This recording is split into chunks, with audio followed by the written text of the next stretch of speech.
Hello, can you hear Mailesh? Hello. Anita, be careful that we might be in live stream. Okay, sorry.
Hello.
10, 9, 8, 7, 6, 5, 4, 3, 2, 1.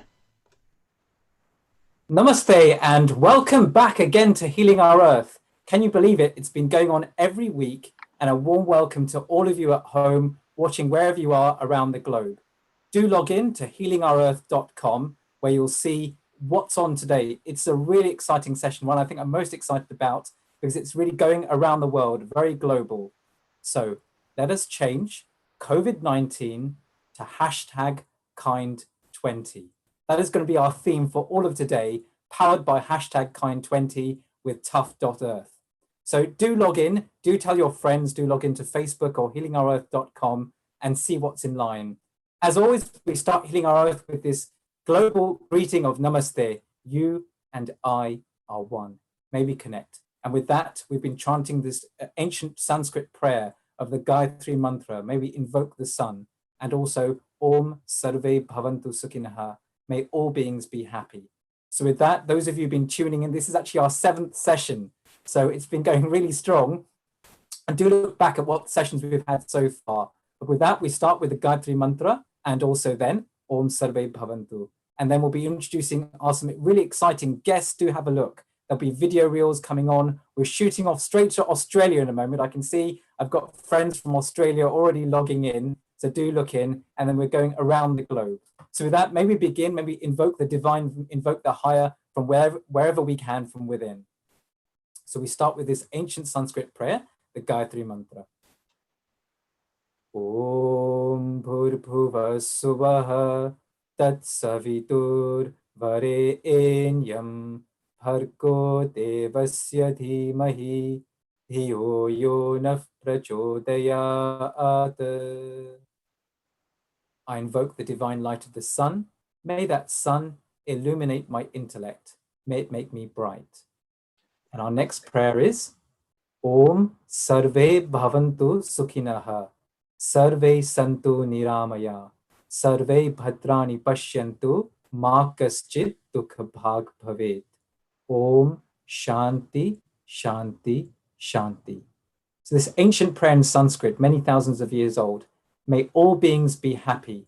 May all beings achieve prosperity. Ma kaschit dukha bhag bhavet. May none suffer. So with that, may we unite each other. I'm hoping that online in a moment, we're going to have Dr. Shamender Talwar with us with this whole theme to explore these acts of kindness. So where have we been? We've been in this feeling of lockdown. Different countries may have had different areas of lockdown with this COVID-19 illness. And rightly so, we've been social distancing. As you know, let me introduce myself, but many of you have met me. So my name is Dr. Milan Shah. I'm a local primary care physician in London. And so every day of the week, I'm working, seeing patients either directly or like this on video, or meeting them face to face. And what have we noticed? We've noticed, number one, people with actually coronavirus. More importantly, people also feeling somewhat isolated, feeling lonely. But in the midst of all this, we've seen so much kindness come forth. And not necessarily from these big organizations, which have been publicized before, but acts of individual kindness from within our own hearts, different acts that we can do, we can share with others, whether it be just giving a smile and a call, whether it be cooking some food, whether it be checking in on someone, and all those things. So these have been the positives which have been counteracting, whether it be physical or more often emotional or mental difficulties. Shamender, I can see you coming on live here. And last week or a few weeks ago, we explored the feelings, particularly of anxiety, depression feelings, maybe not full clinical depression, but certainly that feeling of isolation. And we're hoping that these acts of kindness can make that change within us and inspire others. So we've seen COVID-19 spreading, but maybe have #Kind20, maybe have acts of kindness spreading. So with that, in a moment, I'm going to welcome Shamender Talwar onto the screen, who is also working within the NHS. Dr. Shamender is a social psychologist and has a clinical psychology background as well. And I know you've worked within the NHS, or you still are as well, working with healthcare workers. So hopefully we can see you on the screen now. You can come on, Shamender. Good, can see you well. Still looking healthy and well there. Hope you're well. Well, thank you, Milan. Thank you. Good. And I logged in fact, to tough.earth, and I saw your post where you sung with a little help from my friends. Right. So I was, and you talked about your Thursday night football team. But tell us more actually about Kind20 and what today really is going to be about. So people who are at home or logging in. Well, #Kind20 is a campaign that was put together by many of us, and it's about how we're asking people from the whole of the planet, what does kindness mean to them through music, through posting a 60-second video or piece of art. And it's basically showing their emotions from what they've gone through through this pandemic, and bringing it out on a simple act of basically on the phone and sharing it amongst the whole planet. And what I wanted to do, Milan, I think is really important for the listeners and the viewers of Healing Our Earth. First, I would like to say thank you for Healing Our Earth and Neil Kumar and Nitin Palan for giving Kind20, the whole Kind20 team, a platform to share their wonderful acts of kindness, what they've been doing in their respective countries. I think that's incredibly important to inspire the rest of the planet. So I think it's important that I'll just tell you a little history of how this developed, and where this actually came from and how it's developed, and who were the people behind this. I think it's really important. And it goes back to July 2019, Milan. It goes back to July 2019. and I was in Reykjavik, Iceland, and I was doing a presentation for TUF, our charitable organization. And when I was doing this presentation in Reykjavik City Council, I collapsed.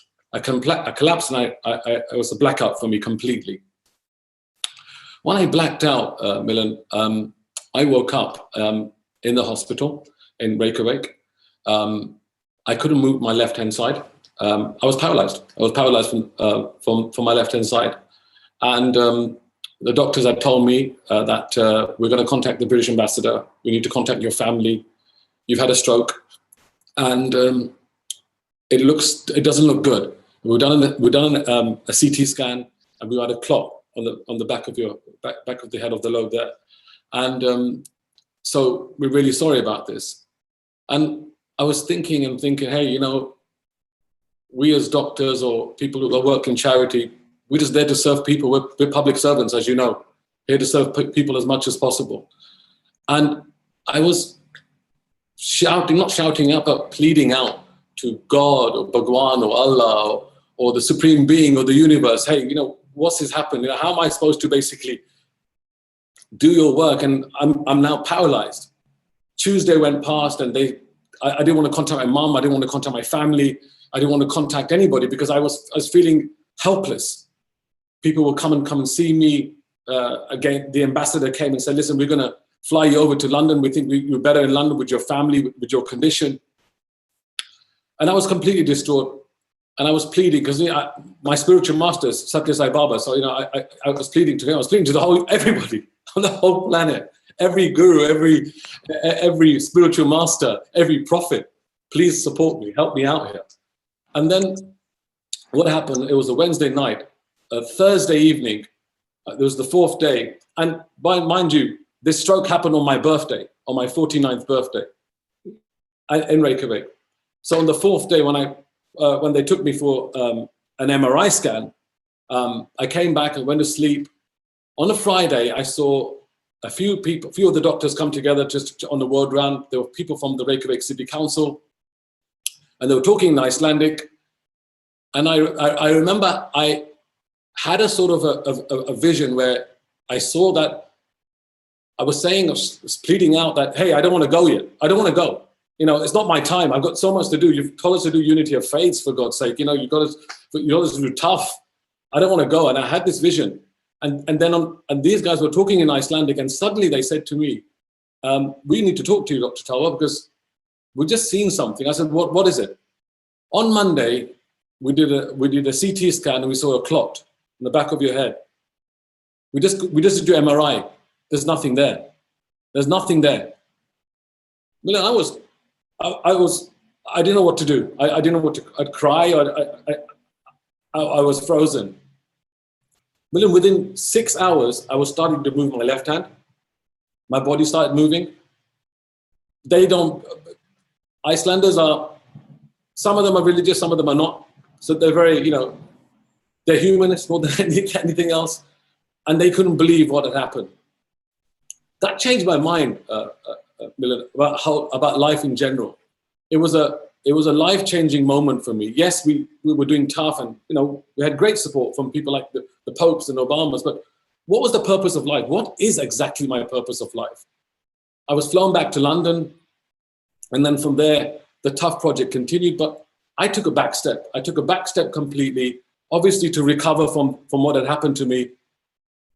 Understand that, hey,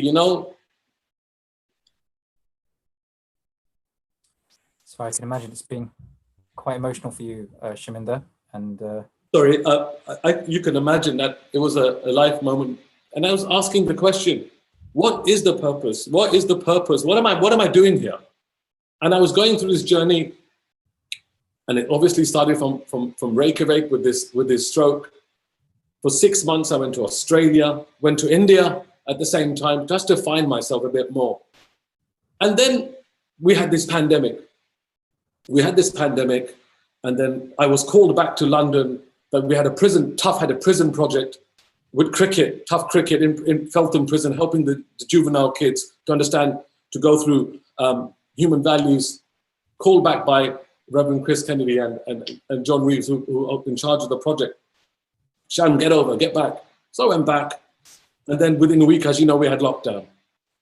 And then what happened, Milan, was I was called by BBC World Service because, as you know, that the pandemic brought a pandemonium of people, people just going absolutely crazy everywhere. Just toilet rolls, for example. The psychological effect was at that time was far greater than what would happen with the COVID-19 at the time. People were going crazy over such things, and fights were going on in supermarkets. So the BBC World Service said, look, we'd like to have your psychological view about this. And then I came on and I spoke about this. This is in the end of March. And then when I was about to walk out, they had the Deputy Chief Medical Officer there. They said, wasn't it you that brought the task force together for the Glenfield Tower when you brought all the psychologists together from around the country? And why don't you do a task force for COVID-19, bring all the psychologists? We don't know, maybe Tough can do something like this. So I walked out to BBC World Services. I was thinking, and I've been asking this question for the last 9 months about what's my purpose. And then suddenly I had a thought, why don't we build a task force? I called my co-founder, Anna, who's still in Australia. And I told her, Anna, I think we've got a purpose here. We could do something. We can just build a task force where we bring professionals from all different backgrounds to discuss and find out what the successes are and what the failures are, so we can all work together to support each other as humanity.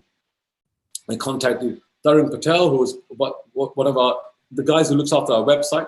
And then what I did was call my close friends, Nitin Palan, Edwin Shuker, Peter Bennett, Dr. Al Dubayan, John Daldin, Gurmail Mali, Darren Brown, Freydon Freydolson, who are trustees. So guys, I think we need to get together. You are all respected and communal leaders of your respected religions and cultures and faiths. Let's just get together. We have a fantastic idea that we can get together and do something as collectively, as one humanity. And then suddenly we all got together within 48 hours, and everyone said, hey guys, before we're human, before we're Hindu or Muslim or Sikh or Christian or Jewish or Buddhist, we are human beings first. And they said, look, we need to come up with a campaign that's going to bring the whole of humanity together, the whole of humanity. And so we were told to go back and find something that will basically bring all of us together. And then suddenly we came up with the idea of hashtag Kind20. COVID-19 was what started in October 2019, apparently, and now let's take the world, take it to Kind20. And that's how Kind20 developed. And within 4 weeks, the growth of this in 15 countries, we haven't even officially launched yet. And the amount of support that we've got, the Facebook followings, the Instagram followings, wonderful, incredible, beautiful souls coming on board for this incredible campaign. And as you know, the objective. Yeah, I've had a look at the webpage as well. So is that sort of, I think it's on tough.earth, or if you just, I think, Google hashtag Kind20. So, and already seeing this sort of panorama of different faces and faiths and seeing what kindness means to them.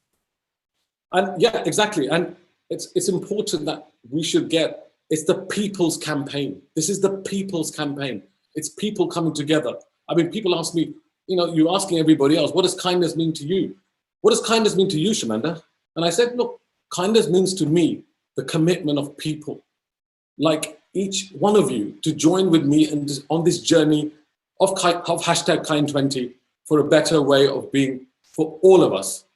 Yesterday we were nothing, today we are something, tomorrow we can be everything. And that's why it's incredibly important that hashtag Kind20 as a campaign, as a people's campaign, as a global people's campaign, that everyone joins together.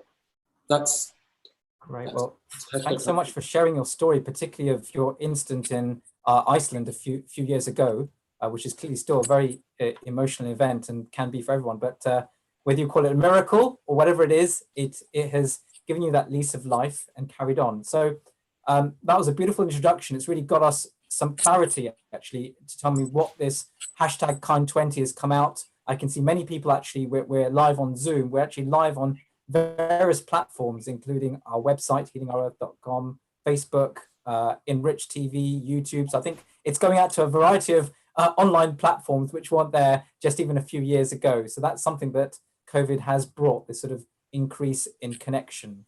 But with that, as you say, we are connected on a screen. Now, can we be connected much more with that face-to-face connection? I think that will now come out in these few videos. So with that in mind, looking at the schedule, Shamender, maybe you can talk us through what's happening. I can see I've got a sort of Fiona Donnellan online as well, and there's some now themes from Australia. So I'm not sure if Shamender, you wanted to introduce that part, or if I bring Fiona in now. I think the best thing to do is I got my co-founder with me, Miss Anna Pryor, and it's Fiona. She being Australian, will be the perfect person to come on board. But hey, bring Fiona on board, and she'll introduce Anna to this. But Fiona's our lead from Australia, and the whole day, the viewers from Healing Our Earth will be introduced to many of our ambassadors, hashtag Kind20 ambassadors from the planet. Fiona is our ambassador from Australia, who has kick-started this in Australia in a beautiful way, and you'll see this incredible way of how Australia have adapted or have owned hashtag Kind20 towards music. So yeah, let's take it. So remember, I think we're going to be asking Fiona. We can see you here. If you could switch on your video, and we can spotlight you in a moment. So that's calling out to Fiona, and hopefully also to Gavin as well. Great. So we're gonna Fiona, I hope you're ready. We're gonna spotlight you now in a moment. I'm just gonna, so there you are. Warm welcome. Hey, Fiona. Hello. Hi, everybody. Hello. Good. So welcome to both of you to this platform. What time is it in Australia at the moment? It is 8:15. Right, so it's an evening here, and so in England we're just sort of it's the morning. So a good morning and a good evening to you there. So do take us through these next sort of half an hour or a bit longer. I think there's going to be a reel of some videos and some things going. So Fiona, if you want to share with us your sort of ideas and what's been happening on your side. Absolutely. Firstly, we'd like to say hello to everyone around the world. And we are the hashtag Kind20 Aussie team from down under Australia. And I will let Gavin Butlin have a bit of a chat about what's happening with the music side of things. G'day guys. Well, for one, we're so honoured to be kick-starting off this global campaign down here in Australia. The last couple of months has been some hard and trying times for lots of people, losing jobs, businesses, stress on families, not knowing what the future holds. But there is light at the end of the tunnel. I'm pretty sure we can all see that. And if we all stay true to each other, I'm pretty sure we can all come through the other end stronger and better than ever. We'd love to introduce some of our amazing musicians who have been creating so much joy to everyone through their love of music and helping spreading their acts of kindness around the world. Thanks so much. I think there's going to be lots more. I think we're going to just also bring in Anna, hopefully in a moment as well, who's going to say a few words, and then bring you back, Fiona and Gavin, because I think we've got some great video reels to show as well. So I'm hoping Anna is there with us as well, Anna Pryor. So I hope you're showing with us, because here we are. So a warm welcome to Anna. If I can just bring you on, and you can also share some views with us. Warm welcome. Namaste. Namaste. Peace. Thank you so much for such a beautiful day that you're hosting for us today. We're all excited as anything about the potential and what we can do with this wonderful platform. So we thank you both. I can't hear. Yeah, so Anna, would you like to now, are you going to bring in the first video, I think there is, of some Aboriginal fire ceremonies in the Queensland Times. Before that, yes, all right, let's do that. I was going to read it to you, if that's all right. Sorry about the shuffling of paper. If you can bring before you bring it in, I'd like to say, from the Southern Hemisphere, we bring you to the centre of Australia, Uluru Rock, symbol of Australia's 700 tribes of Indigenous Aboriginal people. She hovers quietly in red, her powerful, energetic pulse, the very heartbeat of Australia. In Queensland last week, the Turrbal tribe at Mount Cootha's sacred location invoked the earth's elements to empower the hashtag Kind20 message. The Yugara tribe walked Brisbane city to harness the elements, infusing the city with kindness, adding to the hashtag Kind20 message, reminding others of the importance of this ancient culture's power, lasting through the ages, holding sacred the 5 elements through their fire ceremony, to again empower hashtag Kind20's global message and carry it north to the Sunshine Coast, the Kabi Kabi tribe, who echo it on to the Waka Waka tribe of the Bunya Mountains, the importance of which is known to all the East Coast tribes of Australia as the mother's land.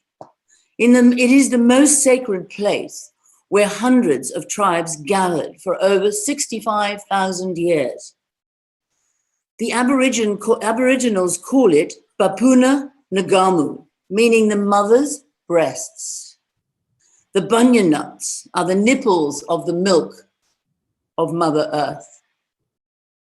And so, from the summit of this sacred mother's mountain, nature's elements of fire, water, earth, with Father Sky spearhead hashtag Kind20 messages around her water and lands. Today, after all, Australians watch their respectful land ancestors deliver this most powerful of land's message, empowering the global energies of kindness from our Mother Earth's heart, Uluru, Ayers Rock, centre of Australia. Adding their commitment to the hashtag Kind20 campaign. So together, we co-create our new, kinder world. Last Friday, following the 4 tribes' loving, powerful fire ceremonies, the heart pulse of the centre surged forth her renewed energies. So we now know Mother Earth felt it, heard our 4 tribes' heartfelt invocations, igniting our global hashtag Kind20 kindness campaign. She emitted boundless energies to support this global hashtag Kind20 campaign that we all must be a part of. Ignited by the oldest people from the oldest landmass, infused in the smoke of 4 tribes, supported by the universal force of Mother. Onwards to the sacred land of India, it travelled. So, that's where that is. In the meantime, Australian musicians have gone viral, giving joy as their act of kindness to others. And so they play their musical compositions. They've gone viral, and there's even been some fusion, I believe, with the Indian musicians. So we look forward to hearing the fruits of that fusion. Gavin Butland and Fiona Donnellan lead you to enjoy the various flavors of Australian music and to share the musicians' understanding what acts of kindness really mean, giving joy to their country and the world, starting this wonderful initiative at the root of Mother Earth.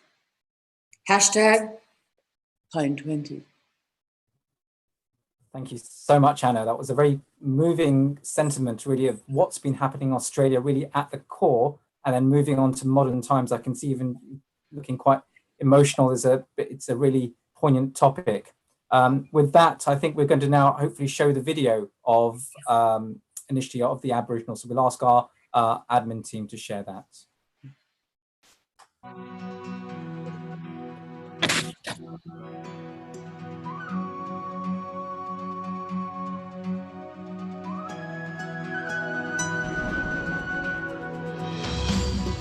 Welcome to our motherland, people.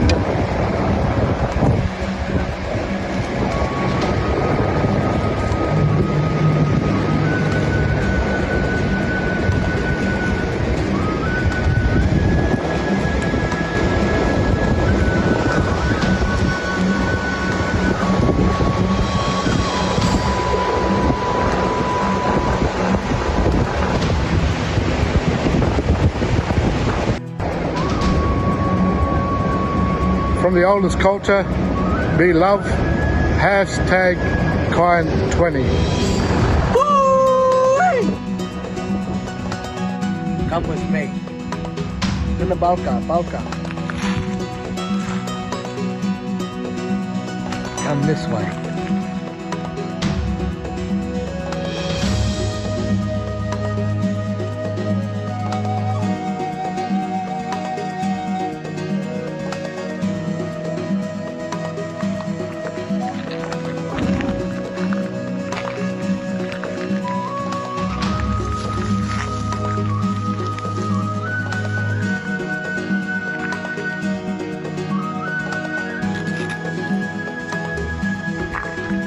Sending love, hashtag kind20. Your way.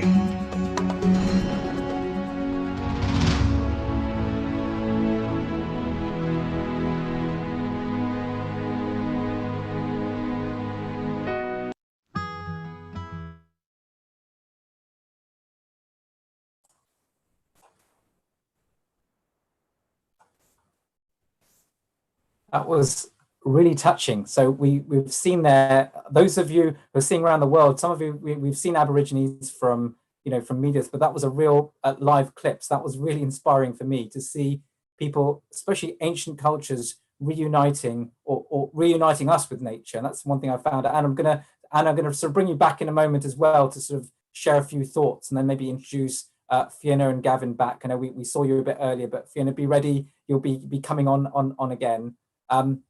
But I think that connection with nature as well. So those of you looking around, I think what one thing has done with lockdown, it may have slowed us down, it may have sped us up in some way. We're just constantly checking messages, but hopefully it's also slowed us down a little bit and made us a little bit more in tune with nature. Certainly, I'm speaking from the UK, from London. You can see that the atmosphere and everything with that much less pollution has made us that much more connected with nature.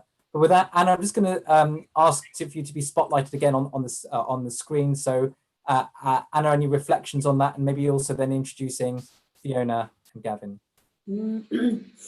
Yeah, well, I think the fact that we heard on Friday, via a different source altogether, that there was a massive energy release at Uluru, the heart of Australia, and that is phenomenal in itself, that those 4 tribes connected that energy in the way that ancient traditions do. I mean, India knows this very well too, and you use fire for the raising of vibrations. So it raised the vibration of the planet, of Australia, and hopefully we can understand that using that love and taking care of Mother Earth, we wake up. We have to wake up. I could go on for hours about this, so I won't begin. But we need to wake up. And this COVID-19 has given us an extraordinary opportunity. Yes, I'm desperately, sorry that people have lost their lives, and who knows, I may lose mine, but so be it. The most important thing is that we change this world and get out of this destruction, separation. We've got to go beyond separation to understand that we are one family. I think in India it's Vas, I can never pronounce it, Vas, you know what I mean, the one family. Yes, Vasudeva Kutumbakam. Yeah, we are one family. Thank you. So that's really where we all need to know and understand so that we engage. And it's important to gather every single human on the planet to do this. Of course, it's not going to be the fast process necessarily. But if we get to beyond saturation point, we've done the job, and there's ascension ahead of us, there's non-separation, there's increased vibration of the planet, and we just have to wake up to that. And again, I could come in a bit later and talk about that, but I don't think now's the time. Sure. So I think with that, nature and inclusiveness. So we've got that connection, regardless of where we're from. We have that connection with nature, whether as our human beings, we've got this human body, which is so linked with nature. Another combining factor, I think, is music, which sort of Fiona and Gavin had touched on earlier. And I sort of wanted to bring sort of Fiona in. I don't know if Anna wanted to introduce them, or we've already seen you. There you are. Welcome again. Hi, Fiona. Hi, Gavin. Lovely to see you both again. Only a few months after lockdown. Lots of love. Thank you so much for all that you've done for preparing this and giving joy to the rest of the world, helping raise the vibrations. Thank you. Well, with music, music is, to us, music is the sound wave to the soul, which it is for everyone. It is a language that everyone can understand and relate to, and it has the power to change, enlighten mood, refuel the soul, and bring people closer together. So that is what we have done with our video to share with the world. I'll let Gavin talk a little bit more about it. Yeah, well, a lot of our artists who were full-time working with their music a couple of months ago were all just stopped. So a lot of our artists have just been sitting at home and thinking about their lives and the world and writing more music. And it's a beautiful thing. It's music. I think music to people is something that keeps them sane. I don't know if that's all right to say. And yeah, music's everything to everyone. And without music, I think the world would be a real sad place. And through music, we can share kindness around the world.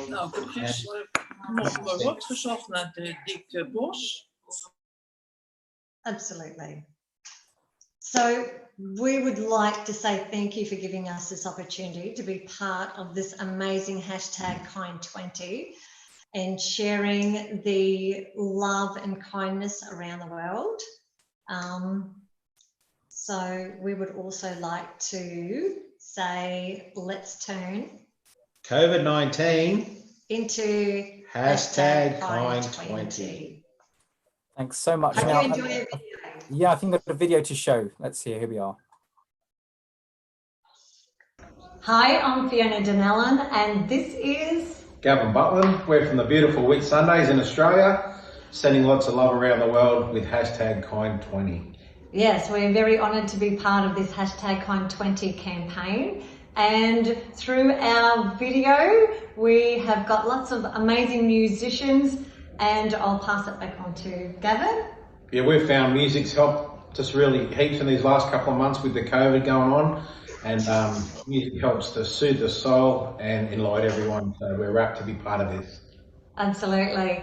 So we are sending our love to everyone else around the world and hope you enjoy our video. Thanks heaps for tuning in. Let's turn COVID-19 into hashtag Kind20. If you see your brother standing by the road with a heavy load, CT soul. And if you see your sister falling by the way, just stop and say, hey, you're going the wrong way. You got to try a little kindness, show a little kindness, shine a light for everyone to see. If you try a little kindness, then you'll overlook the blindness and the narrow-minded view on the narrow-minded street. Hey guys, it's Rachel and Beck from Inner City. Hey guys, kindness is so easy to do, and kindness needs to be shown to your friends, to your family, to your neighbour, and to a total stranger. Just lend a hand, help out, and let's turn COVID-19 into Kind20. Hashtag Kind20. Sending out love, guys. Let's get it. I got a call from a mate, told me to pick up my pen. Kind20, hashtag the viral trend. An injection of love got me infecting your friends. A message from the world to get your hearts on the men. Different and unique, all the ways we be kind. No matter how you do it, you're gonna have a good time. Could be helping your brother when he's lost and afraid. Lend an ear or a dollar, get him back on his way. Respect, love and care and support, help and share and smile at a stranger. Help those in danger. Expand your perspective, join the collective. Spread love and blessings, be kind is the message. With togetherness kindness, we can rise above any crisis. Empathetic actions, real love is timeless. Open up your hearts, unleash the kindness. Healthy, happy, helpful people help and heal the blinded. Yeah, sharing opportunity, connecting our communities, building our immunities together in impunity. Be kind, one love. Be kind, one love. What's kindness?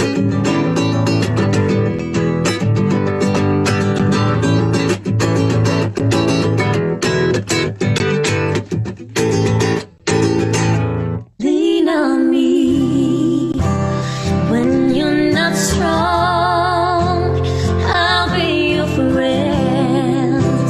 I'll help you carry on.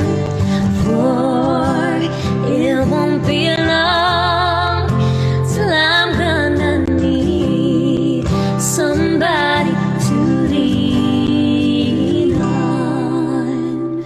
We are so happy to be a part of hashtag Kind20. Thanks for the nomination, Butto, from the Airlie Beach Festival of Music. We've had so much kindness happen to us since isolation began. We've been doing Board in the House sessions every Saturday night live on our Facebook. And from that, we had 2 people donate over $1,000 towards merch giveaways to give away to other people who maybe couldn't afford it, or yeah, it's just been phenomenal for us. It's been absolutely amazing, and now is a really important time for everyone to check on their loved ones, to check on their neighbours and make sure everyone's okay. This has been a really trusting time for Australia and everywhere else in the world, and we're going to come through on this on the other side. And the biggest thing to remember is kindness cannot be quarantined. Hashtag Kind20. Miss you guys, can't wait to see you soon. Hi everybody, I'm Rebel Queen from Australia. I'm here to help share the love and kindness all around the world. Hope you're all doing okay. Love and kindness to me is, you know, looking after your friends, loved ones, and neighbours, and putting a smile on a complete stranger's face. This is a song I wrote about being at a festival and standing in line and seeing my favourite bands in the whole wide world, and, you know, just feeling the love and starting up a conga line. Hopefully we'll all be doing that together soon. And it goes like this.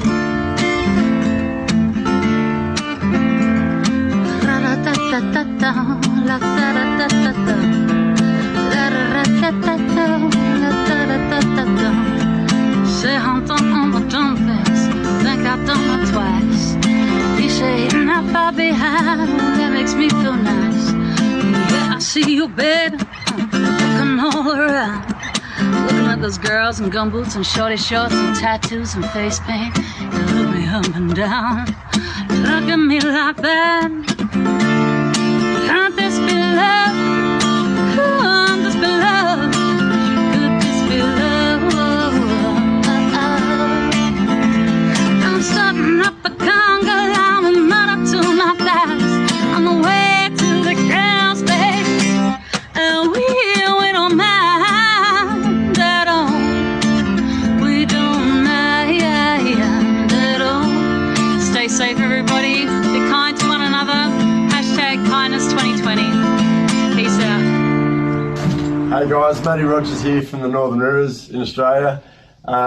Kindness, it's so easy to do. The world needs way more of it. So here's a little song I wrote about remembering to smile. Never know when it's going to make someone's day.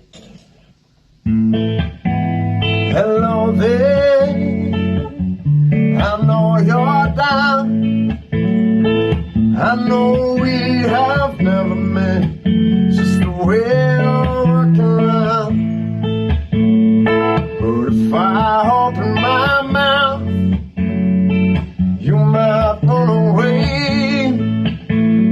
The best I think that I can is to silly smile your way. I can't pretend to understand. I wouldn't know what to say. I can't take your pen right now. Like to see a little smile your way. Kind20, you. G'day folks, welcome to North Queensland, the lovely Whitsundays. My name's Matt Angel. What does kindness mean? What does kindness mean to me? Kindness is something that's free, something that doesn't cost anything. In these times where everyone's doing it tough, it's the little things that count. Like you could just wave to your neighbour across the road help someone pull in their bin or help someone lift something in the car, just say good day, be friendly. And it'll build on that. Here's a little song called Are You Ready? When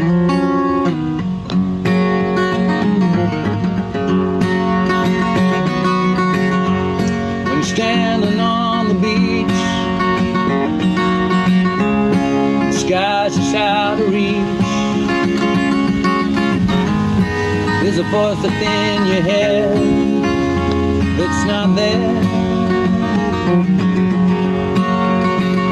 Are you ready? Are you ready for this? Are you ready? Are you ready for this?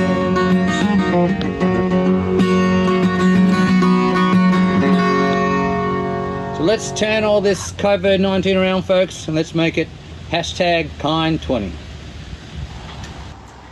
G'day guys, Lloyd Saunders here from Airlie Beach in the Whitsundays. Hope you're all staying safe out there. Don't forget to be kind to one another. The quality of being a good friend and kind and generous at the moment is really important.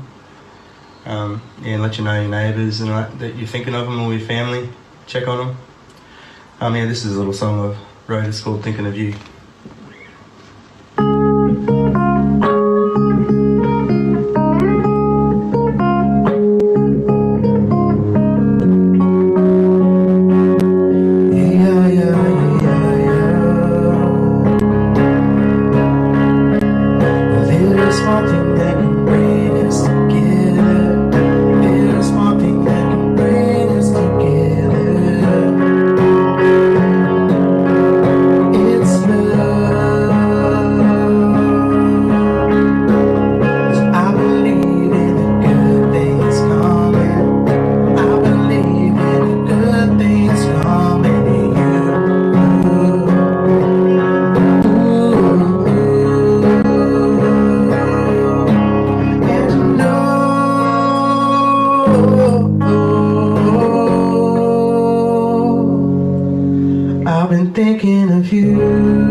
Hi everybody, I'm Kieran McCarthy. I'm from Airlie Beach, the Whitsundays, the beautiful Whitsundays, sitting out here on the veranda. Hope you're all coping well with COVID-19. A little tune called Salvation Catherine, showing kindness to someone who's down and out.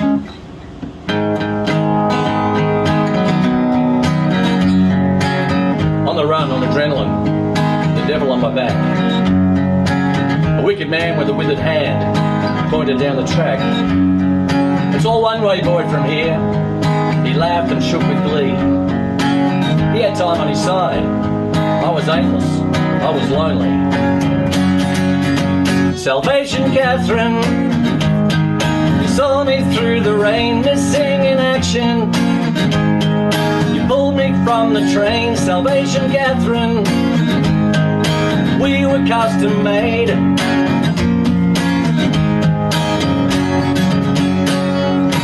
It's not hard to show a bit of kindness, everybody. It doesn't cost anything, and it puts a smile on someone's face every day. Even if it's just one person, one smile. Make a difference in the world.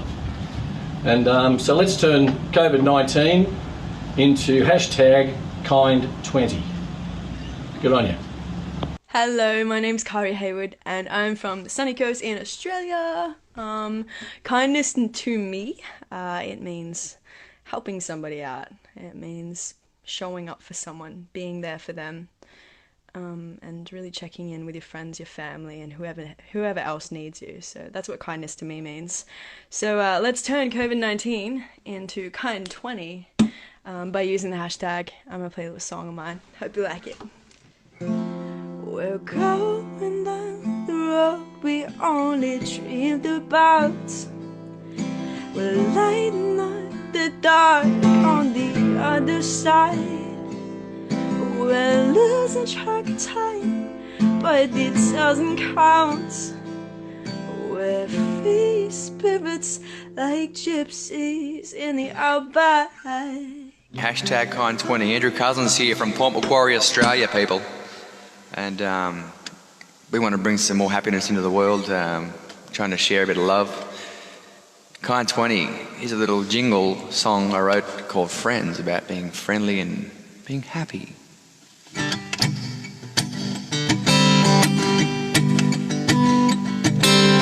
I got friends, they're always there, gonna take me places, always care. I've got friends, friends all over the world. A friend in you is a friend in me. When you've lost it all, a friend's all you need. Take your hand and come and sing this song with me. I can tell that we're gonna be friends. I can tell that we're gonna stay friends. When friends are there, they always care. Take some time, they're everywhere. I can tell that we're gonna be friends. Everyone, hashtag Kind20. Get on the train and share some love to the world, people. Andrew Cutler from Australia, out.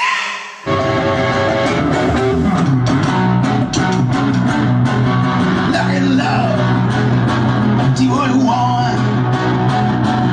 I got luck and love, do what I give. I got luck and love, be the whole world. Ready?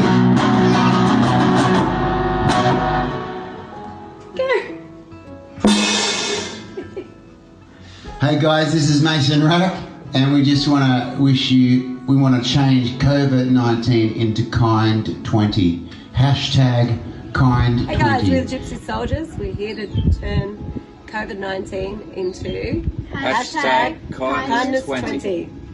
We hope you're staying safe in this crazy time.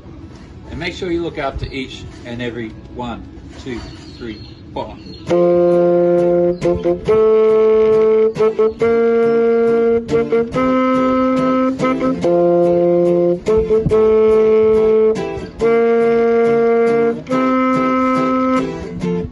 There are those friends that always make you smile.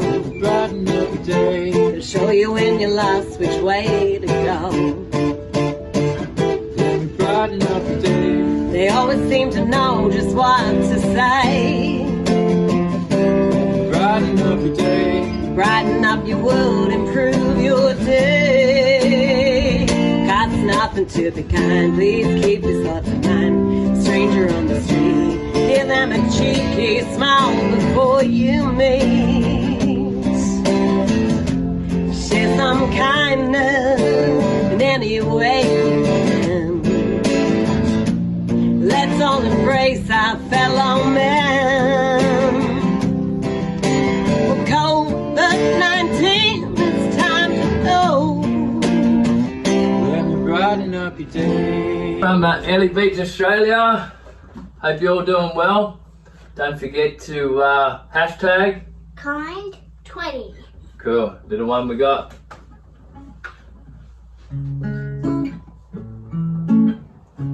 Slow down the pace.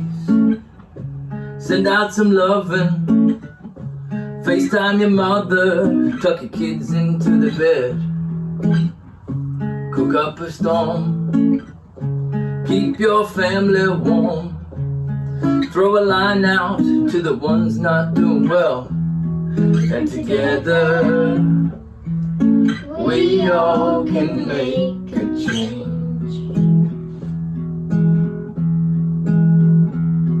And together we all can make a change. Hashtag Kind20. See ya.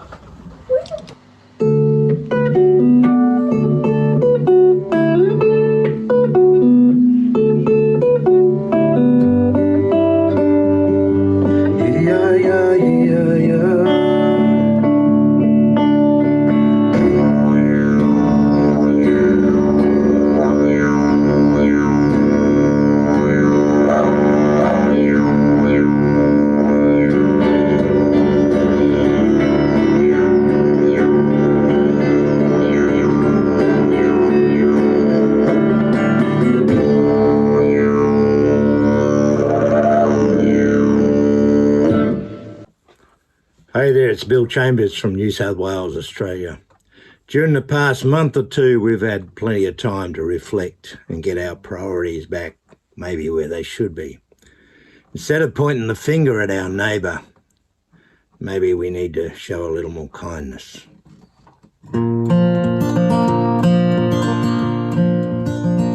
The darkest hour is just before dawn, but a new day will soon be coming on. I got one thing on my mind I want to say. A kind word will go a long way. Let's turn COVID-19 into hashtag kind20.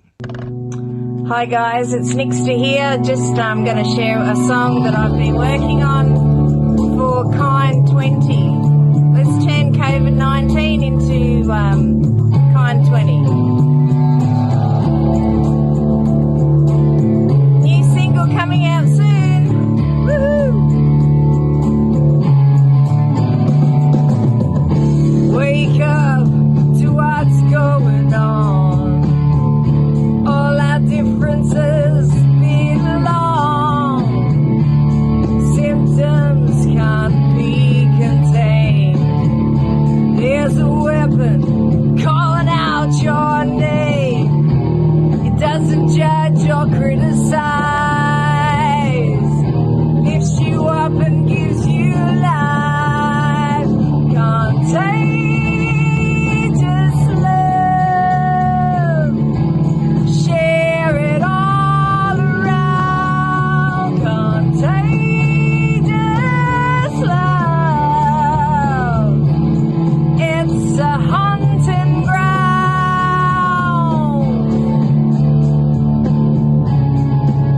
Anyway, that's a quick sample of the song.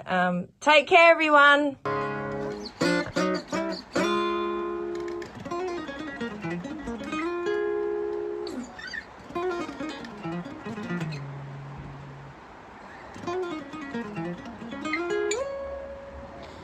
Hi friends, our brothers and sisters from the northeastern part of the country have nominated us to be a part of the hashtag kind20 project with the endeavour to turn the coronavirus pandemic into a kindness pandemic. My name is Rav Thomas. I'm speaking to you from Melbourne, Australia, and yet I'm still in my pyjamas.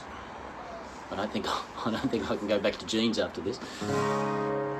This thing is going all over the world, so wherever you are, g'day from down under. And a smile regardless like a game show host with a job to do. But the best I can tell you is I smile the most when I'm nearby you. When I'm nearby you. Love from Australia, love from Tonka, the rescue Rottweiler. And if you want to be in your pyjamas all day, then you be in your pyjamas all day. Let's turn the coronavirus pandemic into hashtag kind20.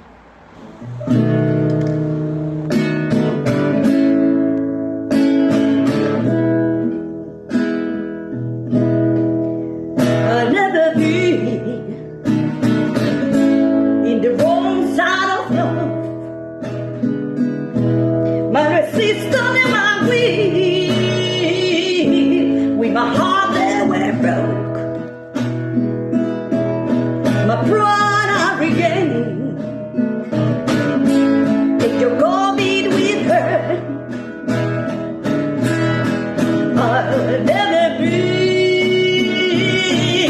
in the wrong side of love. Hi all, I'm Viva. Come all the way from South America. I'm living in this beautiful Mackay, and well, been invited to do this beautiful awareness of kindness, you know, hash kind20, you know. Kindness, I don't think I need to tell you what kindness is. Everyone knows it, you know. I think kindness is more than a practice, you know, is to practice the attitude and have the habit to do it which is different. So, yes, kindness start from yourself by practicing, the habit and have the attitude, toward others, the positive attitude as well. So, yeah, acknowledge your loved ones, acknowledge the stranger, give it a smile, say hi, even if you think you're a maniac, whatever, if someone's mad, smile, ask them what's wrong, even if it's a stranger. Practice, change your attitude, So, this is pretty much what I have to say. The rest I can say in Spanish, pero no me van a entender nada. Ay, caramba, what are we gonna do? So, let's do this, and then don't be on the wrong side of love. Practice, and let's have the attitude. And I hope I see ya in the next early beach music festival. Oh my God, that was hard to say in English. Okay, let's do something fun.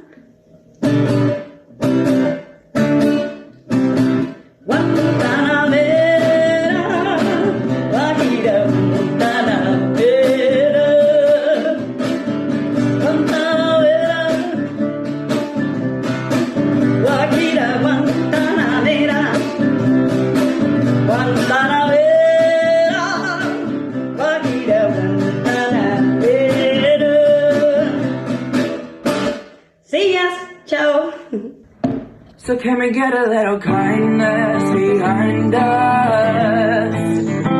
We don't need to feel distant to listen. It's gonna be alright. It's time for us to sit together. Don't be blinded by these illusions. We can get through all these trials. It's vital.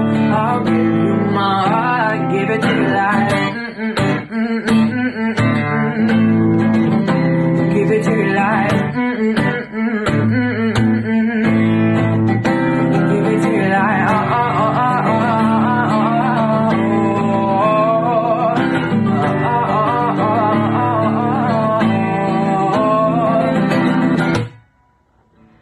Hey guys, it's Shanti. I'm 15 years old and I'm from Mackay.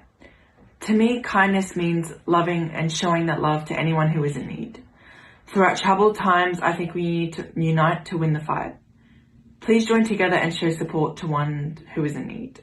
And remember, love and kindness, it's free for me and you. It's free for anyone. Hey everyone, my name's Noah Robertson. I'm 10 years old and I live in the Whitsundays. I think being kind means having a heart for others and being a light. So I'm going to play the song Be a Light by Thomas Rhett.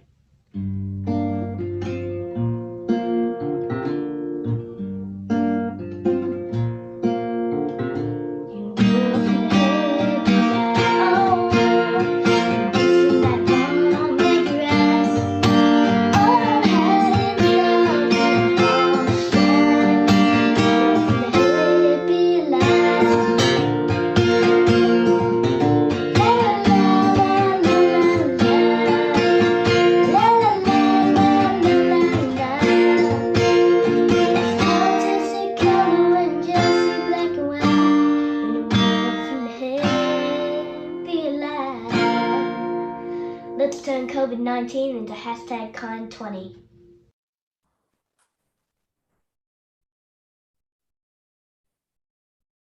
Wow. Hope you can. Wow, that was just brilliant. Fiona, I hope, Gavin, you're still online. The whole theme there of let's turn COVID-19 into hashtag kind20. I'm sure everyone watching around the world, so many talented musicians come there, from children to adults. I loved one of the phrases, which was, kindness can't be quarantined, how it can just spread around. And someone even sharing on our chat, or please do share in, go to the website to share some ideas of what kindness means to you.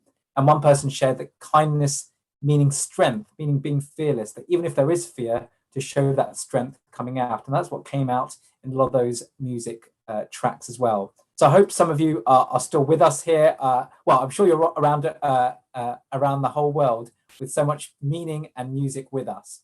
So with that, again, let's remember our whole theme today is on hashtag kind20. It must sort of go into our head.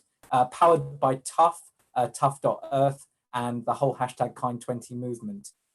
In there from the Australians, the Aborigines. So with that, Fiona, Gavin, I hope you're still there with us. If you could maybe switch on your videos, it would be great to hear from you as well. So I'm just going to bring you in now. That was, guys, that was just really exciting. I really enjoyed. How did you manage to get so many different musicians together? Are these your friends or contacts, or how did you get so many people in? I'll let Gavin answer that. Yeah, most of the artists that you just seen have been part of our music festival on the Whitsundays. We also run a competition called Passport to Ellie Beach, which is a national band competition. And we have hundreds of bands around Australia that are all part of our big musical family in Australia. And yeah, they're all part of our big family that we've got here. We're pretty spoiled. So how, I mean, we've seen this before, this theme of music uniting people. There's something very deeply spiritual as well, where people, regardless of language, religion, culture, they seem to be bonded by music. It's been around. I mean, I was just tapping my feet throughout. I'm a big fan of Phil Collins. So if there's Phil Collins from back in the day, a few of his numbers came to my mind as well. I thought I'd sing something as well. So I was dancing in the background. But what has been your experience of how music has sort of bonded people? There was some people saying that they sort of had some Facebook concerts as well. Here, for example, from England, we've had the Royal Albert Hall having sort of online concerts, or various people actually trying to perform online so people can still have that connection. Well, festivals are a big part of Australian way of life. Every weekend somewhere in Australia there's music festivals, and we get to as many as we can, and it just brings everyone together. It's hard to explain how it makes you feel, but when when you're a part of a music family or a festival, there's no other better feeling, and it just it brings everyone together, and everyone, there's never any dramas, and it's all about the love of the music. Absolutely. So I could ask you both really what not quite putting you on the spot, what sort of kindness means to you, really. I think you've shared it, but in your minds, even after watching so far, we're just into the first hour of this. We're going to be traveling around the world. We'll be reaching Iceland, South Africa, UK, USA a bit later on. But we're starting off in Australia because it's your evening as well. But with that in mind, what kindness means to you? Well, being there for each other, having an ear for your friends when they need to chat. Just reaching out to each other. Always smiling. Doesn't cost anything to smile. Well, quite. So I think all of you at home at the moment, whatever you're doing, if you're watching, please do give yourself a smile, go into the mirror and smile as well. It says that even by smiling, you immediately interact or stimulate different parts of the brain, where immediately these endorphins are released just by using these muscles.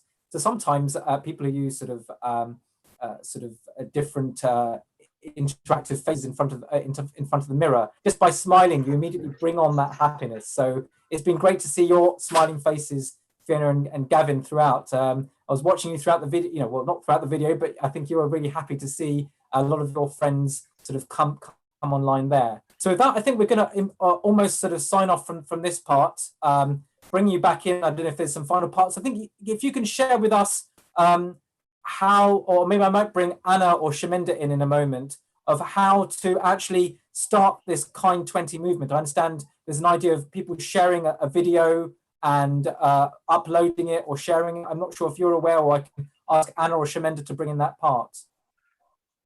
That's probably a good idea. Yeah, no, good. Well, you've certainly shown us your music, and somehow we've been connected with you. So next time we are in Australia, you're in London, I'm sure, or wherever you are, we'll all connect together. So with that, Fiona and Gavin, I'm not sure if there's any final words you wanted to share with us. We would just like to say thank you for giving us the opportunity to be part of this amazing hashtag Kind20 campaign.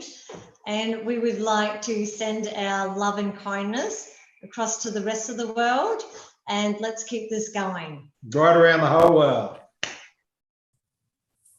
Thanks, guys. Yeah, may this go around. So much. Take care. Well, thanks, everyone. I can see Shamender and Anna there. Going to bring you in a moment as well. But to everyone, hopefully the aim of this whole platform is really to inspire a feeling of kindness. And Shamender and Anna are going to bring you in now. I mean, how did you feel sort of watching that music? I hope you're tapping your feet. Of course. Yeah, of course. It's fantastic when, you know, when an idea develops and then people take that idea and then run with it and basically make it their own and feels that, hey, you know, we were just here to facilitate something. And no one owns kindness, Milan. Everyone owns kindness. And that's by working with people shoulder to shoulder to make our world a better place. And what a way to working to unite humanity, but through kindness. There's nothing better. And kindness really is love in action, isn't it? So it's the essence of human nature. And for whatever reason, we've ended up in a situation where COVID-19 has, and all the actions leading up to that, have reduced us to the smallest I think we've ever been. But in that minuteness, we can implode to blossom into what we really should be, which is happy, joyous, kind, change the foundations of our earth to re-nurture Mother Earth's foundations, and so that our families, communities, and societies are built on love and care, into community, and everybody understanding that we need to work together to make this happen. Sure, and I understand we've still got one more video to show. So in a moment, I think that might be from you, Fiona and Gavin. We'll be uploading that video in a moment. So I think we've still got more. I thought that was the end, but there's still some more exciting things to show. From Australia, yes. Yeah, from Australia. So it'll be good. I think the Australians have done us proud. I think you've set the standard quite high now. I really enjoyed that music video. So I'm sure that will be available online at some point, because throughout this time, I've been sharing with people to sort of say, go online and watch this video. So with that, I can see the video online. Let's play this one as well. My mother always told me that it didn't matter what grades I got at school, whether I came first or whether I came last, but what mattered to her was that I was kind to others. I think kindness is a form of grace, and I think when it comes to you, when you've never needed it more, it can feel like such a blessing. Often it comes from a complete stranger, and I've been on the receiving end of so much kindness. It reminds you that the world is still a beautiful place. I believe kindness is helping someone and expecting nothing in return. And I believe never, ever in the world right now is kindness needed more. Let's make COVID-19 Kind 20. Sending all my love from Australia to the world. Mwah. Hi, I'm Lily. And hi, I'm Debbie. Together, kindness to us is friendliness, generosity, consideration. True kindness comes from our hearts and our souls. It shapes who we are as a person, and it brings everyone together.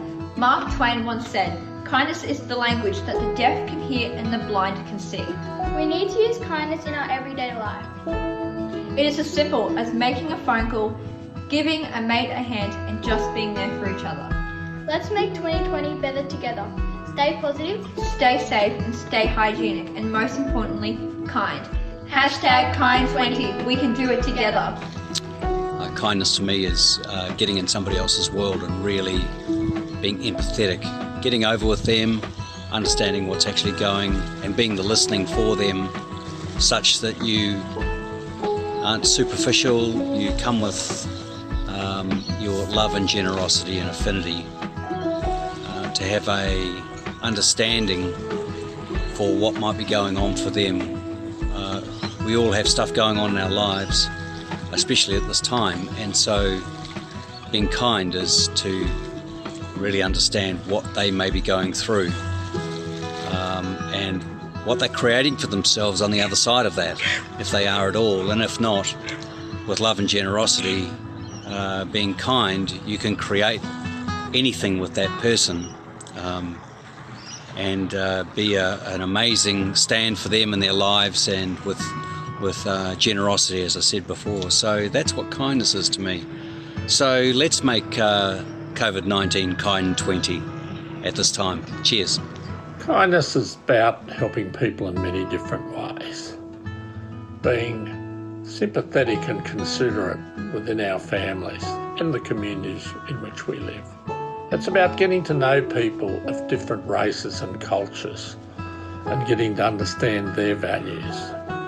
It's the smiles, the hellos and the small acts of kindness, or helping people get a better outcome with their own lives.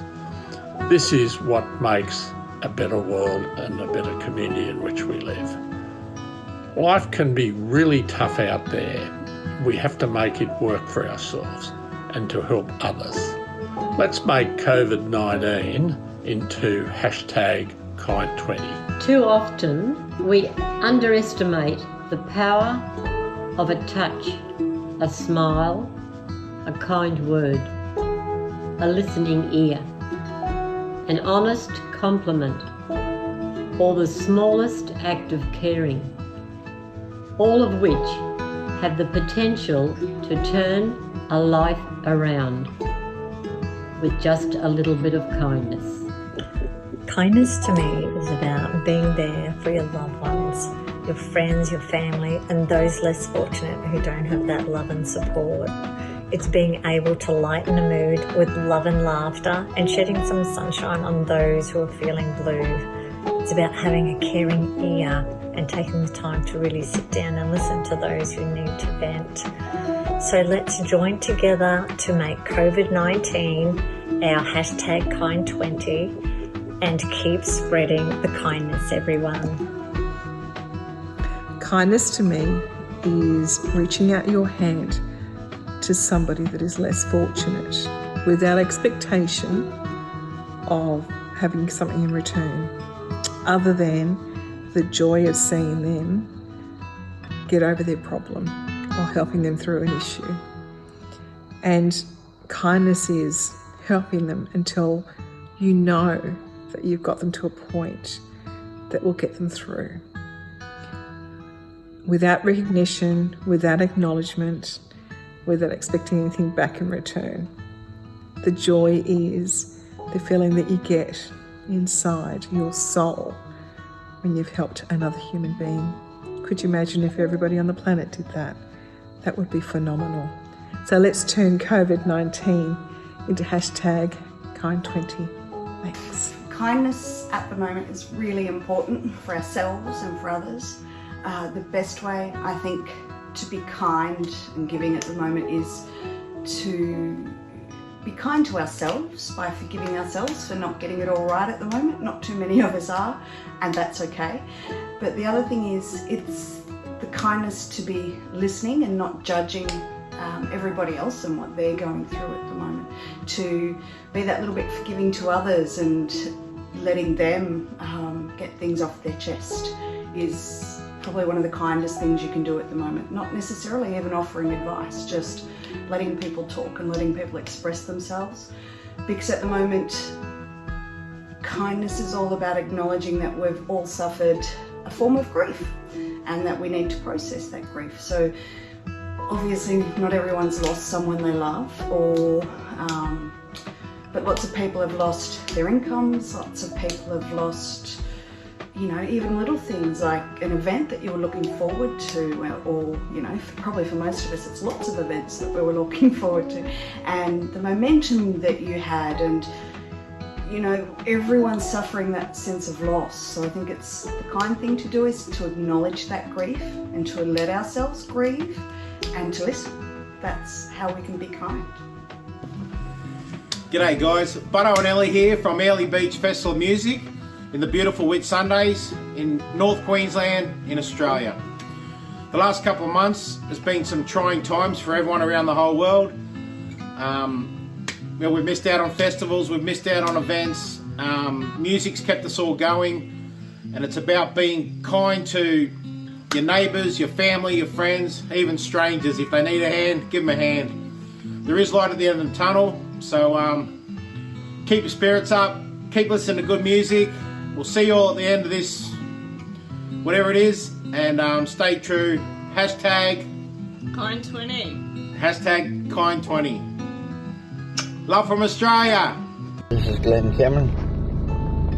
just a friend asked me, near and dear, very kind person, to get on board and help people less fortunate over the world with COVID-19. Remember, a friend in need is a friend indeed, and help others less fortunate worldwide. And let's turn COVID-19 into #kind20. All the best. Kindness is acceptance of any living thing, whether you're an animal or if you have feelings. Kindness is cob. Right in the morning, kindness is cobber. Anything more in the morning, you're lying to yourself. Wake up, you want a happiness, be cob. Kindness is that warm love and feeling to receive it or to give it. 100%. Let's make COVID-19 into #kind20. Hey everyone, it's Margie here from Ellie Beach in the Whitsundays, Queensland, Australia, the best place in the world. We're so lucky here. We've got beautiful open spaces, waters and freedom, and we are so lucky, and we're just sending our kindness out to everyone around the world and looking forward to welcoming you back real soon. Yeah, as kindness to me is what my mum told me growing up, do unto others as you would have them do unto you. And that's how we all should live, and we're all in this together.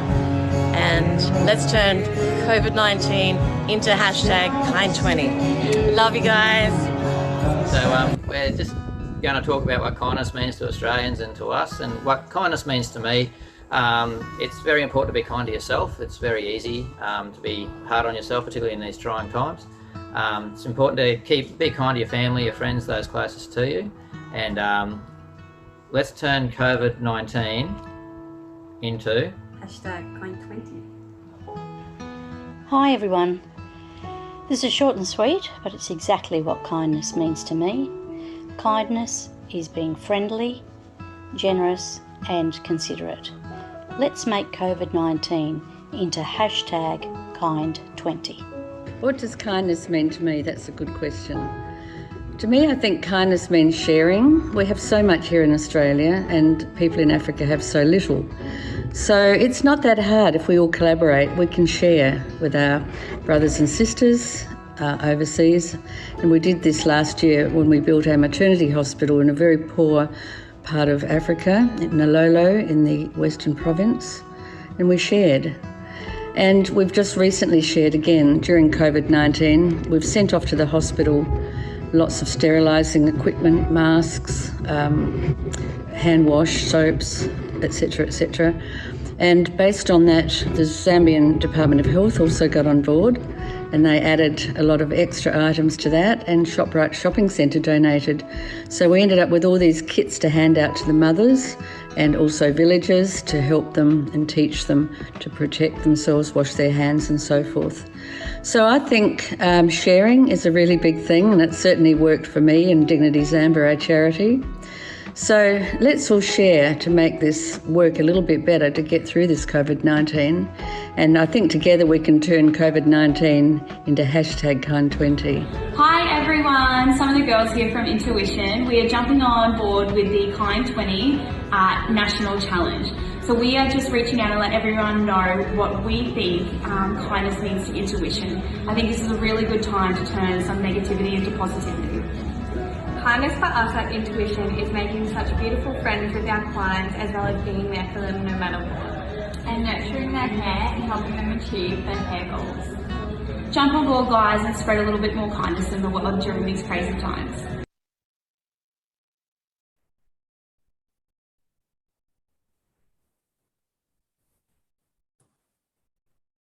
So let's turn COVID-19 into #kind20.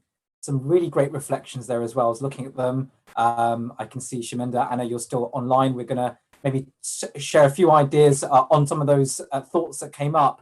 And I know we've got, if you look at the schedule, also Gurmail Singh, I think, is part of your team as well. He may not be coming online, but I know we've got a message from him as well, which we want to show in a few minutes. But there were some really reflective thoughts there. And I certainly want to go to this Whitsundays beach. It looks great to go to this music festival. So I think we're all, once we get a chance, we'll be going there.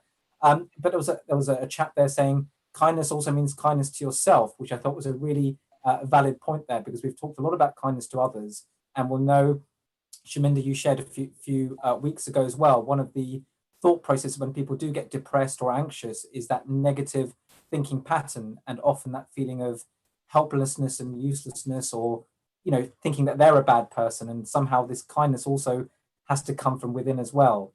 Sometimes that can be difficult, and then sometimes just an act of kindness outside starts that snowball effect. So I don't know if I'll just bring you in briefly there, Shamender, if you've got some thoughts on that feeling of helplessness, uncertainty as well. Well, what it is I think the situation of the moods and the hormones within us, everything, the dopamine, everything changes when you can just basically think or see something to inspire you. Like I said, like when it came to music, for example, when someone's having anxiety or someone's anxious, depression, put your favorite music on, and then your feet will automatically start moving, your finger will start moving, your twitch will start happening. And then it's that first step, second step, and then the third step. You've taken those steps forward to come out of that. And those things are being kind to yourself. You're being kind to yourself by listening to music. You're being kind to your body. You're being kind to your mind at the same time. So it's really, really important. And what Australia have done, what Australia are proving to that, they've taken the hashtag Kind20 to a complete different level of how they've brought music. And now we can see this escalating. We're all musicians, and it doesn't even, it's not about celebrities. It's not about politicians. It's about the genuine, real people, the people that basically love music from their passion, love music from their heart. And that's what Bada and Fiona have proven, that, hey, look, guys, we've got musicians together. Look at their acts of kindness. Look at the kindness they did. They went out their way. They put on the video and put a smile, not just in Australia, put a smile on the faces of every single person on the planet. For sure. And I hope that video will be able to be shared again, because there's some really good musicians there. I did enjoy, there was a young boy, I think a 10-year-old, with his sort of guitar there Unbelievable. as well, which was really good. And so Fiona and Gavin, just going to bring you in for one last time. We already bid you farewell, but I can see you're still online, and you showed some really some great quotations there as well from different people. I know you guys came on as well on that final video. There was a lady called Anita who spoke very nicely about sort of kindness being sort of giving without expecting anything in return. So I presume these are some of your contacts as well, and some friends and family. Absolutely. Yes. Well, thanks so much for putting together these compilations, which I think, depending on where they'll be shared, I'm sure people who've missed maybe watching them live will enjoy watching them at some point somewhere, whether it's the same compilation or something edited. But certainly saw some very talented people, and that warmth showing forward. I'd love to say Glad you enjoyed it. To Dr. Milan, is that, find the music, the vibrations that you guys have created is fabulous, and it's about those vibrations heal the earth, and in healing the earth we heal ourselves. It's really important we all understand that. So you guys have done an amazing job. Thank you so much for healing. Thank you. Hashtag. Thank you. Thank you. Good. Bye-bye. Take care. Thanks, guys. From Australia. Love you. Love you. Love you too. Mwah. Brilliant. Well, those of you still watching at home around, that was just brilliant. That was Fiona, Dylan and Gavin from Australia, and the whole theme of hashtag Kind20. So if you're just joining in, welcome again to Healing Our Earth. This is actually the 7th Healing Our Earth session, and today's been a platform for a particular global movement called hashtag Kind20. Please do go online to find out more about it. And with that, it's been powered particularly by a group called Tough, the Unity of Faith Foundation, which Shamender's come on and spoken a bit about. So with that, those of you looking online, I'm going to ask our admin in a moment to show a video from Gurmail Singh. So Gurmail Singh, I think, is part also of Tough, is a trustee of the Gurudwara in Southall, and has done a lot of work there. So we can see, and those of you can see his video just about to come on live. So Milan, if I can quickly say, Gurmail Singh Malli is the president of the Singh Sabha in Southall, which is the largest Gurdwara in the whole of Europe. He's also the representative of the Golden Temple, and he's also a tough trustee and part of the task force of hashtag Kind20. Thank you. Thanks for sharing that. So we can see his picture up. And as you say, those of you who haven't been to the Gurdwara in Southall, you're right, it's one of the biggest in Europe, and what he's been doing. I think at the moment he's probably actually doing acts of kindness. So he's actually showing us. He's out in action. He's not there. He's in action. He's in action. Yeah. So well, with that, let's see this video. Vaheguru Ji Ka Khalsa, Vaheguru Ji Ki Fateh. What is kindness to me? Kindness is a virtue. As a Sikh, it is my duty to show kindness to all. Manas ki jaat sabe ek hi pehchan wo. Guru Gobind Singh Ji tells us to recognize all of mankind as a single caste of humanity. This means that we must show compassion to all those around us. Especially at time of need, it is important for us all work together to get through this. So let us turn COVID-19 into hashtag Kind20. Vaheguru Ji Ka Khalsa, Vaheguru Ji Ki Fateh.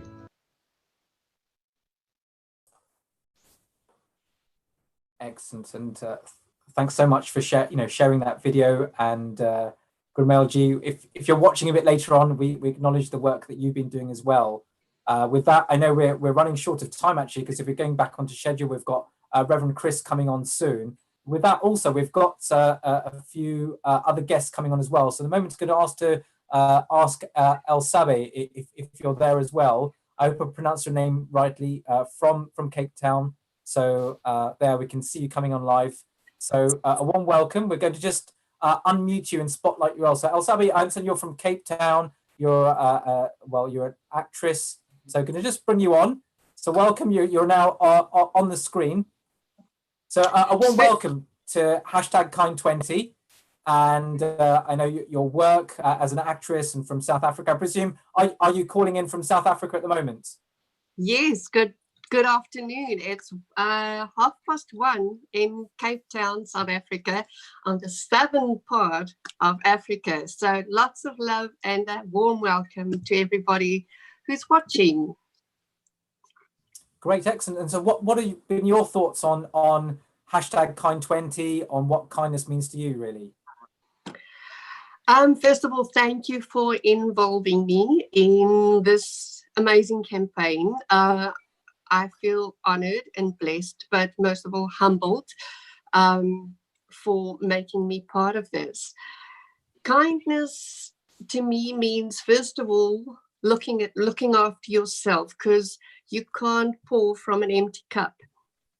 And that takes me back to your beliefs, what you believe in, what you fill your heart with, what type of stuff you fill your heart with, because whatever's in your heart comes out by your mouth, and it determines your actions. So kindness starts with yourself, looking after yourself, making sure that what you put in is something of value, something everlasting. It can't be contained in just bits and pieces, but it's a daily thing, because from there you can hand out.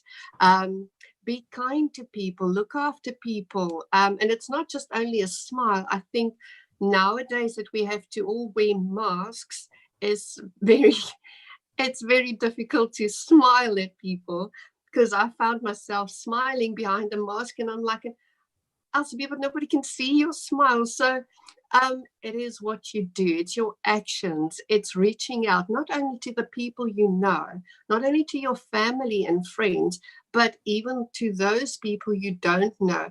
I've been blessed in this time of COVID, being in isolation, to have made so many new friends via Facebook, people who contacted me, just, friends of friends, and even there just to share a stupid joke. Or what I'm doing in this time is putting on karaoke yes, on Facebook. And if that can make somebody smile, if my silliness and my time spent in the car can make somebody smile, and just for a moment forget about what's happening in the world, and being lonely or being in isolation or whatever, then I think I've accomplished something. But as I say, it is not just only to mankind, it is to animals as well. Yeah, so to me is reach out, people. There's people out there in depression who suffers from depression, from anxiety. I've read so many things on Facebook and people sending me messages that says, listen, we're struggling. Elsby, we're struggling. Thank you for the videos. Thank you for laughter. But we tend to forget that there are people in desperate need who's sitting somewhere in their apartments or in their houses who's desperately alone, who in normal life struggle with depression and anxiety, with normal lives struggle with just finding somewhere to fit in. And I think this is now the time to gather everybody and say, listen, we're all in this together. How can I help? What can I do to brighten up your day? What can I give of myself without holding back, without expecting anything back? What can I do for you? I'm here. Because as a child of God, I believe we've been told, and we are being told, be God's hands, be God's voice, be God's feet. So let's do that. Let's reach out. We can't touch, but help. And even if you're far away, even if you're not in Cape Town, even if you're in some other parts of the world, I believe in the power of prayer. Pray for people. If you know somebody who's out there needing somebody, pray. God's got angels that he can send who's in the area of that person. So in this time as well, stand on your faith. As you said earlier in the beginning, everybody's got their, they believe in something. I believe in El Shaddai. I believe in the God of Abraham, Jacob, and Moses. I believe, and that's who I'm praying to. If I can pray for you, let me know. That is kindness, giving something unconditionally, something that money can't buy. And just be there. For sure. And I think you're so right. I think we're in this together. You've said that there have been people who have been far more sort of marginalized on the edges of society. Yes. But somehow COVID is said doesn't discriminate, or lockdown doesn't discriminate against anyone. Everyone is in this together. So there's been a chance. So myself, being a doctor, I've seen looking after quite a few vulnerable people and how they can feel isolated, but how we can make a difference even by talking to them or listening. So I think, as you say, just by calling someone or connecting can just sometimes make that difference. That may be the only human being that you talk to in the day. And I think there is a difference. You mentioned also being in a face mask and sometimes not being able to see your smile. Can you imagine? Can you see me smiling through this? So, well, I'm just going to bring you online. You can show us that again. Yeah, so it is difficult. But it is difficult. It is difficult to smile through something like this. No. So the only thing you can see your eyes. So I believe kindness starts from the soul, and it is seen through the eyes. And I think most of the time, laughter is the medicine of the soul. So if you can make somebody smile, if you can't laugh at somebody else, laugh at yourself, because that is medicine to the soul. And even if you wear your mask, if you go out and people can't see you smiling, just tell them, I'm smiling. I'm smiling. I'm smiling. Yeah, sure. But I think so. I think a smile does sometimes show through the eyes as well. So that also going to bring in Ingeborg if she's here from Amsterdam. So if Ingeborg is here, you can sort of turn your video on. I know you've been coming as well with that. So while we're waiting for her to come on, because I know can I just say something? Yeah, please just bring Shamender. Yeah, I just want to say thank you to Elspeth for coming on board. and being the kind hashtag Kind20 South African ambassador for kindness, and taking this forward and making it viral in South Africa. And I really, we are very touched, so touched that she's accepted this and throwing her heart and passion right into it. Right, yeah, exactly. So thank you, Osby. It's a pleasure. It's a really, I'm humbled. Because to be quite honest with you, I heard about I've listened to your testimony earlier as well, when you were in that situation where you were in the hospital in a foreign country. I can relate to that, because when we started lockdown in South Africa, it was new to everybody. It was new to us all. We had no idea what to expect. And in that time as well, while in isolation, I was also praying. I said, God, what is my purpose? Now we're here. What can I do? What do you want me to do? And it was a time of introspection, and also, like you said, you were crying out, and I was really crying out. What can I do? So being involved and being asked to be a part of this is really a humbling experience to me. And as I pray, may God's will be done. May we not look into what we can do, but let this be an opportunity for God to reveal himself and show himself, because I think there's so many desperation in this world. There's so many hunger, there's so many thirst for just somebody to see me. And as I say, we're all in isolation. And we can't really hug. Well, in South Africa, we're not allowed to hug people. We can't even touch people.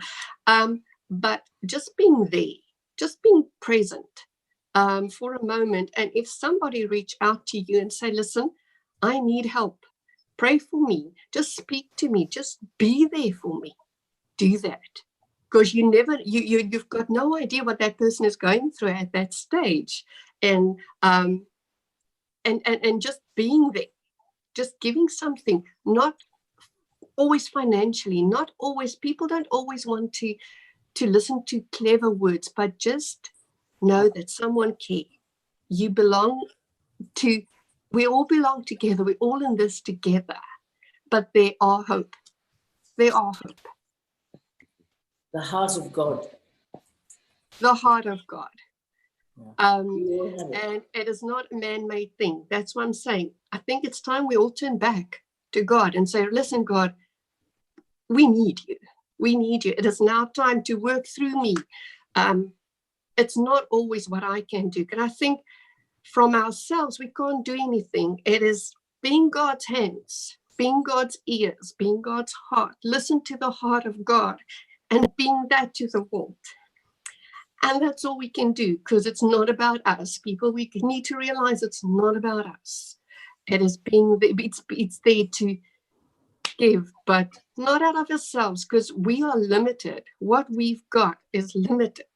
And we're only here for a short time on earth, but it's to be filled with an everlasting gift to give. And kindness is one of it. A laugh is one of it. It's just being present. For sure. And well, thanks so much for coming on from in South Africa and being this tough ambassador for Kind20. And I can see Anna and Shamender clapping you there as well. Thanks for coming on and just sharing those few thoughts. The overall feeling coming through from all these videos is just connecting with whoever you feel you may want to, and showing that act of kindness. It's sort of coming through. So I think with that, thanks so much, Elsabi, for coming on. And my pleasure. Good, and do stay online as long as you wish, and so on. So with that, I can see Reverend Chris Kennedy is with us in a moment. So Chris, we're going to just introduce you in a moment. So with that, I think, Chris, you've also got some PowerPoint to share with us and some slides. So with that, just to the audience again watching, the whole theme today is on #Kind20. Please do look at the healingourEarth.com website, as well as the tough.earth website, because you can see on there lots of already videos and ideas of what this whole movement is. Can we actually have more cases of kindness rather than cases of COVID-19? So can we change that? Someone's also shared on the group saying, actually, this is more, is it a war of vaccines and viruses, or actually it's a war of showing our kindness and love? Because what what everyone is showing is we must have a vaccine, we must have things, other things there. But actually in day-to-day work is actually what kindness, how we're interacting with others.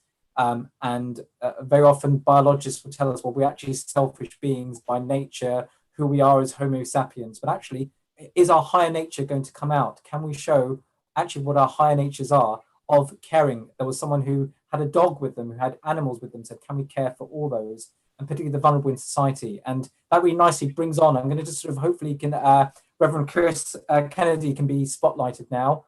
Welcome, Chris, to Healing Our Earth and hashtag Kind20. I think you're on the screen now.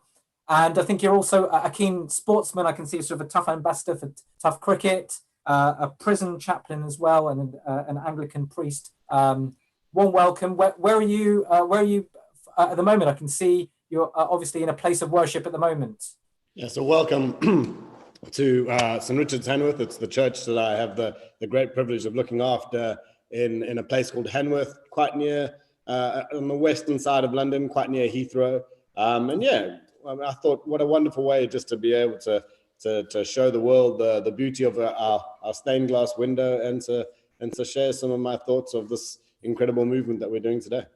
Well, thanks so much for coming on live. I know that you've got interest, passion in sport as well as I think you're a prison chaplain as well, and particularly I think looking after or trying to reach out to sort of the more vulnerable, marginalized people of society who may, not sort of look the part generally, but are human all the same, are God's children all the same, and sometimes actually have so many gifts to share that, on this new world of sort of, I'm just going to bring myself on so you can give you a chance, but yeah, in this new world of sort of Facebook and people airbrushing their faces and looking perfect, which is also important sometimes to look the part. I don't know if you're seeing before, there was a chap who said, look, I've just remained in my pajamas. I'm not sure I can go back into wearing jeans again. But on saying that, I think there are people who may not look the part, but actually have so many gifts to give and have great insight as well. And I think, who are also going through their own suffering. So with that, sort of, Chris, I'm going to hand over to you. I think you've got some slides to share, and maybe hopefully the technology will work for you to share your screen whenever you need to. You may just want to speak, but you've got the floor with us for the next however long you need. Well, thank you so much. And wow, isn't it just amazing to have this sort of uplifting energy? And I don't know where you're tuning in from today, but I just have been so blessed by it. And obviously on a Sunday for all the Christians around the world, this is a really important day to be hearing messages like this, because I think no matter what faith group or belief system that you believe in, you've been struck by what's been happening around the world, and all of a sudden it's brought you to a place where you're going, well, what can I do? And I'm so proud to be part of this hashtag Kind20 team, and the reason that I'm on it is because I think it can make a real difference. Dr. Shamender and Anna also know me as a man of action as well. I'm not very good at sitting down and doing very little. So my job is, as best as I can, is to be out there. And the calling that I have on my priestly ministry, but just also as another person, is to be able to bless those people that are on the margins, that are on the sides where they really struggle to be able to come online. And actually, the prison that I have the honor of working with is a prison that's one of the most violent in the country. It's a young offenders prison called Feltham Young Offenders, and it's just an interesting place to be, because all of a sudden the parts of society where people are most fearful are places like prison. But in that place, I find so much hope. I find so much possibility. I find so much potential that's going untapped. And actually, when you spend time there, and myself and the doctor and a couple of other people have gone in there just to try and help, we all come away much better for it. And actually, as we go into places of suffering, as we go into places where there's real need, and we start moving away from our own comforts to find the needs of others, even on the most difficult places, actually there is the real essence of what I believe kindness to be. It's that capacity, and people have said it before, it's that capacity to go beyond yourself and start recognizing how to be kind to someone and expecting nothing else in return. So I'm just really grateful for this opportunity to be here. A real blessing as well. It was wonderful to see my sister from Cape Town. As you can hear, I'm not British. I was born in Pretoria in South Africa. I've been in the UK for 20 years. So it's been fantastic to hear the incredible music from Australia, to be able to hear what you've been doing as well. Milan, well done for keeping us all together. And just to hear these incredible messages of hope and inspiration, that even if one act of kindness gets done by every person here today, we are making the world a better place. And so I just want to encourage you today that there's a few things that I'd like to share with you. I'm going to talk about suffering quite a bit, because I think if we are able to respond to the suffering that we see around the world, and we're able to suffer with those people, then that is actually the ultimate form of kindness. Because I feel like the ultimate form of kindness is compassion. It's the capacity to have empathy for people that are not like you, but you are still recognizing their humanity. And it's been such an incredible blessing for me to stand and sit alongside some people that actually society has shunned a long time ago, and just be with them and journey with them and have compassion for them, so that they can be able to see that there is more to life than this. There is something more, that as humanity comes together, and it doesn't necessarily matter what your faith group is, but what it matters is that as we are humanity loving and caring for each other, that's the ultimate form of kindness. And so I'm just going to share a couple of slides with you. Let's see if it all works. I'm sure the team are going to help me out if it doesn't work, but I'm just going to see if I can share these slides here. Does that work there? So let's press that one.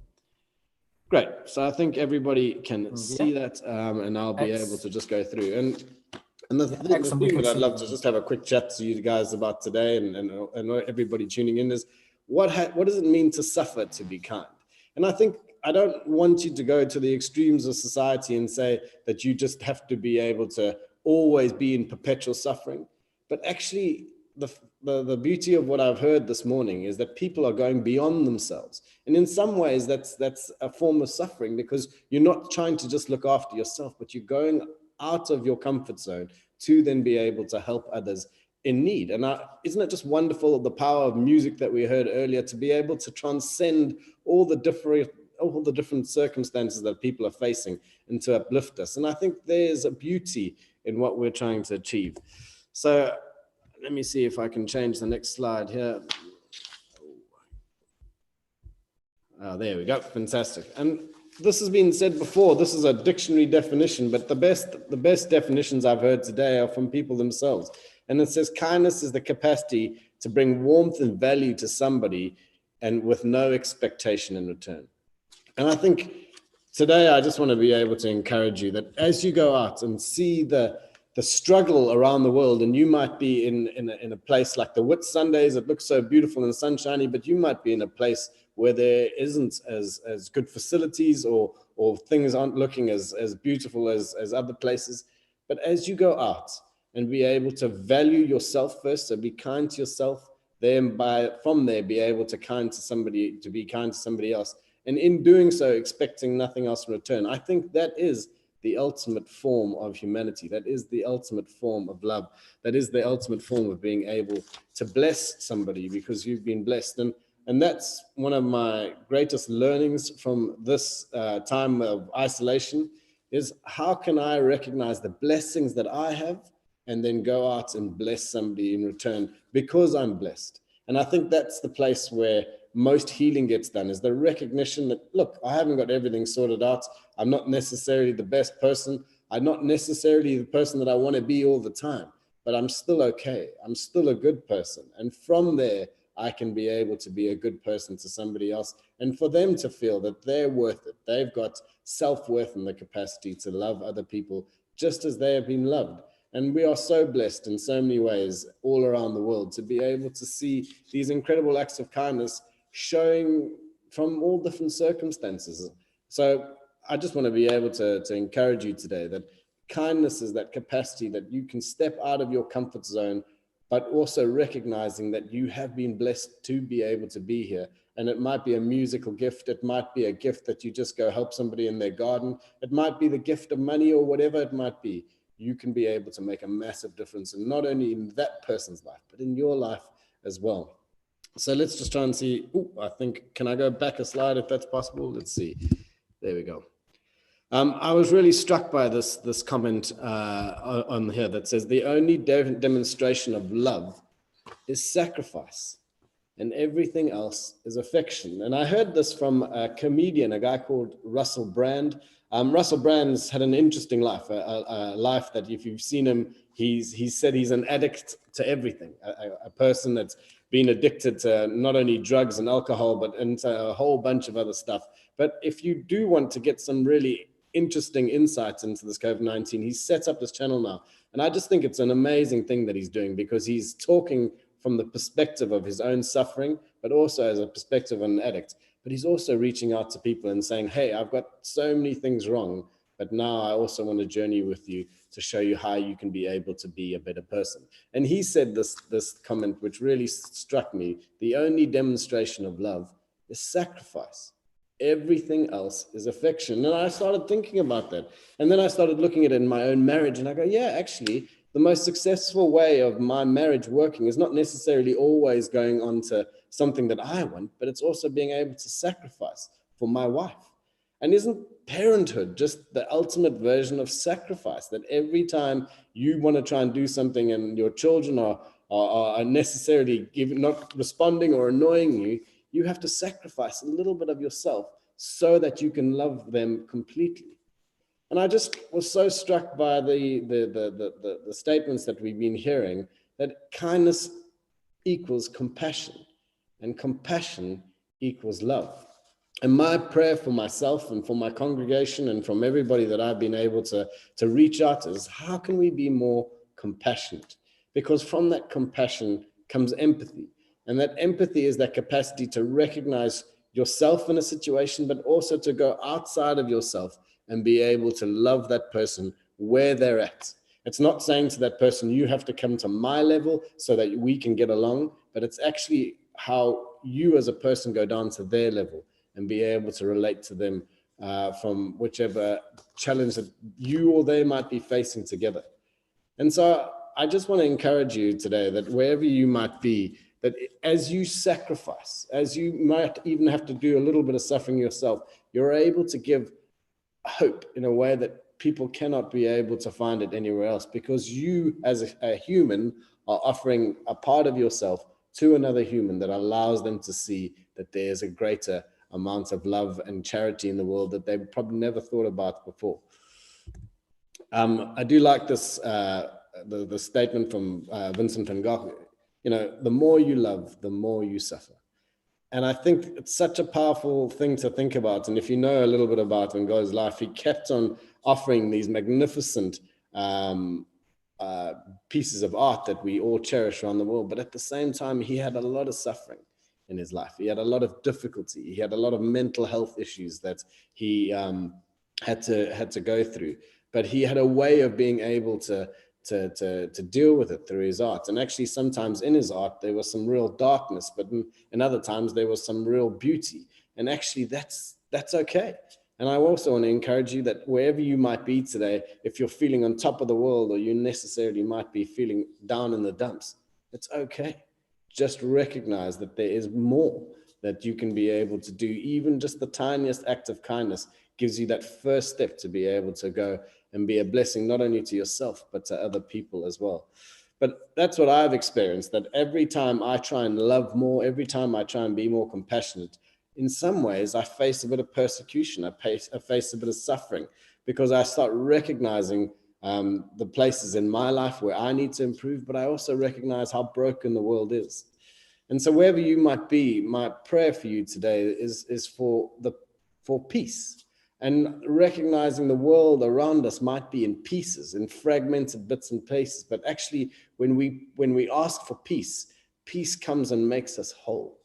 Peace comes and makes us something that we are unified in. And this humanity, this acts of kindness that's out there unifies us together, because we're not just looking after ourselves anymore, but we're looking after the people around us. We're trying to love, and we are prepared to suffer so that people can be blessed, so that all of us can advance together rather than just looking after our own selves and the family units that we have. I love the statement that sacrifice is one of the purest and most selfless ways to love someone. So try and practice it daily. And it's something that I try and do all the time. Being able to go out and help some of the most violent young men in this country, and being able to help the people from food banks. And we also have projects that I'll tell you about in a little while with some of the most destitute and homeless people, all being supported by Kind 20, is this capacity to recognize that it's not about me. And someone said it earlier, it's not about me, but it's about me and my experiences and my gifts being able to help other people. And then being if everybody responds like that, then all of a sudden we are greater than just our individual parts, but we're actually a part of a community that's seeking to bless each other because we recognize the blessings that we've been having.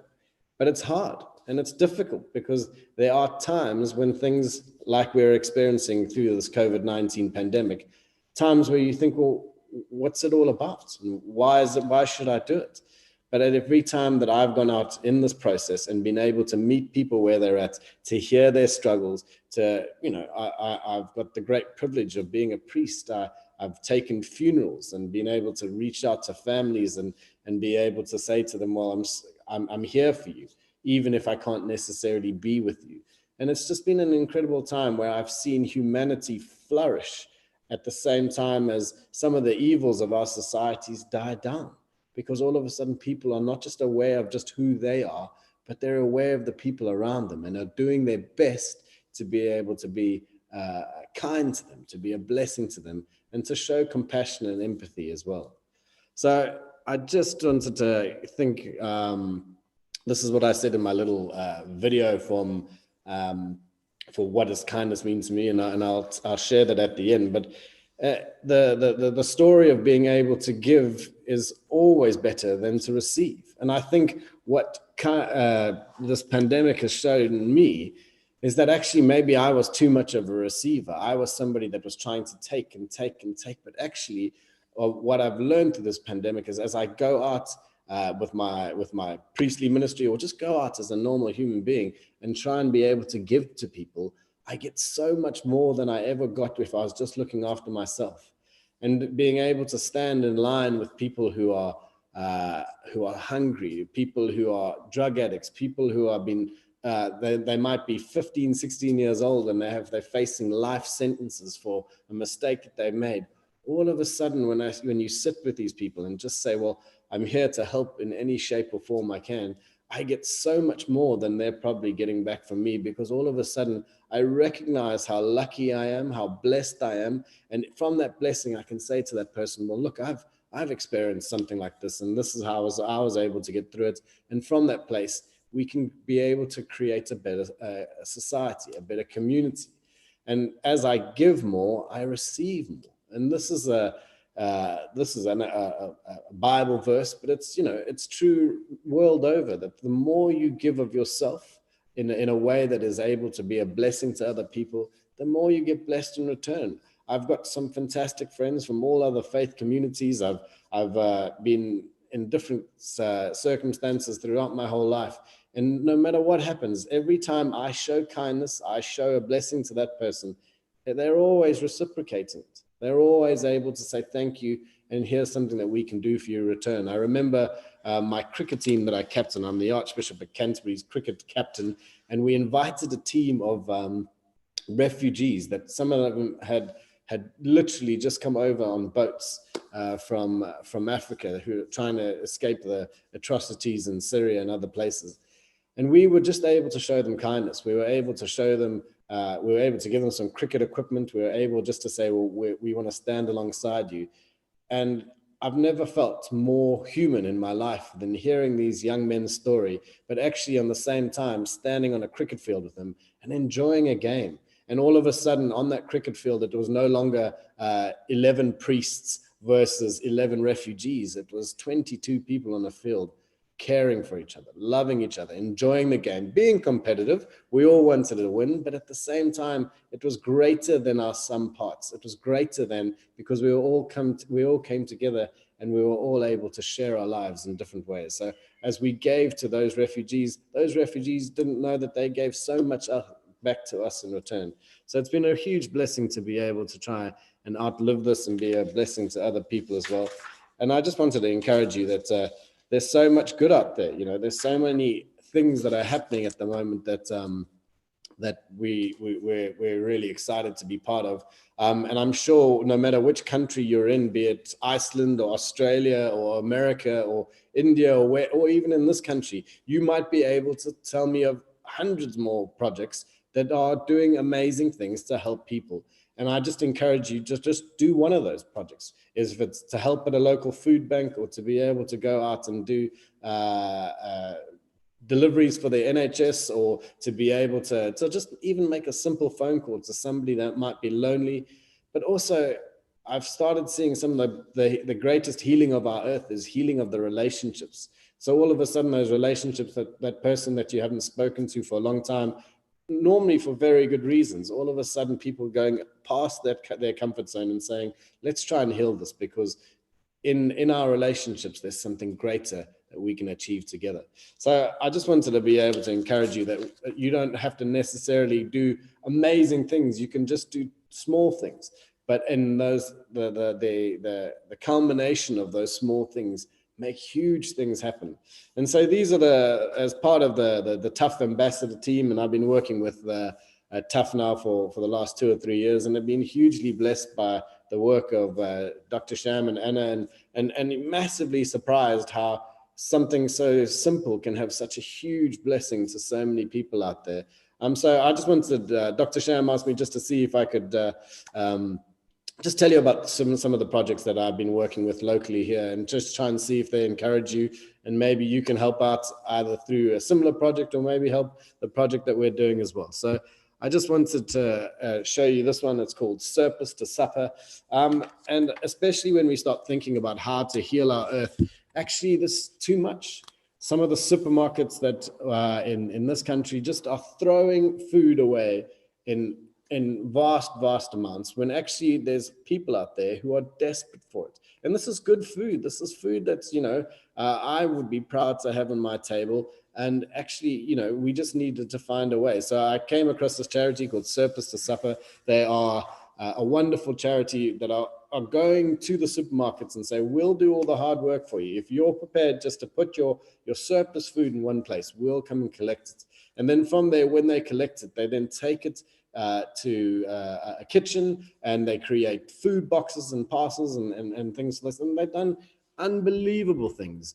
They've been able to go out and give people bouquets of flowers that just brighten up their days, but they also then give them food parcels, and they start working with local community groups to actually hear where the need is, not just be able to go out and replicate a good model, but to be able to work with things that are already happening and say, well, we can support you doing that. Here's some food. And they're working with some great chefs. And I think the statistics are crazy. They've been able to, in these few weeks, feed over 10,000 people. They've supported a local food bank with food that's been able to give away over 55,000 meals in the last 5 weeks. And it's just an amazing thing that people who are passionate and want to be kind to people, but also recognizing the suffering in the society, have been able to take what they have, take waste products effectively, and be able to then go help people who are most in need. So it's been a real blessing to do it. They do this these events, and I encourage you just to go into their Facebook page, where you can have a 3-course incredible meal that's served at silver service banqueting, everything else like this. But every person involved, from the food preparation all the way to the food itself, is from a disenfranchised place. So the food is all surplus food. So it was all going to go into landfill if it wasn't picked up. But then they're starting to use people like prisoners and homeless people, and teaching them how to be cooks, and then to be able to go out and bless people. And so I think just in the last week, they've given away 150 food parcels just in this local community here. And people are so amazed at just the acts of kindness that a bunch of volunteers are doing. There's not a lot of budget going on. There's not a lot of infrastructure, but people are just being able to give of themselves, give of their time, and also to thank all those supermarkets who are prepared now not to say, well, we can't just throw this food away. We've got to give it to people. And now people are being blessed in just incredible ways. So each project, I just want to give you a little bit of an update, but then also just to see if there's any need as well. As I said, we've been able to stop 5 tons of food going into landfill over the last couple of weeks. They are on average on about 100 boxes a week where they go out and particularly focus on those that are disabled and elderly, and be able just to leave a box on their door, normally with some really nice things, but also essential things. Isn't it amazing that just a beautiful bouquet of flowers landing on your door can change your mood massively? And I've just seen people's faces light up when they've just been able to recognize that someone's out there prepared to suffer for them to be able to, so that they can thrive. And it's been an amazing thing. So we've become so big that one of the needs that we need in our community is to start getting a refrigerated van, because there's so much food waste, and shopping. Big shops are calling us every day to try and be able to pick up the surplus food, and then obviously to be able to take it out. So if you are able to donate or know of somebody that can help us out with a refrigerated van in the sort of London Heathrow area, then please let us know. You know, we'd love to be able to go and do more, but at the moment we're just slightly restricted by the vehicles, and obviously we want to keep this food safe. We want to keep the food going out to people as safe as possible and hygienic as possible. So if you know of anybody that is on refrigerated van, then okay, let us know. Okay. Get yourself on, because we should be on in a bit, yeah. And then, so if you do want to donate, please just go onto their Facebook page. They'd love to be able to help, or contact us through the Kind 20 team, and we can be able to really bless people in a really authentic and an amazing way. This is another charity that I've been working with, a charity called Pear Drops. Pear Drops are using faith community centers, kitchens, to then be able to go out and make meals for the homeless, but not just any of the homeless, some of the most disenfranchised homeless out there that are mostly drug addicts, mostly people that have completely been shunned by society. There's a place near Clapham Junction in London called the Jungle, and it's a jungle of tents and people who are really, really struggling. And one of the most difficult things that has happened during this lockdown is that all the normal places where people could go if you were homeless or hungry or you needed some dignity or help have all shut down. So I'm the only person allowed in this church at the moment, and it's to keep other people safe. But what happens if you're a homeless person that could only be able to go out and get a meal from this church? What happens when you used to be able to go to a toilet in McDonald's and now McDonald's is closed? So Pear Drops has been able to create incredible amounts of food. Again, beautifully made food. They've raised over £12,000 in crowdfunding, just so that every day they can go out to the most desperately in need and be able to help these people be able to get a fresh meal. But I think the most gut-wrenching thing that I've had to experience whilst going through working with Pear Drops is that they've started recognizing that if you're homeless, where do you go to go to the toilet? Where do you go to get washed? Because the places that you'd normally go, like faith centers and churches and Gurdwaras and all the rest of it, although they're still helping in other ways, they're giving out food, those places that you can get dignity are all shut down. You can't go to McDonald's to go use their toilet. You can't go to a shopping center anymore. And so one of the biggest things that Pear Drops have started trying to work out now is how can we provide sanitation for the most homeless? How can we then be able to give them a place that they can start getting dignity, and a place where they can start feeling like they're blessed? So they've created this campaign called Lose for the Least.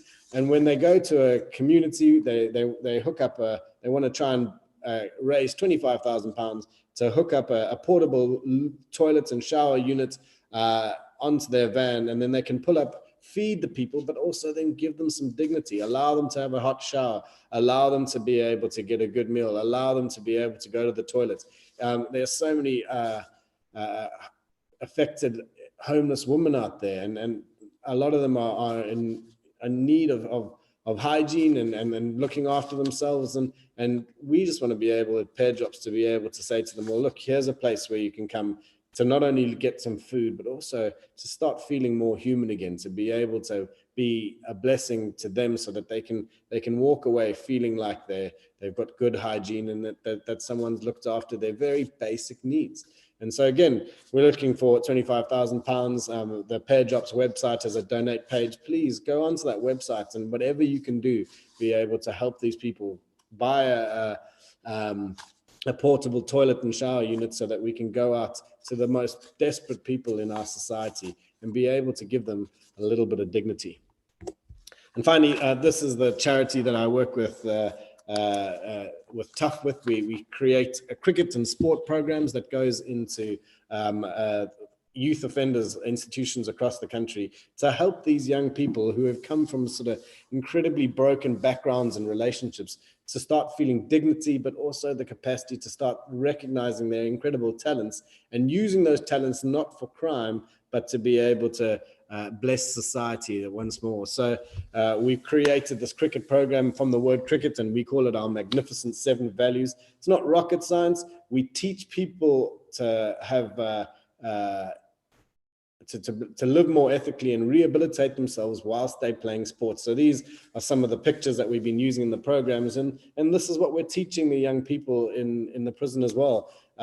It's an 8-week course, and every week we use a newsletter, but they're able to tell us what they think as well. We think that the values that we'd love them to be able to learn each week is character, respect, identity, courage, knowledge, education, and trust.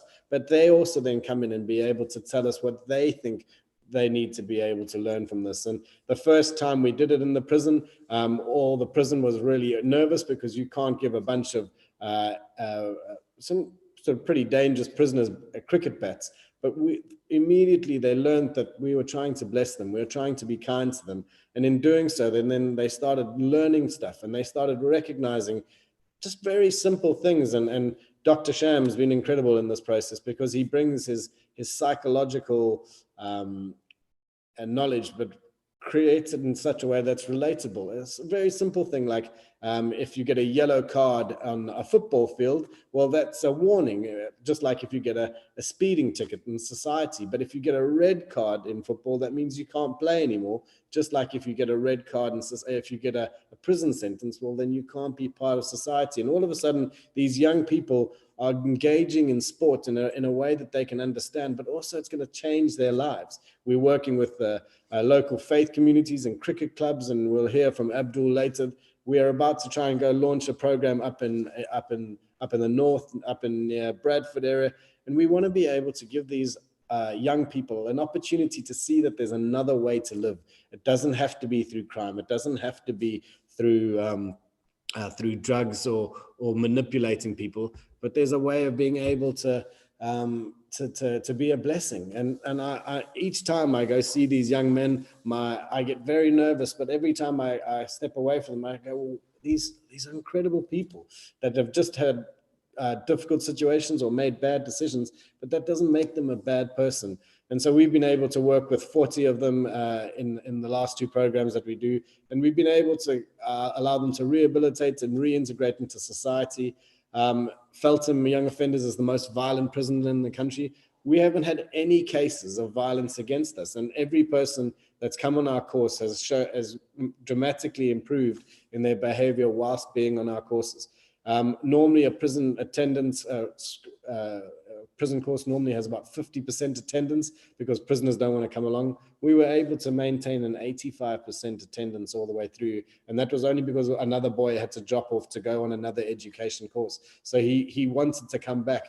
But it's just an incredible thing that as we've encouraged these young people and say, we believe in you, actually, well, they've been able to come back to us and say, well, how can you help us? Can you help us do this and that? And what we've been able to bring in is all the different communities. So the sporting community, the faith community, and also the business and housing community, to be able to give these people an environment where they can still make mistakes, because that's the likely thing that's going to happen, but at the same time have a place where they can feel like they are accepted and also forgiven, to be able to come back into society and to be able to rehabilitate properly.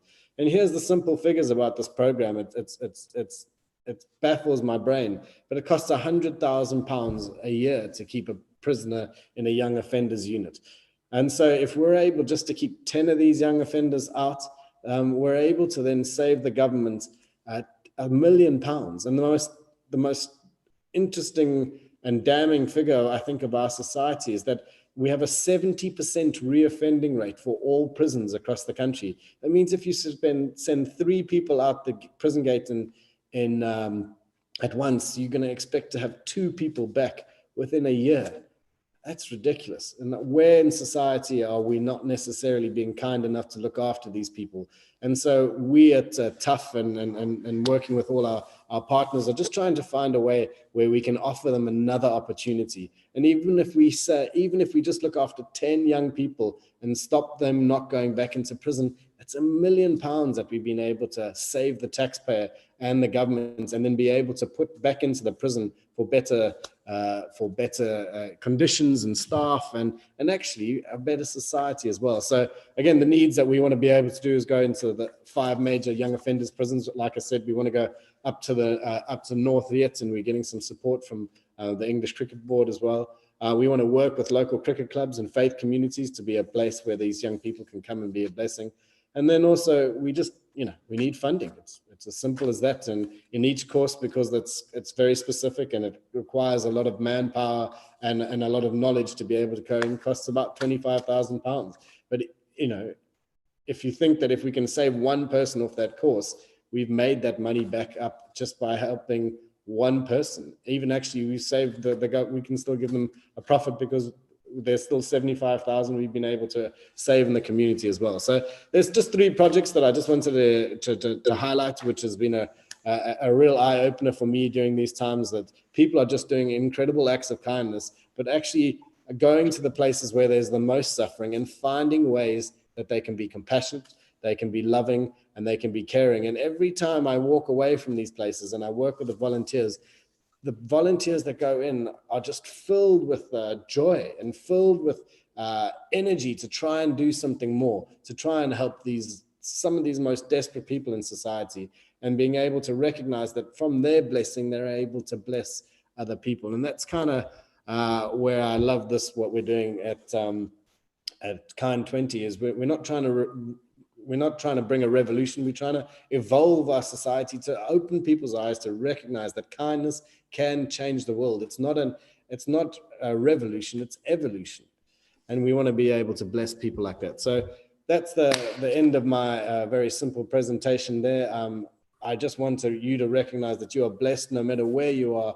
And through kindness and through compassion and through love, you can be a blessing to people in your house, but also to people that you might never have seen before. And as we do small things to be able to bless each other, we will have a better world and a better place. So as always, as you've heard from these lovely videos, let's turn let's turn those COVID-19 cases into #Kind20, and let's try and see if we can get as many acts of kindness around the world to be a blessing to other people as we have been blessed as well. So peace be with you, and thank you so much. Thanks so much, Chris. I was looking at all your slides. You're back now. We can see your face. I know throughout we could see your slides, including the acronym of cricket, which I've never thought of it in that way before. But and thanks for sharing some of your ideas on whether it was sort of surplus to supply, the pair drops, and also the tough cricket. Thanks so much for spending your time. I think just briefly, I think we're going to invite Peter and Peter Bennett to come on. But just before we do, I'd like to sort of bring Dr. Sham and Anna on. I can see they're with us. Maybe just to give their thanks and also just share any other thoughts on this. Yeah, I just want to say thank you to Chris. It's been an incredible evolution to Tough, because if it wasn't for Reverend Chris Kennedy, and our head of sports, John Reeve, the cricket part of Tough wouldn't have developed. And so, we're really we're humbled, honestly, that Reverend Chris Kennedy came on board, had the vision of taking the tough project into prisons and bringing cricket into that whole perspective. And now, as you can hear, that the project now is looking at a national project that we can help juveniles from all over the country. And it's so incredibly important that, you know, one child that doesn't reoffend puts the taxpayer £97,000. And if Tough can basically support even one child, that saves £97,000 for the taxpayer. And if we can save 10 children, which I'm sure we can do, as we've done so in the past, then hey, you know, this is what it's all about. And it's about working together. It's about, you know, how we've worked in unity. And again, it's coming back to one thing only, working to unite humanity through kindness. So thank you, Chris. Thank you, Chris. And we also invite anybody who's listening to, or anybody that knows anybody, to come forward and support Chris in this and John in this project. It will be really, really, it's a substantially extraordinary project of kindness. For sure. Thanks very much. So it's not a revolution, but an evolution. Absolutely. Absolutely. So, Chris, thanks so much for coming on and sharing. I think one that really struck with me was really, you know, connecting even with relationships. You've said that some relationships may have been fractured, but actually this was a chance that people are reaching out. And sort of what resonated when you said sort of going past your own comfort zone, really. Yeah, 100%. And I think the blessing of this time, even though there's been so much hardship, is people have had to start looking at themselves and asking, do I like the person that I am? And from that place, then starting to do the very small things of healing relationships or helping other people, that all of a sudden your self-worth no more isn't found in how much money I have or how much I can be able to consume, but it's about being able to bless other people. And that's why Kind 20 is doing such an amazing work, because it's not about me anymore, but it's about humanity being able to bless each other. Excellent. Well, thanks so much, Chris, for coming on. That was Reverend Chris Kennedy from West London, and the work you've been doing. And certainly, if anyone in West London's got a refrigerated van, I think it'll be very well received for sure with everything. So thanks again, Chris, and you're please do welcome to stay on as long as you want. But certainly, when I think of cricket again and I watch the Cricket World Cup, I'll think of it in a different way as well. But thank you for sharing. With that, in a moment, we're going to bring on Peter Bennett. So I can see Peter's with us on live. So with that, those of you still at home, we've gone from Australia to South Africa, in fact, to West London, and we're carrying on our journey. The whole day is still with us, so the day is still young. And the whole theme today of Healing Our Earth is this theme of #Kind20. Can we turn COVID-19 into acts of kindness with #Kind20? May those acts of kindness overwhelm, stifle that virus COVID-19 as this world is changing.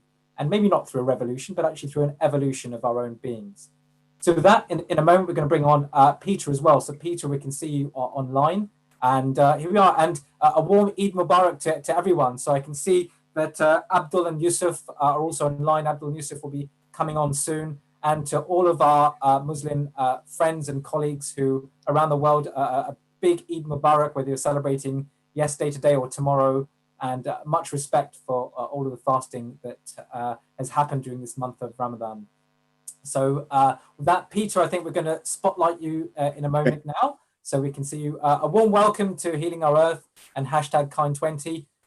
Peter, I understand you're from a legal background. You're still a lecturer at the London School of Accountancy and Guildhall. You've got a medical legal background as well. So it takes my interest being a medic myself. So I know you've done some work sort of thing in falls prevention, which is really, I know that's not your theme for today, but maybe we'll talk offline because actually very interestingly, during this time of COVID, I look after a lot of elderly people who have actually fallen over in their homes. And how do we go there? A lot of, I'll just bring myself on because otherwise you'll probably be thinking, gosh, you've been spotlighted. But, those of you who are watching are thinking, well, you may have elderly parents who've actually fallen over at home. And what technology is there to try and for them to alert other people? And often as pastors, doctors would actually go back to someone's house wearing our PPE just to help them up.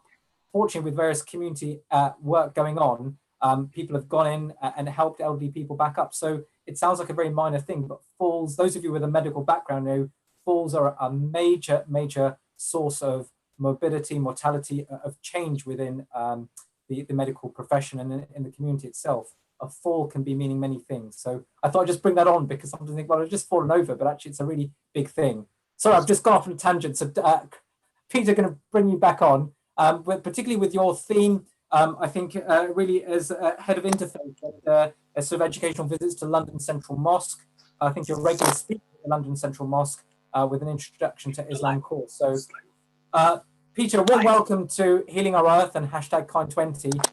Handing over to you. I know you're going to be welcoming your colleagues Abdi and Yusuf as well, and a big Eid Mubarak to everyone.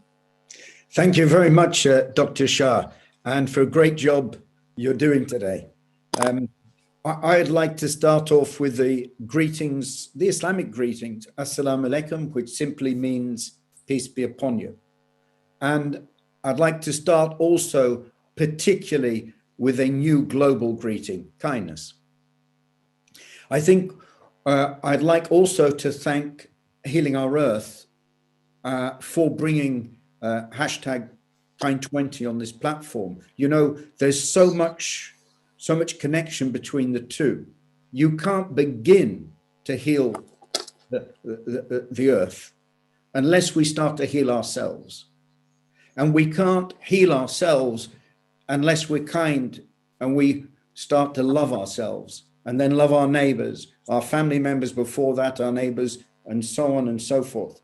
So the convergence of this campaign with this platform is wonderful. I'd like to thank everybody at Healing Our Earth and a lot of those people who are doing the work behind the scenes. Thank you very much. And I'm honored to have this opportunity. I'd like immediately, though, to do an act of good deed. And you'll have to just bear with me, because this is a poem I composed particularly for Healing the Earth in gratitude for allowing hashtag Kind20 on this platform. So I'm going to read it because I haven't memorized it yet. It's called The Warning.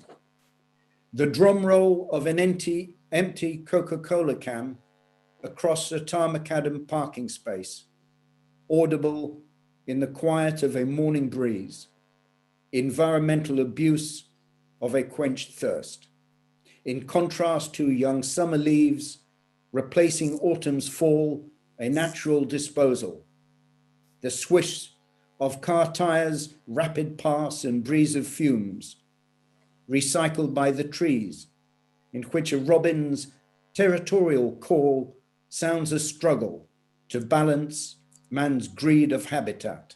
At dawn so clear an evening song, drowned by waste of human sound. The drum roll of an empty can, a language new to earth. And out at sea, the human plastic waste sinks in disguise as food for turtle and for fish. We used to have our milk in glass, and in a lifetime basket, bread collect. There was no shame to share some clothes from well-cared hand-me-downs. But now a poison new to earth sinks in disguise. Folk of knowledge long had warned with focus on the planet, but never told a pandemic tale. Crimes of human kingship brought a low, and in her humility, earth praise, return to glass and basket and to hand-me-downs, return to language understandable with cures for your poison. A drum roll of an empty can, a drum roll, warning, warning, be not deaf. Right, so now I'll get on with acts of kindness. I'm going to look briefly at what kindness can mean in Islam, or some aspects of it. I'm going to then look at kindness embodied in UK law, and then I'm going to look at perhaps different religions and their notions of kindness. So kindness in Islam starts with the relationship with God and then the family. In 5 places in the Quran, God says, worship me and be kind to your parents. So the parents are placed immediately before or under the foot of God. Such is their importance. Indeed, the Quran makes it clear to use the expression "uff," 2 letters of the Arabic alphabet, which don't make a word, when a parent perhaps is telling you, tidy your room for the 1,000th time, you roll your eyes to heaven and say, "Uff, this is not permitted. This is an act of disobedience." And so kindness to parents is the starting point. Another aspect I love is kindness to neighbors. So we're not, and it doesn't matter who the neighbors are, of any religion or no religion. So when we cook a meal our neighbors can smell, we're under a duty to go next door and ask and see if they need some food. When we let our children play in the garden and we offer them sweets, it is forbidden to do that. If there's children playing next door and you don't also offer them sweets. Now, in all religions, there is this beauty of kindness. We all have it there. And for example, in the Hindu religion, this statement, "In the happiness of others lies my own happiness," is reflected in Mark 12:29 in the Gospel of Mark in the Bible. Love your neighbor as yourself, a commandment. You shall love your neighbor as yourself. This is very difficult to find happiness from doing things to others if you're selfish. So it requires a struggle. And this rule of kindness we find outside of all religion. It was first developed in a Scottish case, which became law in the UK actually. Donoghue and Stevenson, Lord Atkin, tells us that the rule that you are to love your neighbor, and he's quoting actually, he's taking that reference from Mark 12:29 onwards. The rule that you are to love your neighbor becomes in law, you must not injure your neighbor. And the lawyer's question, who is my neighbor, receives this reply: anybody. Anybody who is so closely and directly affected by my acts or my omissions that I ought to have them in contemplation when doing or not doing something. So when I walked past a beggar the other day, if I walk past and I omit to help him, I breach the rule in Donoghue and Stevenson. I breach the rule in the Quran. Charity is for those who ask and for those who don't ask. That's very interesting. For those who don't ask, it imposes a communal duty on us to help. And listen, you don't have to come from any religion. You don't have to come from any particular legal system, but you will be surrounded by obligations which in essence are based on thinking of other people and kindness. So in my role at London Central Mosque, I'm the Interfaith lead. So I have typically between 17,000 and 19,000 visitors a year from all schools, primary right up to postgraduate, university, and universities from around the world, the Ministry of Defense, the police, the intelligence services, and from big business. And most of the time, I'm a mind changer. People are coming to us with a serious symptom of misconception, and we have to put it right. We have some teachers telling us we had more children who would love to have come, but their parents said they're not going anywhere near a mosque. And we've had some parents who've come along. One lady came up to me and said, I've come because I didn't want my daughter really to come. But now after listening to you, you're such beautiful people, she can come anytime. One thing #Kind20 has done has changed what I call, already it's done it and it's continuing to do it. It's changed what I call the us and them theology. I've always been working for the us theology, and this is what #Kind20 does, and that's one of the things that attracted me to this campaign. Another thing that attracted me was when I thought about medication. I used to take very strong painkillers, and I was reading instructions for use. I mean, not instructions for use, the side effects. And one of the side effects was sudden death. Well, that made me laugh, because if I died, the medicine would have no purpose. Listen, hashtag kind20 has a side effect. It's infectious.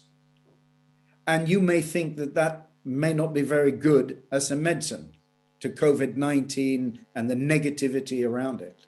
But in fact, it's wonderful. It's what we need, because this infection comes from love and the acts of kindness. And those acts of kindness, as we've seen just today, and as we've seen as the number of followers seriously rises in such a short time, it indeed is infectious.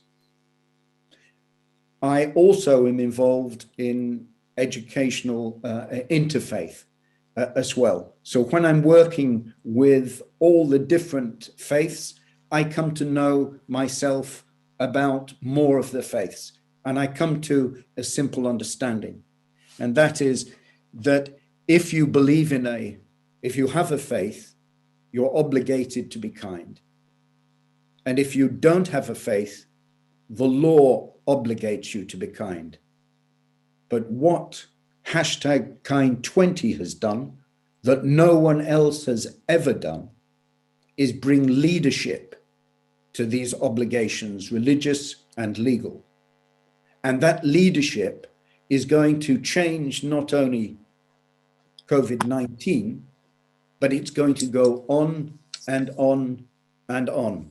It can be hashtag kind21 for the problems we may face in the future, and so on and so forth.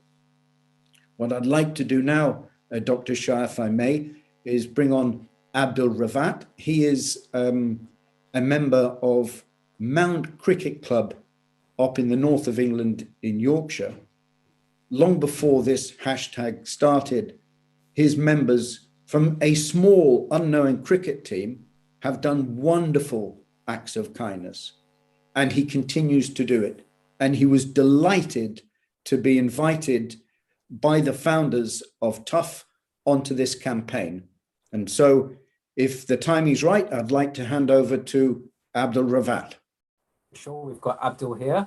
Thanks, So Doctor. we can spotlight Abdul a minute. Eid Mubarak to Abdul, welcome. If you just want to unmute yourself.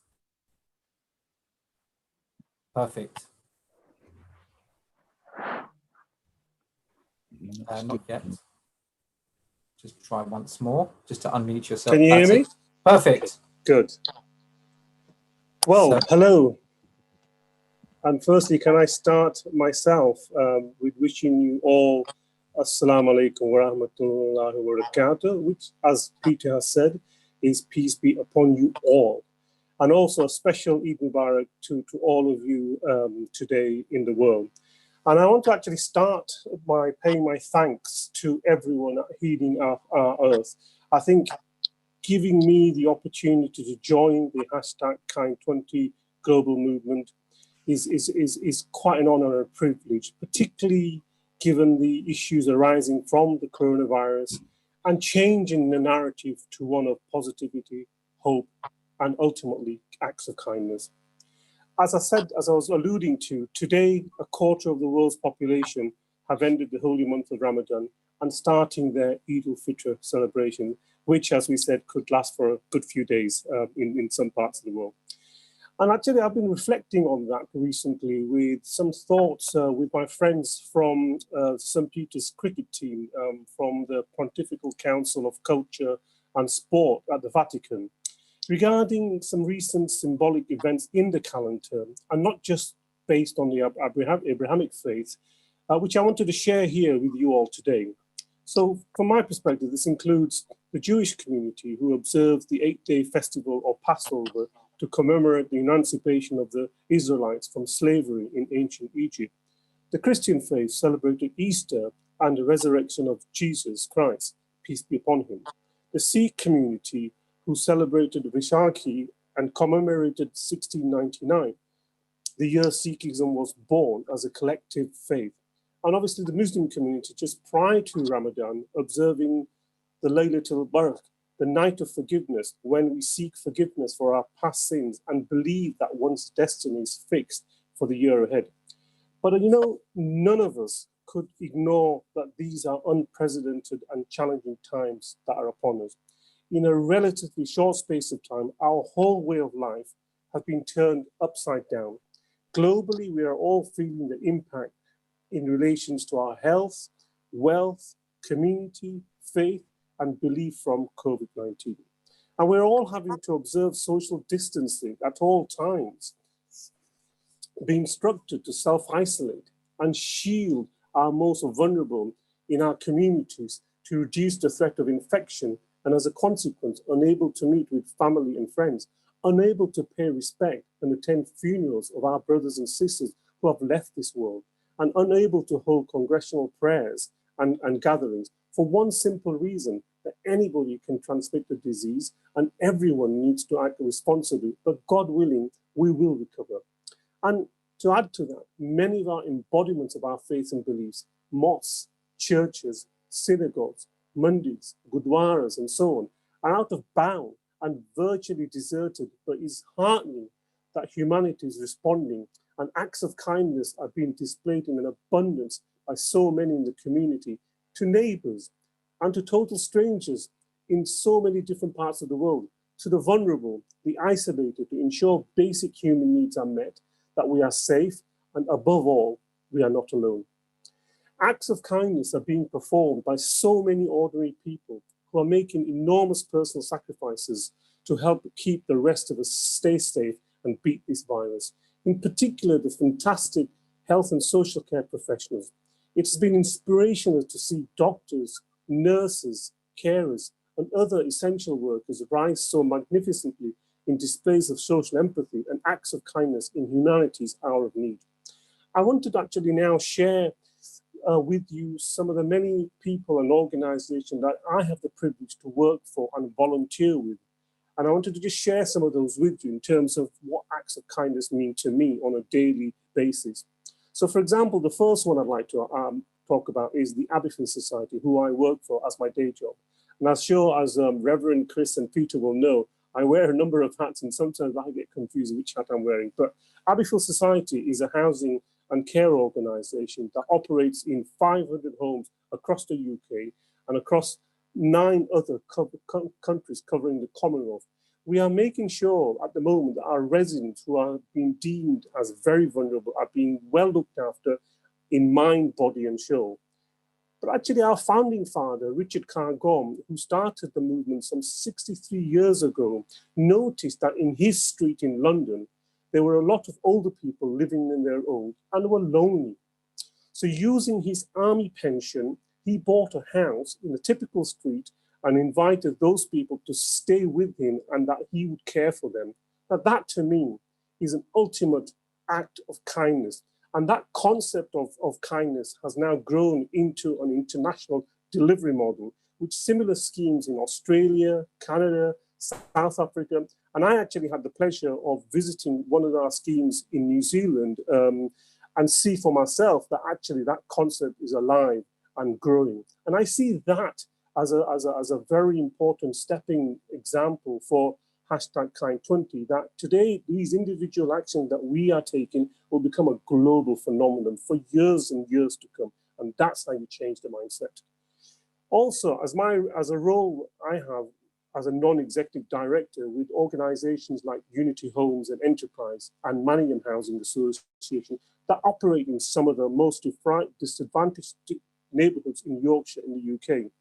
Combined, it has a stock profile of 2,500 homes and around 52,000 square feet of commercial workspace, working with circa 50 businesses, social enterprises, and third sector bodies on 3 sites and effectively employing 50 people. Now you can imagine the impact COVID-19 has had on all of that operation. So we are sort of ensuring that our 10,000 strong residents are safe in their homes that they live in and are well managed.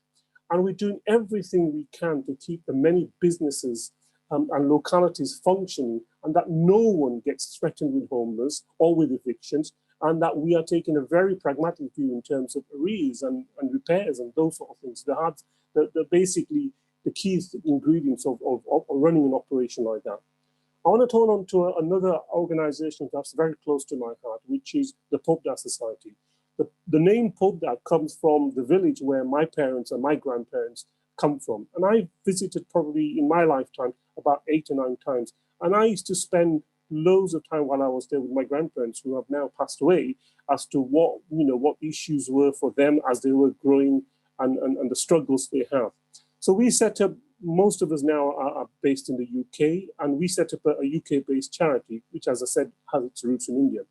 So we have been using our people and resources to help deliver essential food supplies to over 600 households to ensure that during this extended lockdown period that they can feed their families. And in collaboration with others, our support is reaching all sections of the community, irrespective of religion, caste, and creed.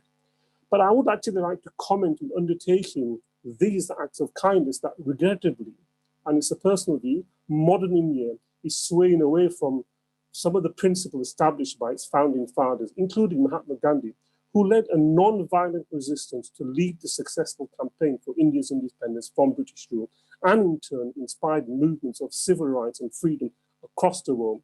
But yet, there are too many examples of state-induced nationalism that is unbalancing and harming the delicate social cohesion that is the magic of India. I said earlier that 25% of the world's population will be celebrating Eid over the coming days. And this includes 30 million people in India, the most in any one country in the world. So I think that's a food for thought there. And last but not least, I want to come on to Mount Creek Club. Reverend Chris have mentioned them. Dr. Shamender knows about them. With Peter, we've done some amazing work. And I just wanted to give you some idea about what the club is about. Mount Creek Club is a tiny club in Batley, UK, but has won enormous praises and recognition from the likes of the Commonwealth of Nations, the Queen here in the UK as part of its Voluntary Service Awards. And last year we were given the title of Best Club in the Land at the House of Commons. For what, you're probably asking? Well, I'd like to think for it to work in the community and bringing about greater interfaith relationship, which included the famous match that we had with the Vatican's team, both when we went to play them in Rome and then when they've been coming here in 2016 and 2019. But like Mahatma Gandhi, we too lost an icon as part of our journey. The beacon that was the form of the murdered British Member of Parliament, Jo Cox, who was a patron of the club. Her resounding chorus that there is more that unites us and divides us is as relevant to us today and should be as relevant to the hashtag Kind20 campaign. We've also done some amazing work in other parts of the world. For example, we went to Palestine.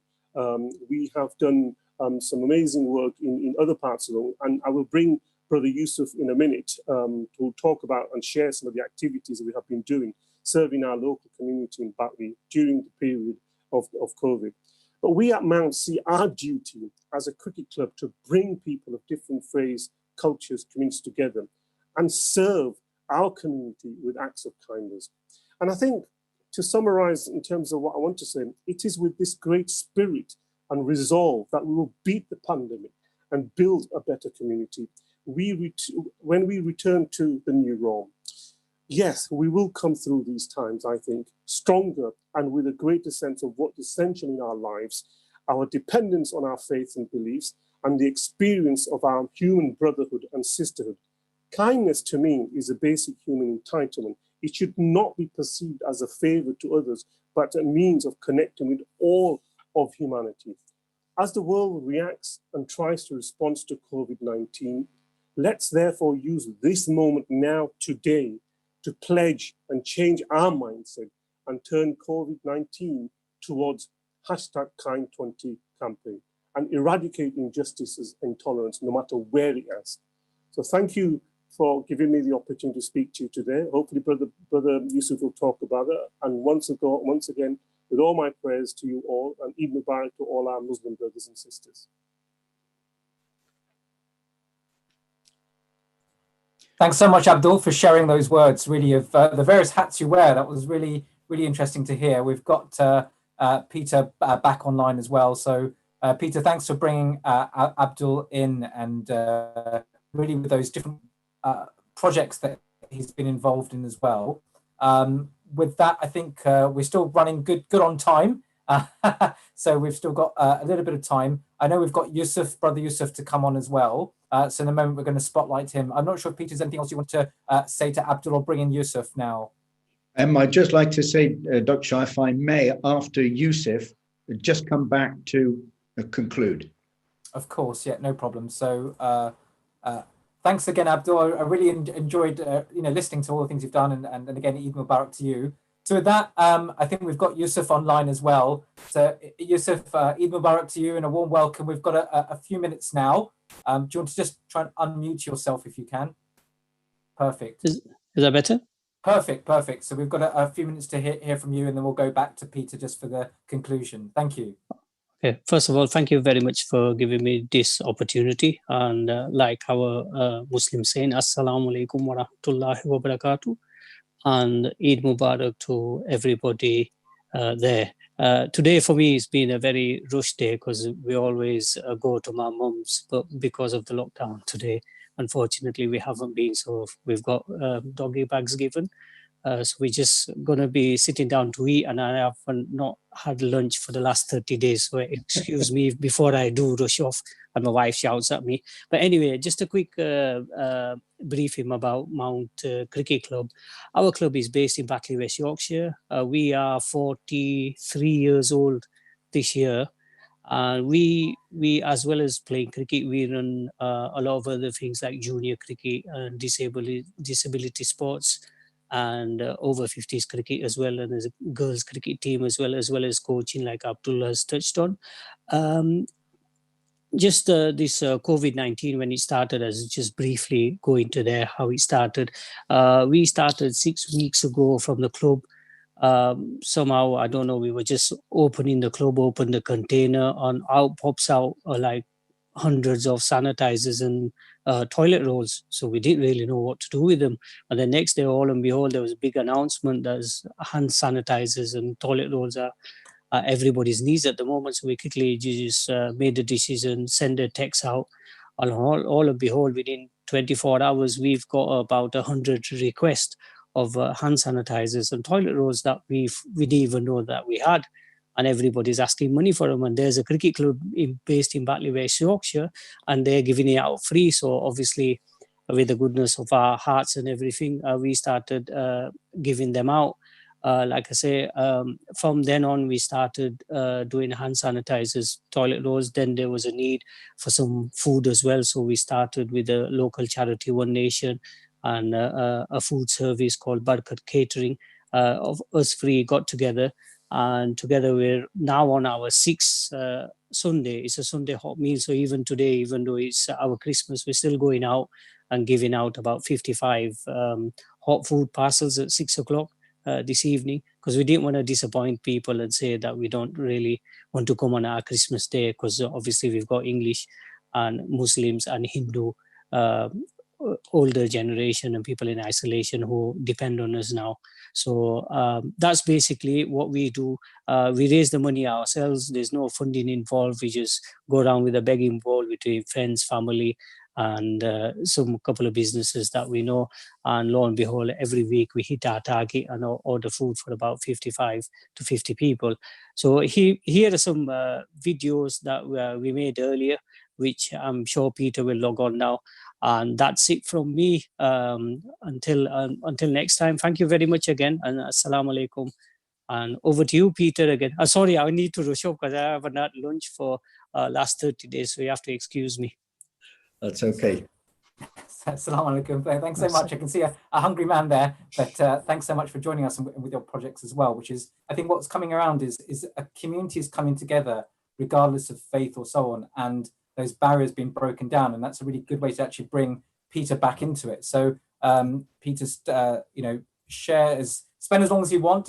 There's a question come forward really about how you got involved with Tough and particularly the London Central Mosque, how they've got involved with hashtag Kind20. Yeah, thank you. So I got involved with Anna and Shamender when they came for an interfaith event with all faiths. And they had some marvelous projects they were talking about in those days. I didn't realize how important the work was that they were doing. And then I tried to get the London Central Mosque on board. And our director is very open-minded and willing to take on new partners, if you like. And so it was through that connection, the interfaith connection, that I came to know them.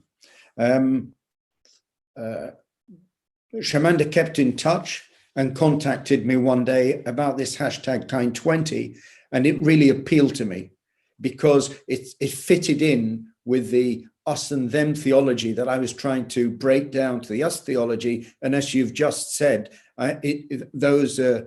those community, religious, and even political barriers are breaking down.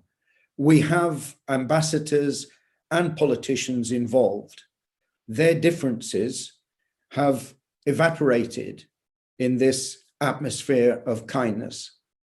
We've got people of different colors and ethnic minorities, and those colors and different ethnic backgrounds are dissolved again against this background of hashtag Kind20, as you say, quite correctly, breaking down the barriers. We've got citizens of different countries involved, as we saw. Nationalism seems to be bowing to acts of kindness. We've got countries from all over the world involved, and it's growing. There is a new United Nations, a United Nations of love, of good deeds, expressed in hashtag Kind20. Hashtag Kind20 has become the new flag for all nations. I've been running a little bit behind the curve, actually, in acts of good deeds, personally, and from an organized point of view, but that's, I comfort myself, acceptable, because when I got involved with hashtag Kind20, we didn't expect it to move so fast. But I will be passing on this baton to over 250 schools who usually come and visit us. And from September, it looks like I'll be going out and visiting them, but I'm contacting them already. I'll be contacting universities from around the world, the Ministry of Defense, the Home Office, and the Foreign Office, and big businesses that we usually have coming to visit. And again, I'll be going out. And what I'd like to do now is just thank everybody again and say, I'm handing over the baton now to everyone to keep doing what you're doing. This baton of kindness, this United Nations of good deeds. Thank you for this opportunity. And I wish you blessings in all your acts of kindness. Thank you, Dr. Shah. Thank you, Peter. And I understand that you've got, I think, a couple more videos to just share and some photos. So we're going to ask our, I don't know if you've got them, or I think our administrator's got some videos here. Yeah, there we are. Thank you. So if you play this first one. Right, thanks for all your help, everybody. Much needed. I was on my last one. No problem. If you need any more, just give us a shout. Will do, love. Thank you very much. I just want to say thank you so much to everyone at the Mount Cricket Club for helping people out at this horrible time. My mum's 90-year-old, she's really poorly. I've tried all week, I can't get toilet rolls, I can't get hand sanitizer, I can't get incontinence pads and incontinence sheets. But without Mount Cricket Club, I'd be absolutely lost, and you are absolute angels. And God bless you all. I can't thank you enough for helping me out at this time. And I know that my mum's really grateful to us. Thank you so much. Thank you very much. I felt awful ringing and texting you last night to ask you. Well, that was lovely to see. So I think Abdul Yusuf is still online. You can see some very grateful recipients. So that was really good to see. So Peter, thanks so much. I'm just going to bring, very brief, I know we're actually short of time, I'm going to bring in our next co-host in a moment, Dr. Lalit, but just doing so, I think I've got Shamender and Anna online, just to sort of maybe they wanted to just personally just say thanks as well.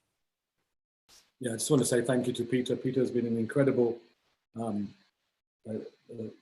colleague, and we're so grateful that he's now a tough trustee, a member of our task force for the hashtag Kind20. It's been an incredible support, 24 hours a day. Peter's there for us, and even during Ramadan as well. So Peter, we're blessed. We're blessed to know you, to be with you, to walk with you forward, shoulder to shoulder. And Abdullah, I just want to say thank you very much for being the king of the north, as they say in the Game of Thrones, to basically take the baton of hashtag Kind20 to the north of England and to Scotland as well. So thank you, and Yusuf as well. So thank you, guys. Thank you so much. And Dr. Dubayan. And yes. Where he is watching. Dr. D, we love you. Yeah. Okay, so thanks so much. So Peter, thanks so much for coming back on, and all the different things you've shared, particularly with the London Central Mosque, and again to Abdul and Yusuf. So with that, thanks so much. Thank you, Doctor. So with that, hopefully everyone's watching still healingourearth.com, and today's the whole theme of hashtag Kind20, which I think is now ingrained into our subconscious, these sort of acts of kindness. So with that, in a moment, going to bring in, it's time for me to move on as a host, because I think you've seen me enough. And we've got one of our wonderful co-hosts as well, Dr. Lalit Sodha, coming on. Lalit has been already been co-hosting quite a few sessions, and again from the healthcare field as well, being a chiropractor. So with that, Lalit, I'm just going to bring you on. So with that, from my side, thanks so much for allowing me to be part of this as well, and namaste to you all. So with that, Lalit, just welcome you on. Hopefully we can see you. A warm welcome. I think you may just need to unmute yourself. If you just want to let's see. So perfect. So a warm welcome, and just handing over the baton to you, bringing kindness, and I'm sure to all the people who are watching. Can we use this platform to bring on kindness, and really telling everyone else. I'm just going to come back on briefly, and then just to share with you that really, wherever you're watching, please do something, whatever it may be, where it may be some act of kindness. It may be just crossing a comfort zone. It may be speaking to a loved one, cooking something, or just giving them a smile. But hopefully this program has inspired you to do so, and do log in to the hashtag Kind20 website through Tough Earth. But with that, Lalit, I know you've been watching so far. How you've been finding things? Absolutely amazing. I just can't believe the amount of people doing the acts of kindness. And earlier, one of the reverends from Northwest London said they're providing 55,000 meals in the last 5 weeks. That's amazing. I think, I think the corona has brought in a lot of kindness, I think, and that's the way to look at it. So yeah, amazing collection of speakers, amazing music we've had. People are going all the way there to help hashtag Kind20. Excellent. So Lalit, handing over to you, and I'm sure you can tell us about the program coming ahead. I think we've got those who are looking online can see the lineup still really for the next 4 hours. Some really excellent speakers coming up. So Lalit, please do tell us who's coming on next, and handing over to you. Sure. Thank you very much, Dr. Milan. And have a lovely, pleasant afternoon. And before I start my hosting session, I want to wish all our Muslim brothers and sisters a massive Eid Mubarak from the team and from hashtag Kind20. So next, we've had some amazing speakers on so far. We are moving on from England. We are moving off to India right now. And we have an amazing gentleman, Shalin Malhotra, who is a young gentleman, an Indian VJ and a television actor. As one of the most renowned Indian television celebrities, he's established a career in Hindi television for himself. And his television debut was a Star Plus crime show based on action, showing Shalin as ACP Arjun, and did an amazing job on those TV shows. He has been seen in many reality shows as a contestant of a youth-based game on MATV, season 4, which was in the year of 2006. And he's also hosted audition episodes of shows like MTV Rockathon. He is a great gentleman, trained in parkour, and he's a very highly skilled kickboxer also.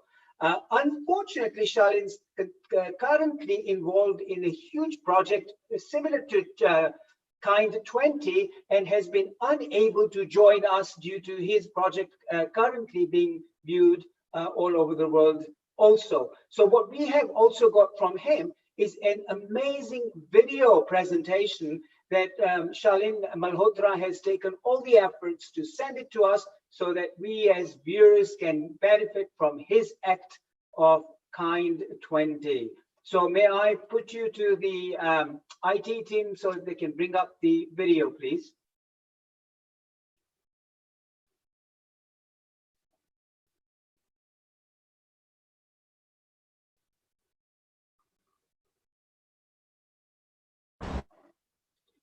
Okay, I think we will certainly be bringing that on in just all a of you minute. from all across the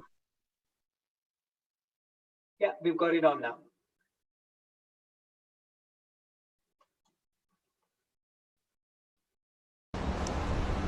Hi, I'm Charlene and I'm from India. I welcome all of you from all across the globe who've joined hands in this beautiful movement for fighting COVID with kindness. I also thank the Unity of Faiths for starting such a movement and also getting me on board. See, we all know the world is going through a very, very difficult time. You know, there's a loss of life, there's a loss of property, there's a loss of income.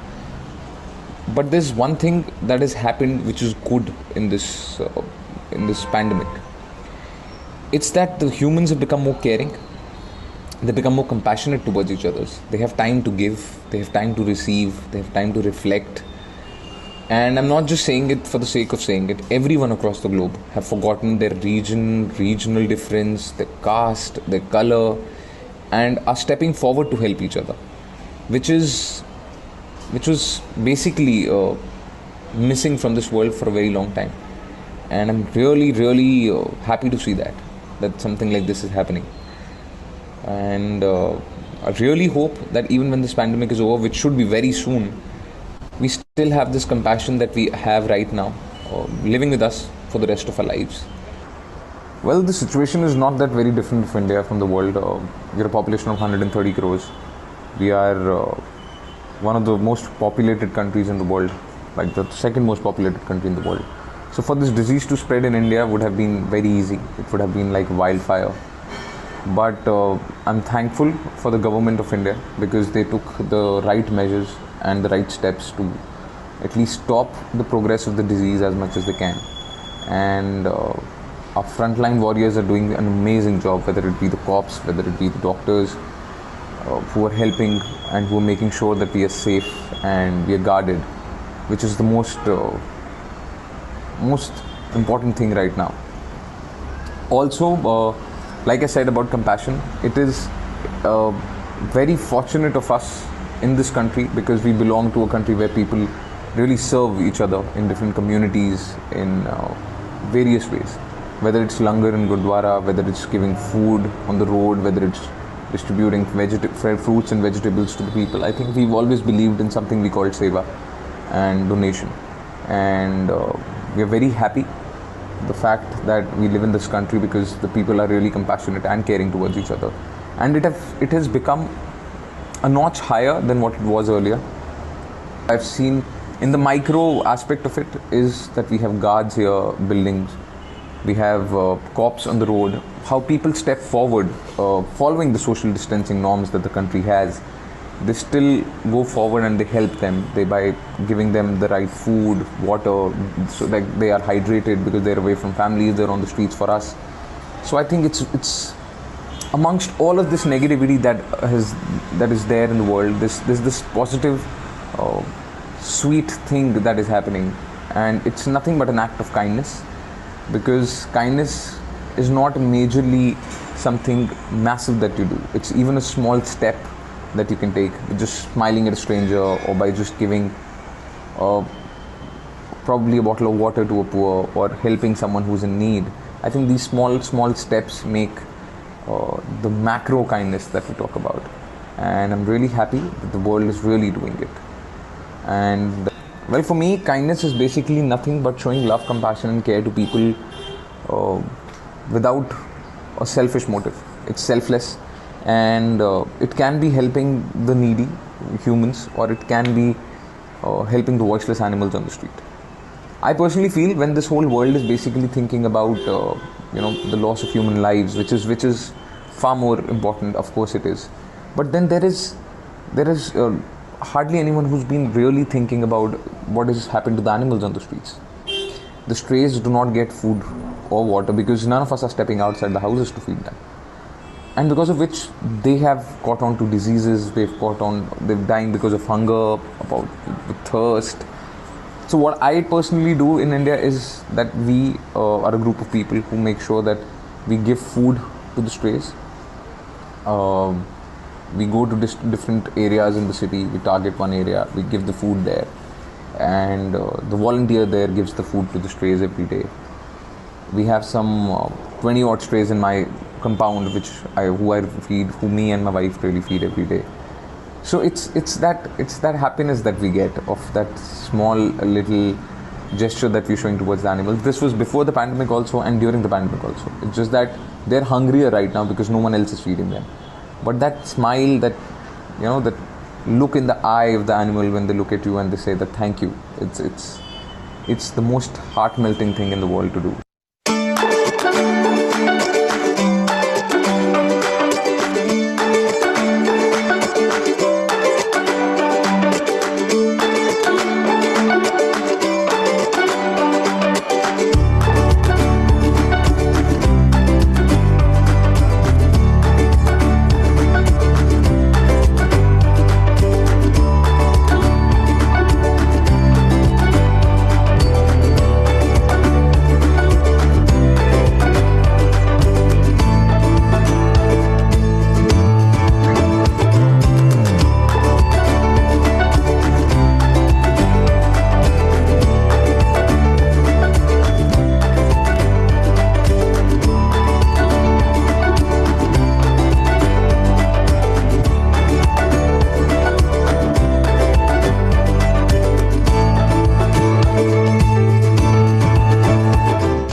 Well, first of all, a little about myself. I'm an actor, and so there are a lot of actor friends of mine from the fraternity who basically pitched in and made a small little video of what kindness means to them, and they're also passing on the baton of this particular campaign to others, to all their friends and colleagues they know of. And I really hope that this spreads as much as it can, and we can really turn this COVID-19 into #Kind20.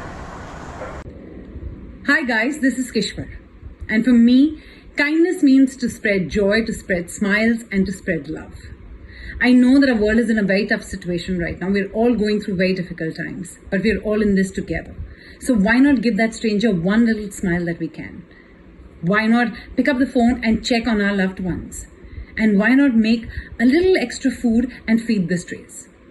Let's spread kindness, guys, and let's change COVID-19 to #Kind20. Let's do this together. Kindness to me is being generous, helpful to others. See, right now we are living in a world which none of us has experienced. We don't know what's happening. Humanity is suffering. People are struggling at their jobs. See, what world needs right now is to be kind to each other, helpful to each other. I mean, people who are daily wage earners, who have lost their jobs. So I pledge to help my domestic help, to help my security guard, to help my liftman, to help my makeup dada, dress dada, spot dada. Let's turn this COVID-20 into kindness 20. Hi guys, this is Karan Wahi here, and I feel kindness is something that is difficult to describe in words, but I think if I could help somebody or if I could do something for someone's betterment, mentally, physically, financially, I term that as kindness. I think kindness to me is being considerate towards other people. Kindness is showing empathy. Kindness is being patient. I think kindness doesn't have a definitive meaning or a description. I think being kind is just being in a situation where with you rising high, everyone around you also rises, and everyone wins at the end. And I think that's what kindness to me is.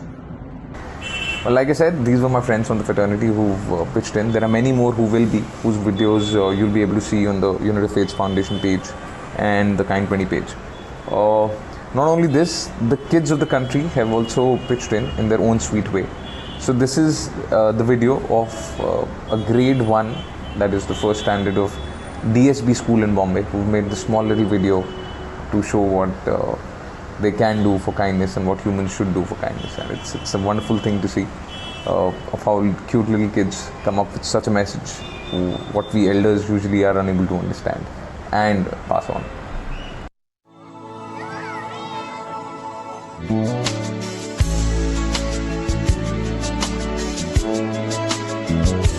There is a place in your heart, and I know that it is love.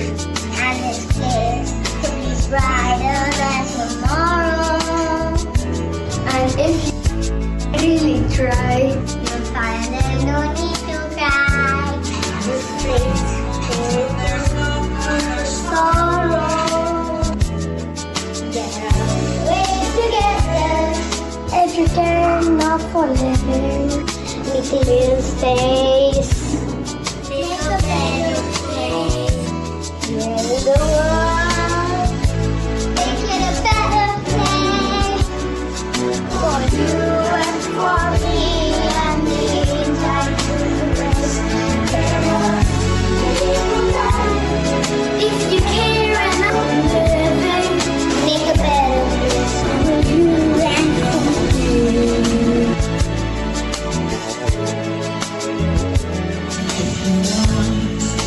Why? There's a love that cannot lie. Love is strong. It only has for joyful giving. If we try, we shall see. In this bliss we cannot feel. We're afraid we stop existing and start living. Then it feels that always starting to growing. A better world. A better world.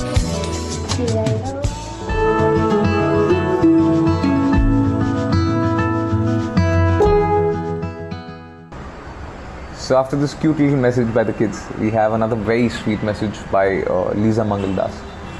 She has it in a form of poem. You know, what's really heartwarming to see is people of different beliefs, different walks of life coming together for that one single motive that all of them have, is that spread kindness, and kindness can overturn a lot of things. And I'm really happy to see that.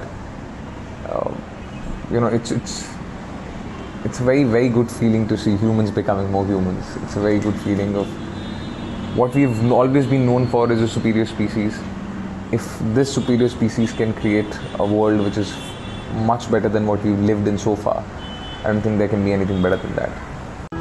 I have something to tell you. Kindness is contagious too. So let's thank the doctors saving lives, and let's all tip the delivery guys. Feed the strays in our neighborhood. It isn't hard to do some good. For your roommate, bake a cake. Oh, what a difference you can make to yours and someone else's day when love and hope seem far away. Kindness is contagious too, and it can start with me and you. So let's all turn COVID-19 into #Kind20. Well, after this, we have a very, very special message performance. You can call it anything that you like, but it's very special. Why? Because it's from the Global Hospital in Parel in Mumbai. It's from the staff there, and they are the people who really, really working hard for all of us to stay safe, to stay alive, to make sure that we are okay after risking their lives. So I really think this one deserves a very special mention. And amidst all of this, they still come forward and make something like this for the world. I think It's more than human, it's superhuman. As it is, we've turned them as the superhuman, we've turned them as our superheroes. I really, really believe that after this, they're the sweetest superheroes in the world.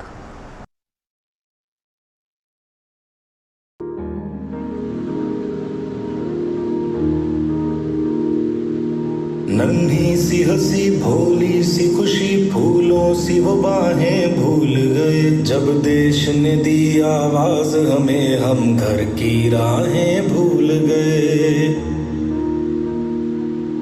हम सोए नहीं कई रातों से जाने वतन सो जान बुझे हमें नींद उसी दिन आएगी जब देखेंगे आबाद तुझे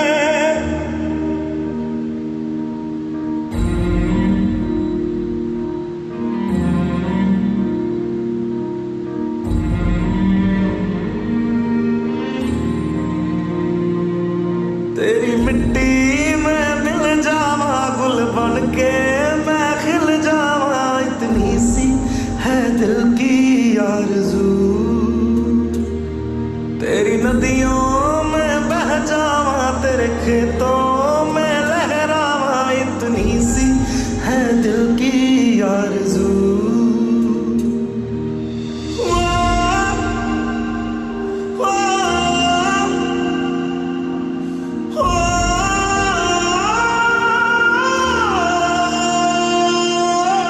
मजबूर हुई जब दिल की दुआ तो हमने दवा से काम लिया वो नब्ज नहीं फिर थमने दी जिस नब्ज को हमने थाम लिया बीमार है जो किस धर्म का है हमसे न कभी ये भेद हुआ सरहद पे जो वर्दी खाकी थी अब उसका रंग सफेद हुआ तेरी मिट्टी में मिल जावा गुल बन के मैं खिल जावा इतनी सी है दिल की आरज़ू तेरी नदियों में बह जावा तेरे खेतों में लहरावा इतनी सी है दिल की आरज़ू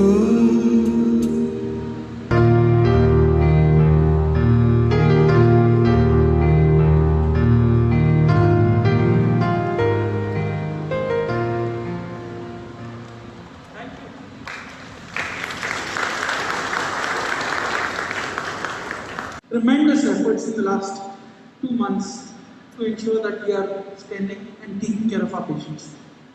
Thanks to all our doctors, our nurses, our housekeeping, our security, our PCAs, our FNB, every other member of the team who has gone forward and taken care of this large challenge which we are facing today. I have no words to express what I am feeling today, but I can tell you that you guys are actually truly angels who have come on this earth to take care of this patients who are coming in our hospital. Thanks a ton, and I'll always be forever grateful and indebted for all this hard work. Thanks a ton. Thank you.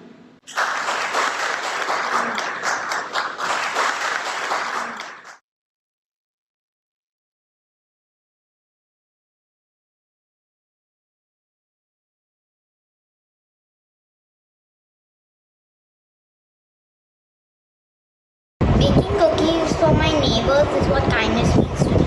Let's make COVID-19 kind 20.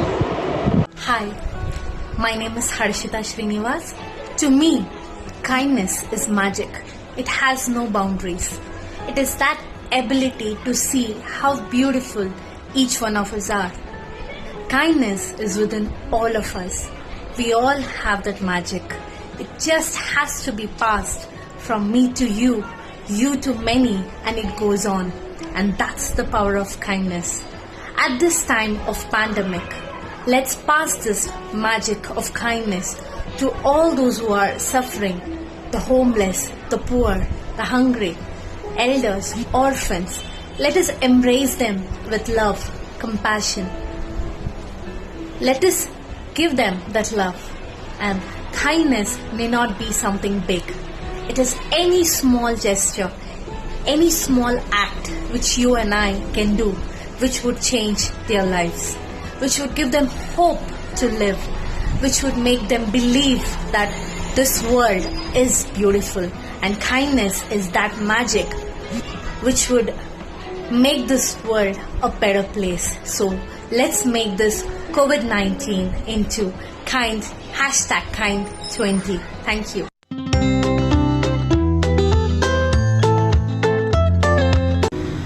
Hi guys, I'm Ranjit from Delhi, and I'm going to talk to you about a little something which is very powerful, yet it's free. That one thing is kindness. People often overlook it.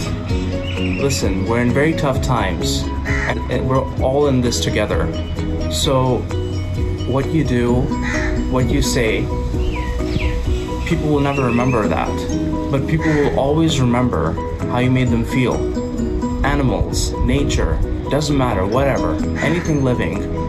Be nice to it. Be nice to yourself. Start it from within. Be nice and see how powerful this thing really is. It's going to influence everything around you. It's all about positivity. We will get through this, and stay strong.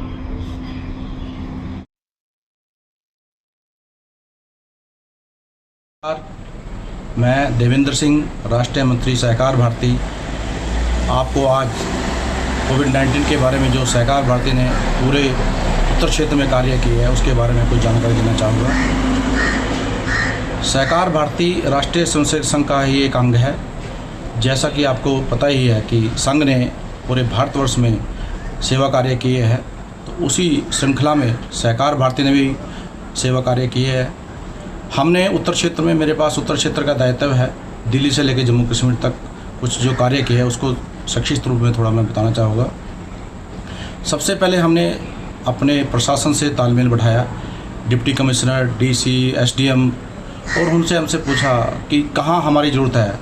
तो हमने प्रशासन के साथ मिलके जो गरीब बस्तियों के अंदर भोजन की व्यवस्था करनी थी, हमने अपने कार्यकर्ताओं के साथ मिलके लगभग 25-30 दिन तक भोजन की व्यवस्था की।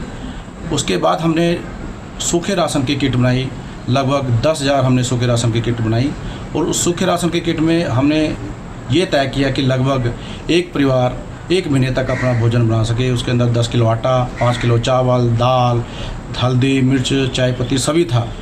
इसी प्रकार से हमने महसूस किया कि गरीब जिनकी व्यवसाय छूट गया है, जैसे मोची है, नाई है, धोबी है, तेली है, बाल काटने वाला है, उनका सर्वे कराया और उनको घर जाकर हमने भोजन की किट प्रदान की ताकि वो अपना गुजारा कर सके। इसके साथ ही हमारे जो संस्थापक सहकार भारती के सतीश मराठी जी के आह्वान पर हमने विशेष रूप से मुहिम चलाई और कोविड-19 के जो सिविल सर्जन के साथ मिलकर बातचीत की और उनको जहाँ जहाँ पे जरूरत महसूस हुई, हमने मास्क, सैनिटाइज़र, पीपी किट और ग्लव्स वगैरह बांटे। इवन पीजीआई के अंदर लगभग हमने एनजीओ के माध्यम से 50 लाख का सामान उनको हमने प्रोवाइड कराया। इसी तरह से चंडीगढ़, मोहाली, पंचकुला के डिप्टी कमिश्नर के साथ हमने मिलकर बहुत बड़ा काम किया है। और इसी तरह से और भारतवर्ष में जहाँ पे भी जरूरत हमारी महसूस हुई, हम वहाँ पे खड़े हुए हैं।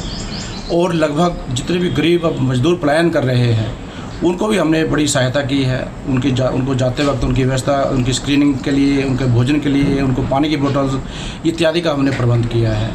कुल मिलाकर हमने जो सेवा कार्य किए हैं वो हमने अपनी क्षमता के अनुसार किए हैं और अपने जो सहकार भारती के लोग हैं बड़े अपने मन से उन्होंने सेवा कार्य किए हैं। अंत में मैं ये कहना चाहूँगा कि जो कोविड-19 है उसको #kind20 में बदला जाए, क्योंकि जो kind20 है बहुत अच्छा कार्य कर रही है और पूरे विश्व में ये कार्य कर रही है। धन्यवाद।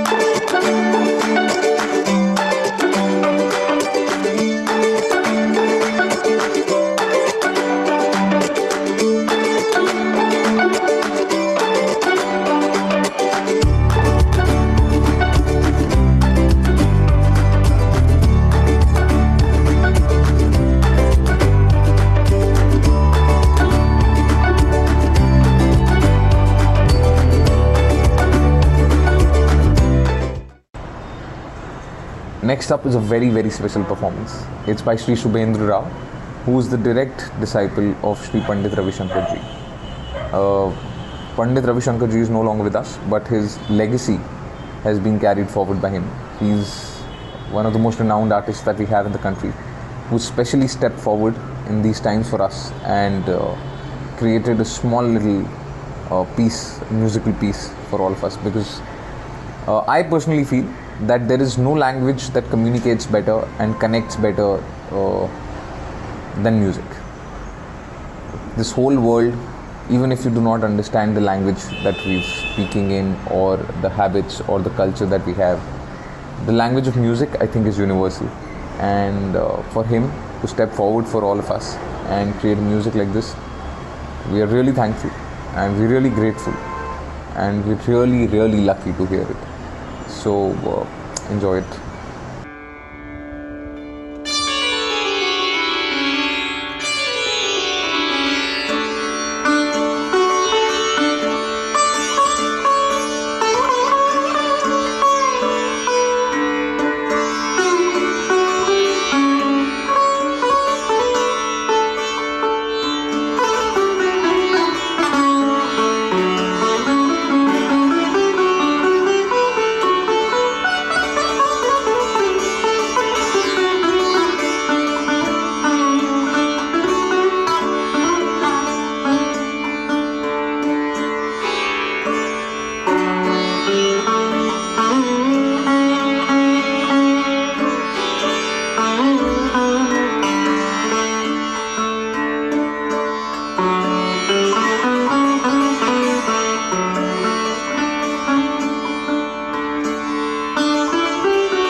Namaskar.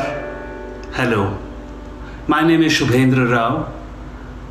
Kindness is something that we are seeing during this whole difficult times that the world is going through. Yes, there are a lot of problems, but then the human kindness, which is so very important, comes through very clearly. For me, one of the main things that bothers me is when I hear the word migrant workers. They are not migrants. We are all migrants in a certain sense, of course, but then these workers who have left their home and come should not be divided and put into the category of being migrant. The very word migrant divides rather than unites. And in this difficult state that the whole world is going through, we need to stand united, we need to be united, and we need to act united. So let's all stop using the word migrant. Let's call them workers who are going back home to the safety of their families, to the safety of their loved ones, and to the safety of something familiar. They will be back and we will all be there to support them. Let COVID-19 become kind 20. Thank you.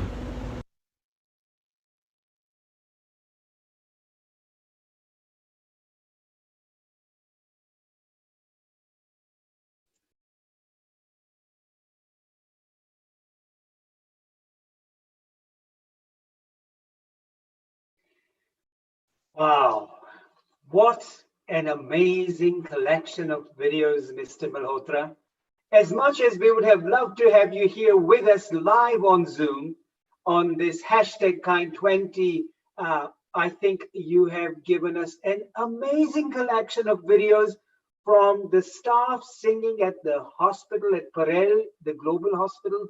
Almost brought tears to my eyes there.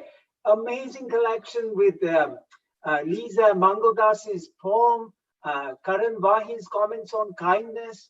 You have collected these little kids to older people and just shown what the act of kindness is all about.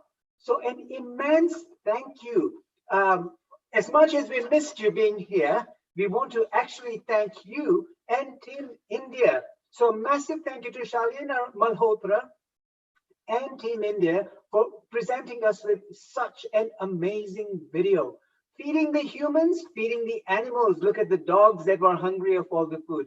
I mean, this video was a huge collection of hashtag Kind20. So a massive thank you from Healing Our Earth team from London and hashtag Kind20.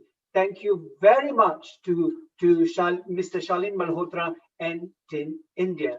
Now, before we move on to our next guest, I just want to make sure we wanted to acknowledge our team members from Healing Our Earth who have put up this amazing global show, a global event.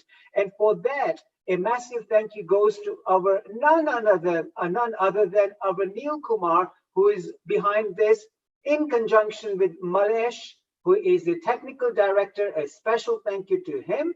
Nishit Kotak, who is the co-director. Media by Cash, Anita, and Varsha. Thank you for that.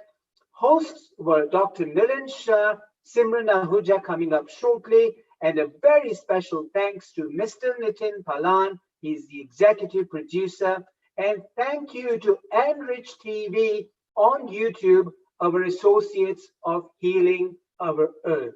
So thank you to each and every member who has put in their hard work, hard effort for this particular event to take place. Once again, a global namaste to all of you. Moving on to our next guest, we are actually going on to Iceland. And the lady from Iceland is Linda Baldevitsodir. Now, I hope I've said that correctly, Linda. You'll have to help me with that if I haven't said it. But Linda, she is a lead communication consultant and a TRM, which is a trauma resiliency model expert. Linda is a well-known writer for Iceland's leading news agency, Smartland Mobiles, and is a former TV host. Her shows won News of the Year in 2014. Amazing achievement there, Linda. As the former president of the Icelandic Coaching Federation, she created a yearly coaching day since 2012. Linda sat on the board of Icelandic Women's Business Association also. A co-author of an acclaimed book, I Am. What a title, I Am. I love that. And in collaboration, coaches, Linda created programs for institutions and companies like Reykjavik City Council Welfare Department. Linda is a leading life coach since the last 14 years and works with people from all walks of life. Linda, huge credibility to your achievements that you've had. Welcome today to #Kind20. And we welcome you with a global namaste and welcome here. Thank you, Milan, and hello world. Or like we say in Icelandic, komið sæl og blessuð, meaning come, enjoy, and be blessed. What a blessing it is to have been invited by the Healing Our Earth team on this global #Kind20 online session. So thank you so much for the invitation. Iceland is a land of fire and ice, bright summer nights, and the northern lights. But we have also had many traumatic situations in our country, such as extremely bad weathers, deadly avalanches, strong earthquakes, and a major volcanic eruption like Eyjafjallajökull, for example, the economic crisis in 2008, and now the COVID-19. But through it all, we have stood together as one.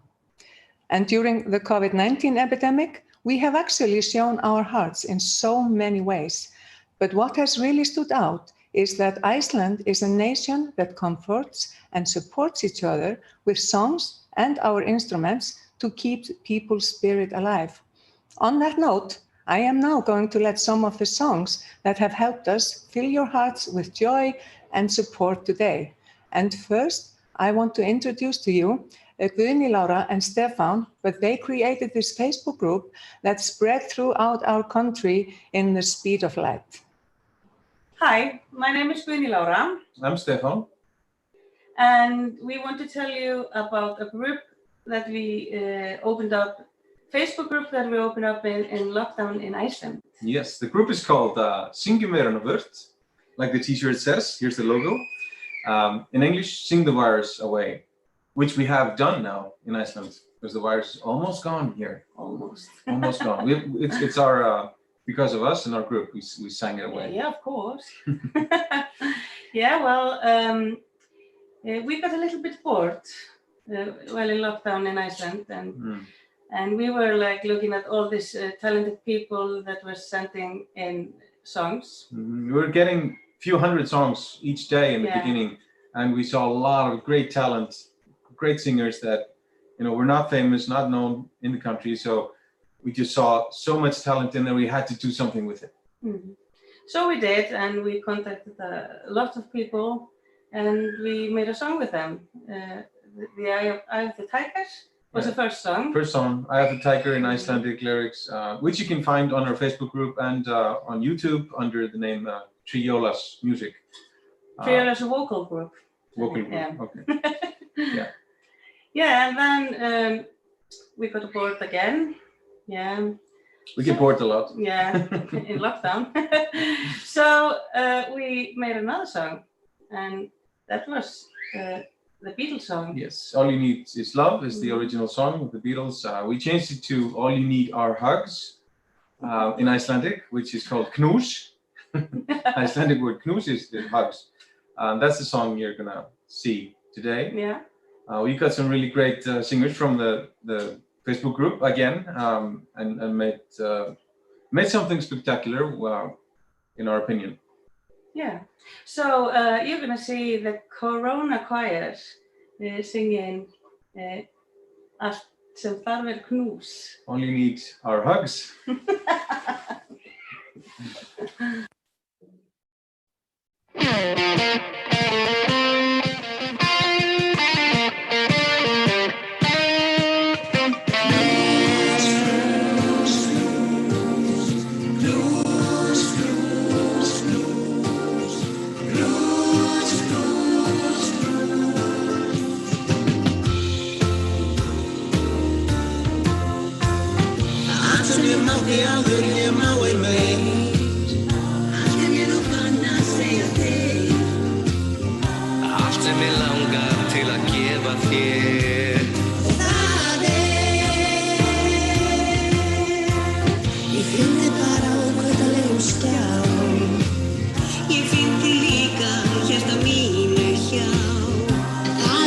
Eitt sem mig langar í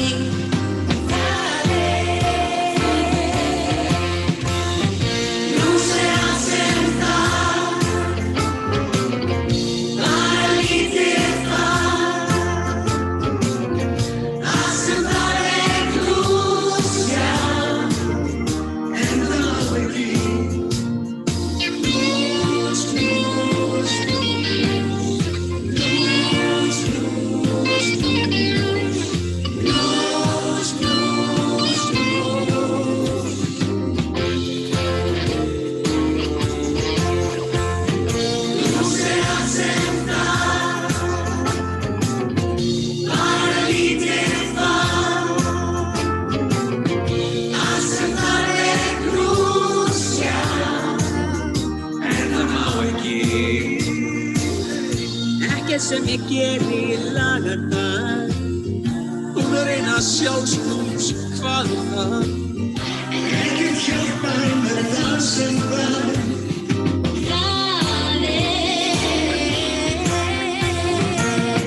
Nú será sem var. Bara lítið var. Það sem var nú sjá. Það má ekki. Nú será sem var. Bara lítið var. Það sem var nú sjá.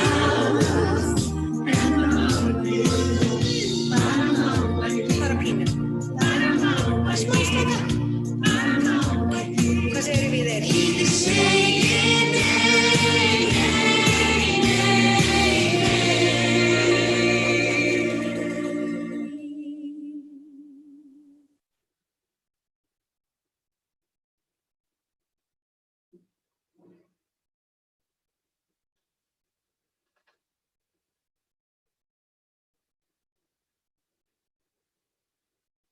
Let me read them. Thanks to the Corona Choir. How impressive was that? But moving on, our next song was composed by our beautiful Inka, and her song is called My Sister's Keeper.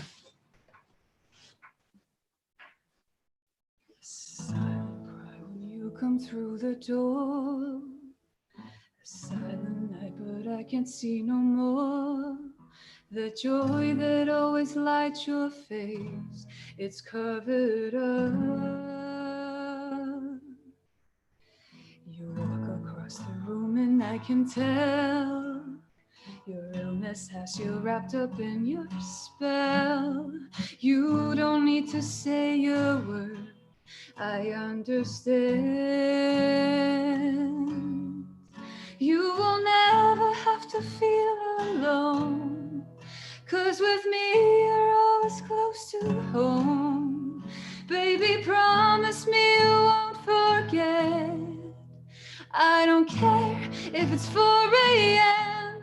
You call me when you need me.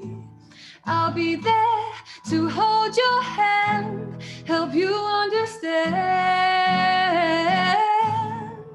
that tomorrow is a brand new day, where the pain will feel so far away. So for now, just let me stay, my sister's keeper.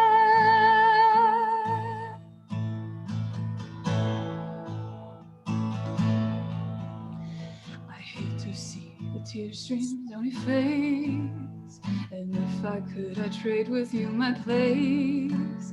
I take away from all your blue, color you through.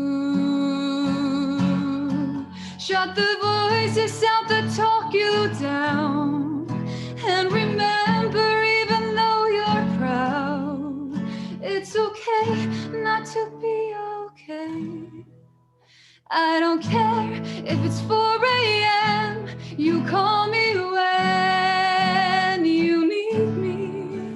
I'll be there to hold your hand, help you understand that tomorrow is a brand new day, where the pain will feel so far away. So for now, just let me stay, my sister's keeper, my sister's keeper, my sister's keeper. Ooh. I don't care if it's 4 a.m. You better call me when you need me.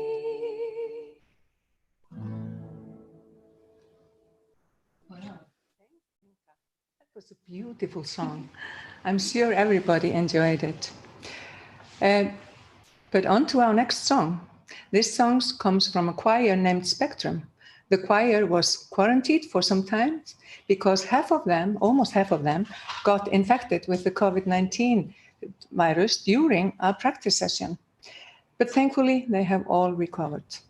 To tell us more about the choir and their experience, we have here Ingvildur Ýr Jónsdóttir, the Spectrum's choir conductor.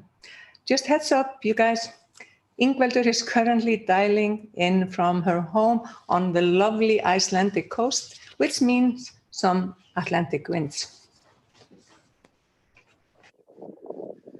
Hi, my name is Ingveldur Ýr, and I'm the conductor of Spectrum Vocal Group.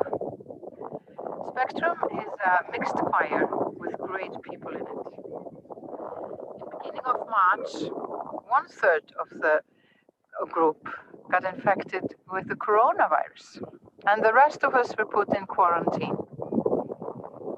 During that time, we kept in touch and rehearsed on Zoom and Messenger and every way we could keep in touch. Today is the first time we get together again. We're very grateful to be able to sing for you. We will be performing Viva la Vida, a song written by Coldplay members. So here's to life, Viva la Vida, and Spectrum. I used to rule the world. Seas would rise when I gave the word. Now in the morning I sleep alone. Sweep the streets I used to own. I used to roll the dice, feel the fear in my enemy's eyes. Listen as the crowd could sing. Now the old king is dead, long live the king. One minute I have the king. Next the walls were closed on me, and I discovered that my castle stand upon pillars of salt and pillars of sand. I hear Jerusalem bells are ringing, Roman cavalry choirs are singing. Be my mirror, my sword and shield, my missionaries in a foreign field. For some reason I can't explain. Once you go, there was never an honest word. But that was when I ruled the world. It was the wicked and wild wind, blew down the doors to let me in, shattered windows and the sun.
Thanks to the Spectrum Choir. That was really special. And I, for one, felt a really sense of appreciation. Hopefully you all did. We are coming to the end now, and we are going to end this session with a bit of a country feeling. For those of you that don't know, here in Iceland, we just love a good guitar riff. And if we can sing along, well, that's a real bonus. So without further ado, I would like to introduce you to my favorite Icelandic country singer, Axel Ómarsson. He's going to sing one of, what did you say, Bob Dylan's song or Adele's song, Make You Feel My Love. Take it away, Axel. And maybe we get some bonus song as well. Never know. Well, great to be here. Pleasure to be here tonight or today. So here it goes.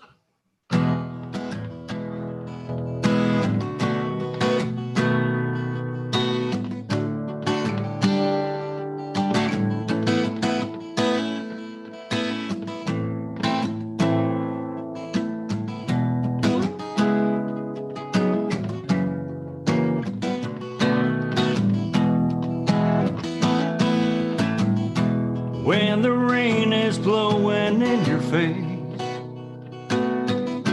and the whole world is on your case, I would offer you a warm embrace to make you feel my love. Evening shadows and the stars appear.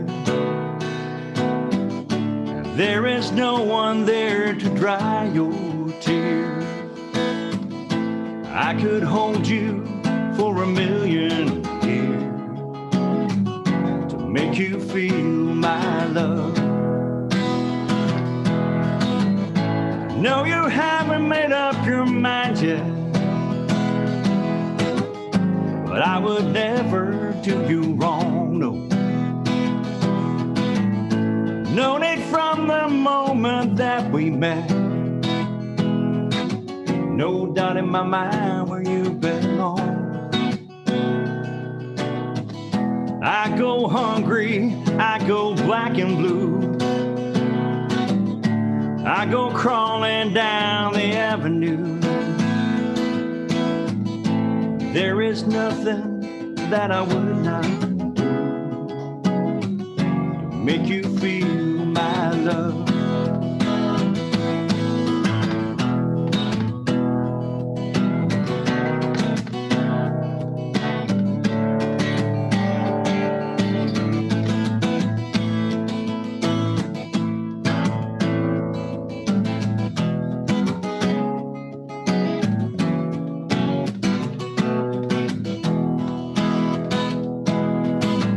Storms are raging on the rolling sea,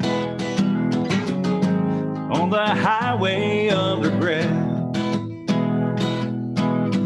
The winds of change are blowing wild and free. You ain't seen nothing like me yet. I can make you happy, make your dreams come true. There is nothing that I would not do. Go to the ends of the world for you to make you feel my love. There is nothing that I would not do to make you feel my love. So, and we're going to do one more. Yeah. The next one is actually a Faith Hill song called Love Ain't Like That. Yeah. Let's turn this on here. You can buy it at the store, try it on for size. Bring it back if it don't feel right. No love, it ain't like that. You can't trade it in like an automobile that's got too many miles, rust on the wheels. No love, it ain't like that. Love ain't that easy to define. You can't build it by design. It takes its own sweet time. It don't fall from the sky like a tiny drop of rain. Hit you between the eyes one day, no love. It ain't like that. You can't put your money down, just roll the dice. I think you're gonna win it all some night, no love. It ain't like that. Love ain't that easy to define. You can't build it by design. It takes its own sweet time. You can't buy it at the store, try it on for size. Bring it back if it don't feel right, no love. It ain't like that. You can't put your money down, just roll the dice. I think you're gonna win it on some night, no love. It ain't like that. Thank you. Thank you so much. I hope everyone enjoyed it as much as I did. Well, we have come to the end, unfortunately, but I would like to thank each and everyone that took out their precious time to be with us here today. It has been a real pleasure, and I hope you have enjoyed it. May God bless you all. Remember to be kind to each other, and let's spread the hashtag Kind20 around the whole world. Thank you and namaste. Thank you. Most enjoyable. Thank you very much, Linda. Please do not disappear from here. I have a few questions to ask you. You've done a wonderful job with all these amazing singers you collected. The Corona choir, all they wanted is hugs. That was such an amazing choir, and they put it up so nicely. So thank you for that. And my God, the magical singer, I'm going to say the lady sitting right next to you, my sister's keeper. Who is she? She's amazing. Can you tell us, please? Yeah. Oh. Some mistakes here, but this is Inga, our songwriter. And Inga, do you want to say who you are? Sure. My name is Inga Maria. I'm 26 from Iceland, and I just love writing and performing music. Lovely. And you certainly did a very good job there, Inga. It was amazing. And the gentleman next to you, sir, you sang an amazing with your guitar playing. Typical Icelandic. It was, yeah, absolutely. Did a wonderful job. Thank you so much for that. Yes, my name is Axel O. I'm actually Icelandic, but I moved to the States when I was very young. And I grew up in Texas and Oklahoma. That's why I sound like this. And I'm a country singer. I write music and just published a few songs this year. And yeah, pretty much the same. Music's what I do. Good. Very, very good. Linda, I've got a question for you. How did you get connected with hashtag Kind20? I did connect with Kind20 through Dr. Shamender Talwar. And it just came because we were talking together, and we found that we both wanted to make this world a little better place. So of course, when he asked me to be the ambassador for Iceland, of course I said yes. Of course I said yes. So it was through Dr. Sham, is it? Okay. Wow, that's amazing. This is an amazing hashtag Kind20. And I was actually going to ask Dr. Talwar to actually give some feedback on what's been happening so far and the last couple of presentations that we've had. Dr. Talwar, may I request you to come online, please? Yeah, I just think, first of all, I want to say thank you to hashtag Kind20 Team Iceland. Linda, amazing, absolutely amazing. We're so blessed that you have taken this baton of kindness to Iceland and spreading it around. Inga, amazing, absolutely amazing, exceptional. I know Victor's behind the scene there. Victor, if you can hear me, we love you, man. We love Sampiers. We love Sampiers so much. And obviously all the singers that have come on board, sir, you were amazing, absolutely amazing. I mean, yeah, Anna was just mesmerized. It reminded him of Chris Christopherson. So, you know, just amazing how you basically put a smile on our face. But hey, all I'm saying is why Iceland is very special. It is the land of fire and ice. I call it one of the, you know what we call India, very spiritual. Iceland is equally spiritual. It's the land where fire comes from the ground and ice comes from the sky at the same time. And that does not happen unless it's heaven. So that's why I call Iceland an incredible special place, an incredible special country, an incredible special people. So we're very blessed to have Linda and the whole of Iceland behind #Kind20. So thank you guys. Thank you so much. Thank you so much. Dr. Talwar, thank you very much. Anna, would you like to say a couple of words on that too, please? Just that I visited Iceland once, and it was an extraordinary country, and the people are amazing, the energy is amazing, and Linda, fabulous. Thank you so much for being ambassadress and head of the team. Goddess. And goddess, yes, our goddess, our northern goddess.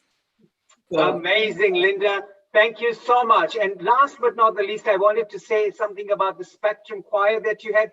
Very colorful choir, mesmerizing song they were singing in the church background. Absolutely fascinating. You guys have done an amazing job in Iceland over there. So big bravo to you for #Kind20. Keep doing the good work that you're doing out there. Thank you very much. Moving on to our next guest that we would like to introduce is a well-known personality. His name is Nitin Palan, and may I say a global namaste and a Jai Sri Swaminarayan to Nitin Bhai Palan. As I said, a very popular personality who has been working with various community-based charities, projects, and serves as a trustee and interfaith coordinator at the BAPS charities, the Swaminarayan Temple. Started an organization of Diwali in London in the year of 2001, which has now continuous membership of 12 Hindu organizations in London and collectively in partnership with the Mayor of London. Celebrates Diwali at Trafalgar Square every year. And this annual one-day festival attracts over 35,000 people. With the number of stalls, the number of entertainment that we have there, it is a colorful event that has been organized, and behind that is our popular Mr. Nitin Bhai Palan. Created a portal to show the contribution of the Indian soldiers in the World War I. He organized various discussion groups and a bus that was converted into a museum, visiting many schools to share the education and contribution of the Indian soldiers. He worked with the British Royal Legion in launching Khadi Poppy in 2018, recognizing contribution of the Indian soldiers. Nitin Bhai Palan created a portal to show the contribution and concerns of Hindu community in the United Kingdom. He set up a Palan Foundation that helps to fund educational causes in the United Kingdom and in India. Besides sponsoring young people education, he has also organized Diwali celebrations, not just in Britain, but in the European Parliament over the last 5 years. I'm waiting for my invitation to that one, Mr. Palan. And he also serves as the patronage to the Religious Education Council of England and Wales and the National Army Museum. So without any further delay, would love to welcome our humble guest today, Mr. Nitin Palan, and a global namaste and a Jai Sri Swaminarayan to you. A global hug from me. Thank you. Namaste, Jai Swaminarayan. Jai Swaminarayan. I have a quick question for you before you start, Mr. Palan. What does kindness mean to you? I think I learned the act of kindness from my spiritual master, watching him be the symbol of kindness. To be able to give without expectation. To be able to let others progress ahead of you without expectation. And to be able to ensure that everything, to recognize that you are not on your own, you are not an island. And that means everything around you has to progress, has to be joyful, has to be progressive. And if everything around you is full of love and kindness, then that should be your role. And this role of seva, which what it transfers into, I actually saw that demonstrated in a very different area, in a hospital in Rajkot that I would love to share with you as a live experience. Something that left me tearful 15 years ago, but I have never forgotten since then. So hospital in Rajkot in India, went in there to see how patients that didn't have money would be given food. So went into a small room, there's a couple there serving food to people sitting on the floor, obviously very poor, waiting for the next medical treatment, but they're waiting and they needed to be fed. I learned afterwards that there's a calendar of 3 years. There's such a big demand for people to want to serve. A couple, once every 3 years, is given a chance to make food at home and serve food to these poor people that didn't have the money. But the beauty was the next thing that I saw. I requested if I could serve the people myself, and they gave me the opportunity to do so. So here I am with a basket of chapatis, serving chapati one by one to every person sitting on the floor. First one, would you like a chapati? Yes, please. Would you like another one? No. Would you like a chapati? No. So as I went along, I could not understand why these very fickle-looking people, obviously they're hungry, they only asked for one chapati. I couldn't take this anymore, so an old lady, would you like a chapati? I said, Mataji, Mom, why would you not take another piece of bread? And she said, because there are others here too. And that made me realize that we spend all our life accumulating, wanting more, and instead of needs, we replace the word need with greed. So for the next 20 minutes, we got video presentation of 5 different organizations, starting with a group of community in India that prepares chapati, an extra 5 chapatis a day per family, that collectively goes out to be distributed to street people in India while they're waiting for COVID-19 to finish. Followed by a presentation from the Neaston Temple, how they serve the community from every background, hospitals, police stations, all people.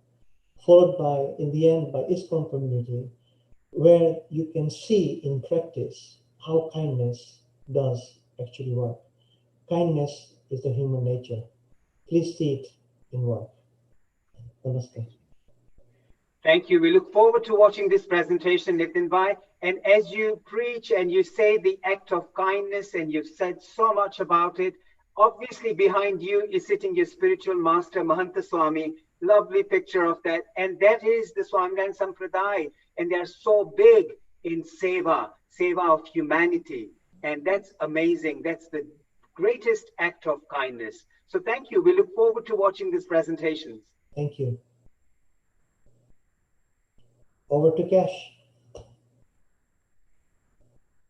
Yeah, I believe he's ready to start the presentation here. Thank you.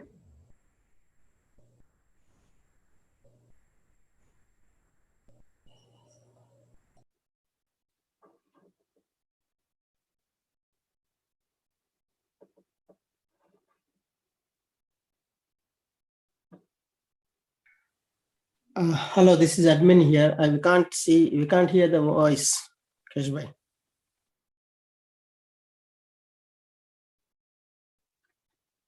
Kashbhai, if you want to increase the volume on this, because we can't hear anything.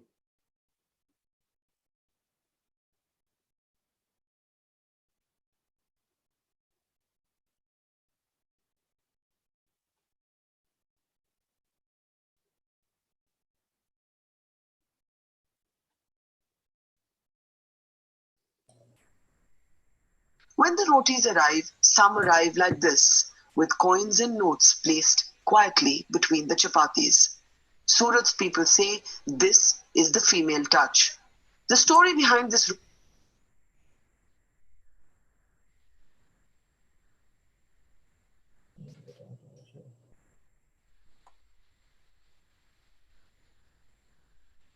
We seem to be going through some technical difficulties. Apologies. Yeah, I think we are ready on it now. Yeah. More than 150,000 rotis are collected at this community hall in Surat every single day. It is a pure civil society initiative by Chaindo, an organization run by Bharat Shah and Ramji Chandak, local businessmen. Cars and trucks pull in every morning to drop off stacks, no, mountains of rotis. And volunteers at the center help make food packets from them. These packets will be given to migrant workers. Some here show master chef level skills at chopping and cutting. इतना fast कैसे काटना सीखा? सीख गया? हाँ, अपने आप? काटो? When the rotis arrive, some arrive like this, with coins and notes placed quietly between the chapatis. Surat's people say this is the female touch. The story behind this roti bank starts in the small kitchens of thousands of women across buildings and homes in Surat. At housing societies like this one across Surat, a simple community initiative is making a real difference. Homes are making 5 to 10 more rotis than they normally do. And then you have people who come and collect the rotis from housing societies like this one, from where they go into big centers from where they can be distributed to people who really need them. I'm standing here in a housing society in Surat with some of the women who are leading this initiative, and I want to just come here and talk to some of them. दीदी मैं आपसे पूछूंगी, पहले तो आप अपना नाम बताइए. My name is Preeti Shukla. Okay, Preeti, this idea, it's a very simple and a sweet idea. So how many more rotis is your home making? I have 10 rotis for my home. हाँ. तो 10 आप extra बनाते हैं? Yes. अच्छा, और इस housing society में सभी औरतें ये इनिशिएटिव ले रही हैं? Yes. तो ये आपने कैसे लेने का ये जो फैसला है, ये कैसे शुरू हुआ, कैसे आइडिया मिला? ऐसे एक बार हॉस्पिटल में से छायड़ा में से आए थे, तो उन्होंने हमको बोला कि आपकी सोसाइटी में से दे सकते हैं. हाँ. फिर महिला मंडल ने सबने फिक्स किया कि हम लोग सब देंगे, और एक ही जन के वहाँ सब हम कलेक्ट कर दे देते हैं. फिर वो लोग आकर कलेक्ट कर लेते हैं. So many of you have been looking at images of our migrant workers walking the highways, walking the streets, and you've said, what can we do to help? Here is an example of what you can actually do. This is a good cross point between NGOs and the local administration and the power of the individual. कैसे आप लोग ये coordinate करते हैं sir? हम सब रोटी बनाते हैं सुबह को और इनके घर पे सब जमा करते हैं. किसके घर पे? ये मैम के घर पे सारी रोटियां जमा होती हैं. तो आपके एक दिन में आपके घर में कितनी रोटियां आ जाती है पूरे हाउसिंग सोसाइटी में? 400 तक तो हो ही जाती है. 400 तक आ जाती है. तो ये करके आपको एक फीलिंग होती है कि हम भी कुछ डिफरेंस कर रहे हैं. थोड़ा बताइए क्या सेंटिमेंट है इसके पीछे? रोटी बना के देते हैं तो हमें अंदर से फीलिंग्स आती है कि समाज के लिए हम कुछ अच्छा कर रहे हैं. So remember that yes, governments have to step in, but so do all of us at a time of crisis. दीदी आप बताओ कितना रोटियां एक्स्ट्रा बनती हैं? 10 रोटी. 10 रोटी. और कोई मतलब तकलीफ भी नहीं है क्योंकि रोटियां तो बन ही रही है घर के लिए. और घर से ही ले जाते हैं तो घर बैठे ही अच्छा काम कर लेते हैं. तो आपको क्या लगता है लोगों को क्या समझना या सीखना चाहिए इससे? ये इसी वक्त जो कोरोना चलता है उसमें सब हेल्प करनी चाहिए, खुद दान करना चाहिए. हमारा भी ड्यूटी बनता है. हाँ, हमारी ड्यूटी बनता है. दीदी आप क्या बोलेंगे? What is the message behind this initiative? Same यही कि जितना हमसे हो सकता है हम कंट्रीब्यूट कर सकते हैं. और छोटी सी चीजें लेकिन फर्क बड़ा पड़ सकता है. सही बात है. सही. दीदी आप क्या बोलेंगी? ये रोटी बैंक एक तरह से बनाकर आप क्या संदेश देंगे? ये ऐसे सिचुएशन में सब आप यूनिटी रखेंगे तो भी अच्छा रहेगा. और हमारे यहाँ से प्रीति शुक्ला ने जो किया है उसके लिए उनको भी धन्यवाद है. और हम लोग डेली उनके यहाँ दे देते हैं. So Preeti, the last word to you on this. This is a time when people are in panic, and it is a time when either people can come together or there can be silly divisions. But you have shown the power of the individual. This is जो बहुत से लोग कहते हैं ना हम क्या कर सकते हैं, उनको आप क्या कहेंगे? मैं तो बोल रही हूँ हम मतलब गुजराती में जो बोल ले तो कहते हैं कि भाई काला माथानो मानी कई पण करी सके छे. मतलब कि जैसे ये 10 रोटी बनाना तो बिल्कुल आसान है. So, 10 roti banana asan hai. It's a model that I think can be emulated across the country. If you're cooking, cook a little bit of extra food. Get a local NGO to coordinate with you and have it sent to a center, governmental or non-governmental, that is actually trying to feed people who really, really need this. Gayatri, if you want to add to this a larger sentiment. Yes, I want to add so many things. एक तो एक NGO है और अभी जब ये मुश्किल हुई तो हमारे सूरत सिटी में जैसे 10 लाख लोग ऐसे थे कि जिनको खाने की जरूरत थी और हम लोग वहीवट में थे तो हमें भी एक प्रॉब्लम था कि सबको कैसे रोटी और सब्जी खिलाए, क्योंकि कोई भी मशीनरी इतना साथ बनाने में पॉसिबल ही नहीं था। और तभी हम लोगों ने पूरा सूरत सिटी में एनजीओ और ये सब बहनों का सपोर्ट मिला और आज ऐसा हुआ है कि सब बहनें अपने घर में रोटी बना रही है और आप अगर फील्ड में देखेंगे तो लोग ऐसे 5-6 रोटी हाथ में रख के उसमें सब्जी रख के इतना आनंद से खाते ना, तभी हमें इंटरनल फीलिंग मिलता है कि भाई चलो हम और कुछ तो नहीं कर पाते पर इतना तो हमें उनको खिलाया। और मैं इसमें ये भी कहना चाहूंगी that women are leading the way, because women may have been carrying the primary responsibility of food at home, and at the time of a lockdown they have multiple responsibility because their children are also at home, their elderly are also at home. तो औरतों की जिंदगी में काम बड़ा है, कम नहीं हुआ है. So more salutes to all of these women behind me who are doing their bit for the city of Surat.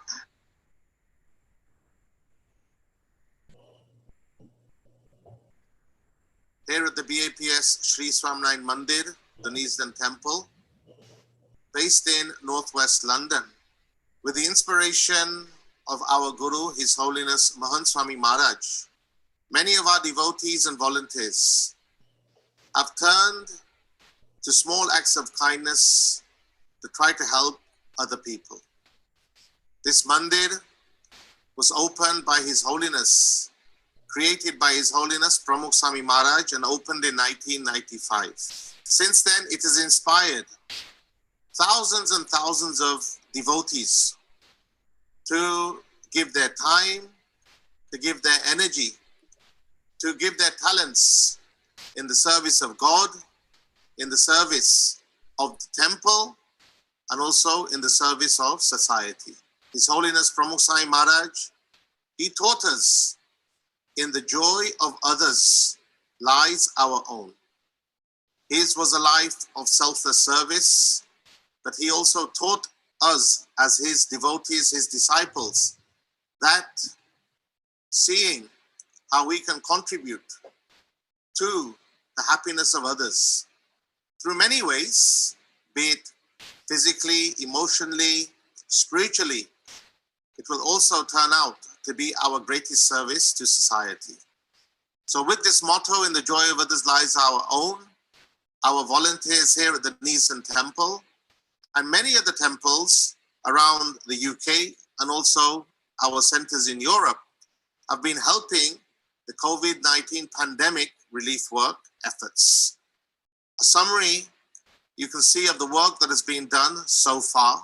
Many of our devotees and volunteers are reaching out. Naturally, we can't meet each other in person, but reaching out through the phone.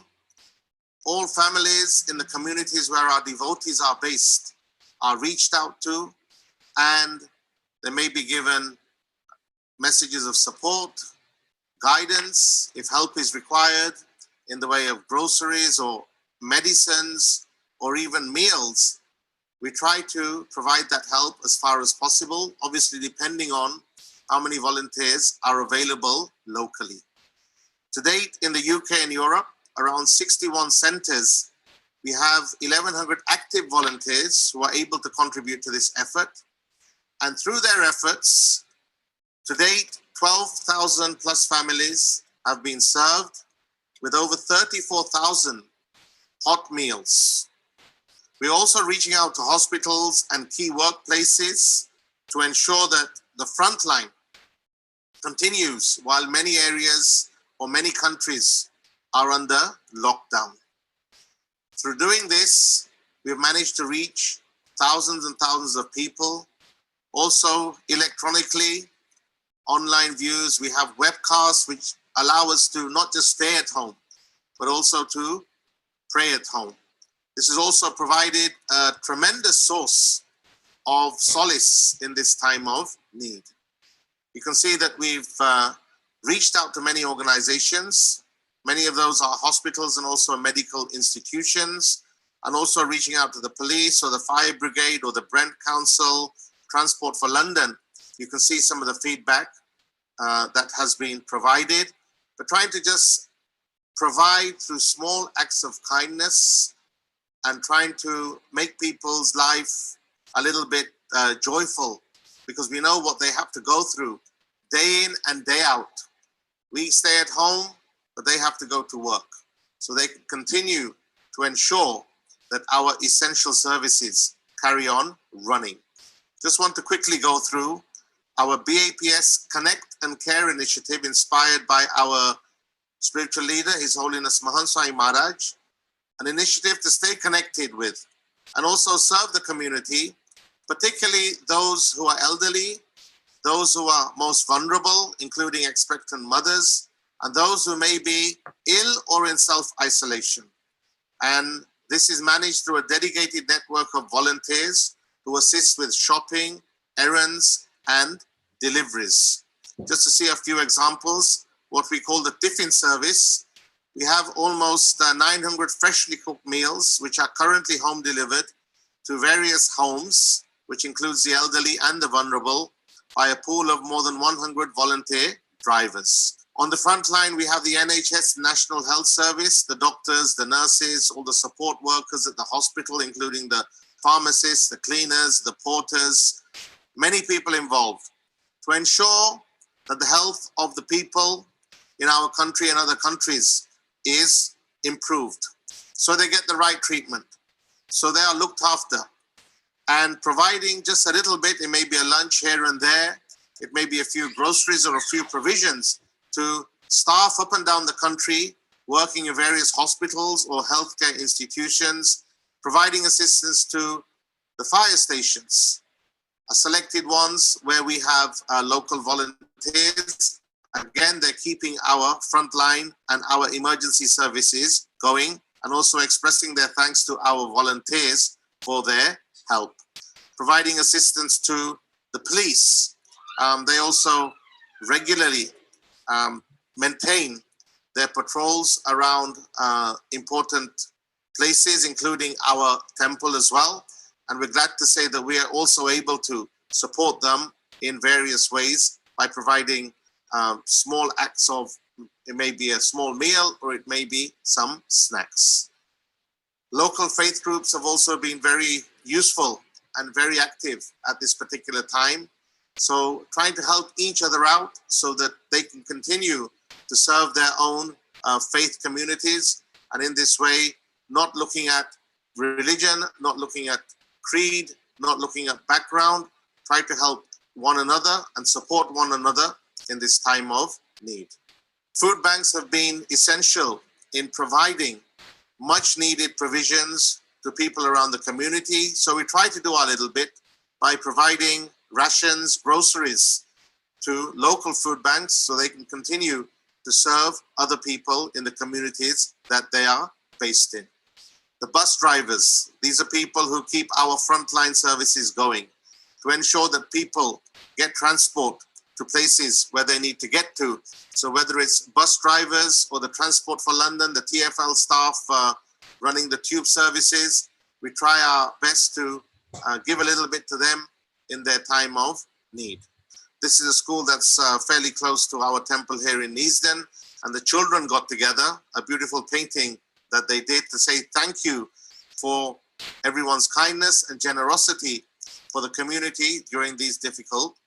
The Brent Council is just one council out of many in the country, which is working round the clock to ensure that people don't suffer. So again, so various workers working in different aspects and different fields in the council. We try to provide meals or snacks for them as well from time to time. You can see that they were also blown away by the kindness and generosity of our volunteers. The care homes, we know that there's a major issue at the care homes due to the outbreak of the COVID-19 pandemic. So providing to the care home workers, also some of the residents themselves of the care homes, they also appreciate the special meals as well. And that's also proved to be a great gesture on behalf of our volunteers. The armed forces, you can see the British Army have been active in setting up mobile testing units around the country. And some of our volunteers have also been providing them with lunches to ensure that they also continue their great work. We have small centers in Europe as well, on the continent, in Lisbon and in Paris. Our volunteers have also been providing and reaching out to those in need and providing essential provisions. The key workers have been working day and night. Many of those are from our community. So a special video tribute to these key workers serving together in the joy of others, based on the motto of His Holiness Pramukh Sai Maharaj, to say a thank you to all these workers for continuing to work together to serve the nation. They appreciation from a local MP and also from the Lord Mayor of Birmingham, Mr. Mohammed Azim, for our volunteers and their kindness and their seva, their selfless service. Naturally, we want to say thank you to all our volunteers, but this would not be possible if we did not have support from literally thousands of donors who have been continuing to support the Coronavirus Relief Fund initiated by BAPS Swaminarayan Sanstha, based here at the Nitin Temple. So people have been donating online and also with Just Giving. And this has enabled us to continue our work through the volunteers to feed thousands and thousands of people. And a thank you, not just to the NHS, but all these institutions, all the front line. And you can see even our young boys and girls, they got together and they worked out, what can we do? They may not be able to donate money. They may not be able to donate or be able to partake of their time because they're too young. But they created these cards. Boys and girls as young as 3 or 4 years old have been creating these cards. I think there's been about 400 cards already. And these are thanking the NHS, thanking our care workers, thanking the front line for their help. So we are very grateful to everyone who has supported us in these efforts. Further information, we have been keeping people informed, educated as well, through our website, through special videos, through special webcasts. And you can also get further information from our website, nitintemple.org, or also through social media such as Twitter, Instagram, or Facebook.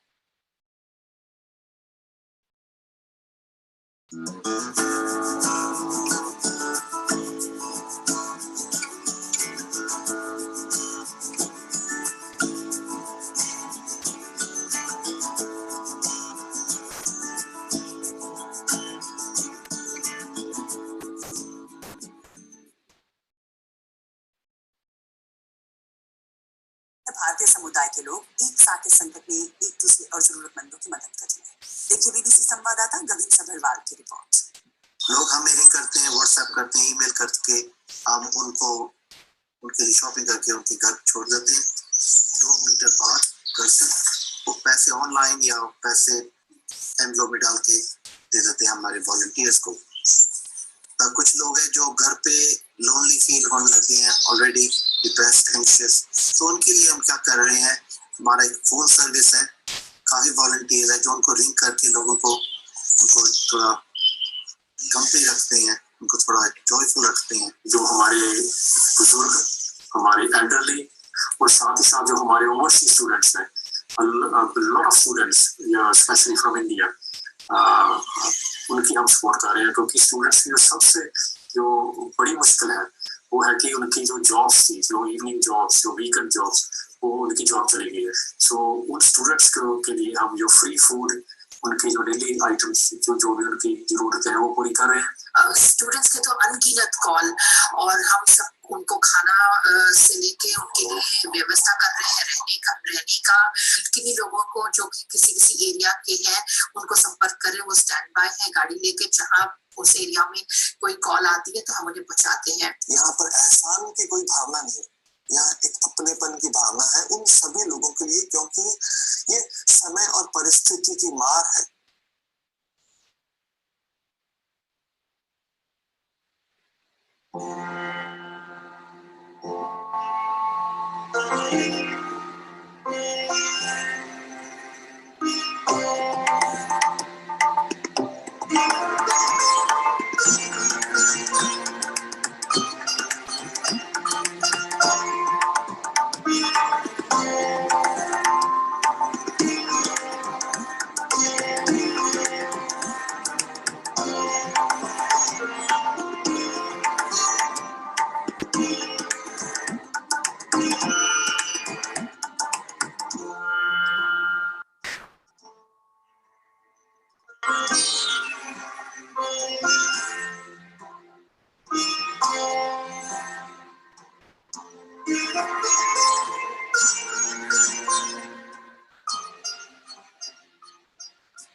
As devotees of ISKCON, our tradition is focused on uplifting human society out of suffering and helping us to connect to the Supreme, the ultimate shelter, the source of everything. We're all distressed to see the world so deeply impacted by the turmoil caused by COVID-19. We offer our gratitude to those on the front line for protecting both neighbors and strangers. We offer our deepest appreciation to the tens of thousands of doctors, nurses, and other medical professionals who have put aside their own safety to protect those in need. It is said that the most difficult of times can bring out the best in people. In order to play an active role in support of our community and our frontline workers, we decided that our Food for Life initiative would provide an excellent opportunity to show care and love through the distribution of free plant-based meals. It's so nice to see food being loaded up, delicious home-cooked food, freshly prepared, loaded up, to be given to needy, vulnerable, and key workers in the healthcare sector. I'd just like to thank you very much for bringing these meals for our key workers, frontline staff. A nice warm meal, keep them going to help all the patients daily. Thank you very much. We started by reaching out to the isolated, elderly, and vulnerable, and now we have increased tenfold to providing for over 15 hospitals across 3 health boards, delivering to 300 homes daily, over 20 GP surgeries, working with local councils, charities, PCOs, and to date, I've distributed over 15,000 meals. To make all this happen, we have a fantastic team of selfless volunteers. Our dedicated kitchen team, the cooks and the packers, our delivery team, and those that are managing and organizing behind the scenes. Hello, my name is Damien. I'm from St. Peter's Parish over in Ross. Some families who are very, very, very grateful, delivering 6 meals to one family today. I just come back. I've met a lot of really grateful people that are really happy that you've been able to deliver them food. I really, really, really appreciate actually having this opportunity because it's come at quite a difficult time. And especially the cooks, they've made amazing food and it is so delicious. Yeah, I mean, get involved. Doesn't matter if you're part of the Peak-Rich Recovery. I'm not personally, but was just able to get involved and help out, and I think it's just important that we all just do what we can. Now, despite all of our economic and technological advancements, we have been forced to slow down. Times like these can bring us together to understand our vulnerabilities and our dependence on each other, on our planet, and on God. While our hearts break, seeing the suffering all around us, the forced lockdown is revealing something deep. Our rivers are cleaner, our air is easier to breathe. We can hear birds again singing in our cities, and Mother Earth is beginning to heal us. It is also an opportunity to question our choices, realize that we need to act in a more environmentally responsible way. It is now confirmed that our pace of life is choking our planet. Now we slow down, nature has begun to regenerate, and scientific evidence has shown that our abuse of the planet and of animals in particular, including a meat-centered diet, not only contributes to pollution through agriculture, heart disease, cancers, but is a significant causal factor of global pandemics. It is a time to consider more viable and healthier options, including a plant-based diet. Now is not the time, by the way, nor is it ever, to succumb to fear and strike out against those who are different or more vulnerable. Or those of other faiths, nationalities, or ethnicities. Viruses do not discriminate between people, neither should we. God gave this world to all of us, so now let us learn to share it as equals. The ancient yoga textbook Bhagavad Gita says one should see all beings as equals, humans and animals. Gandhi said there's enough for man's need, but not for man's greed. On behalf of the Food for Life team, I would like to make a humble request from the heart that we need your support to maintain, fund, and increase our effort in reaching all those that need our help. How can you help? You can sponsor a meal, give a donation, you can give some of your valuable time. Or whatever way you can think, please don't hesitate to contact us. Together we're stronger. In these strange times, although surrounded by a mountain of darkness, together we can build a tunnel of hope and light. Thank you for watching. Hare Krishna.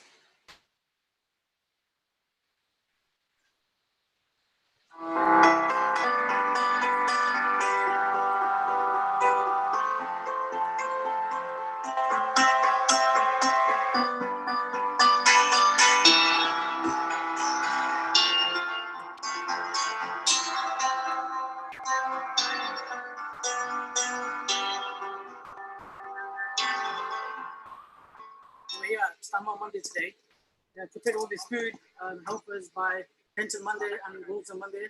We're going to be providing all these foods to vulnerable and NHS staff.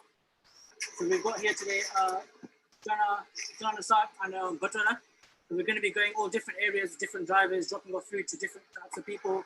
Some that have just finished a shift from NHS, some that are vulnerable and can't step outside the house.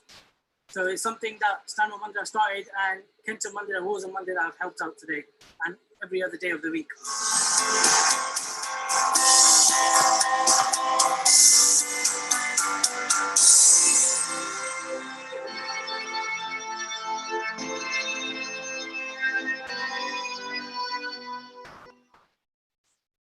Thank you very much. Thank you.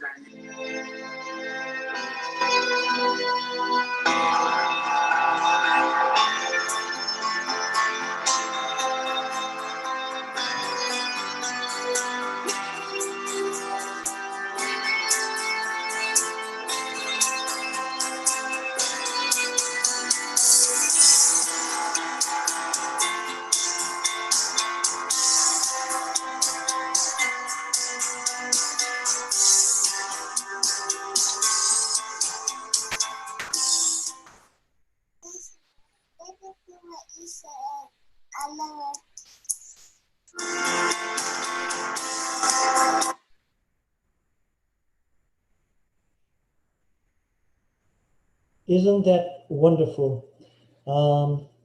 I could spend 15 hours, 24 hours showing you examples of acts of kindness, and this is just a sample of it. So thank you, Cash, for making it happen. Thank you to all these people that actually believe kindness is not something that happens once a week, once a month, once a year. It's actually a way of life. We all need to make kindness into a way of life. Power of kindness will change the world. But we want to evolve. We don't want to have revolution. We want evolution of human nature. Last word from my beautiful wife, Kamu. She has something to say. Guys, just on that, what I would like to say, let's get rid of COVID-19 and replace it with kindness 20. Okay, let's have kindness 20. Get rid of COVID-19.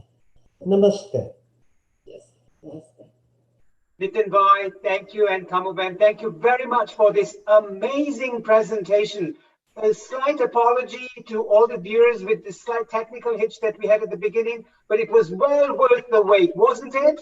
It was amazing. What an act of kindness. And I can certainly say this is where religious faith groups, and particularly the Swaminarayan Sampradaya BAPS, have got this Manav Seva.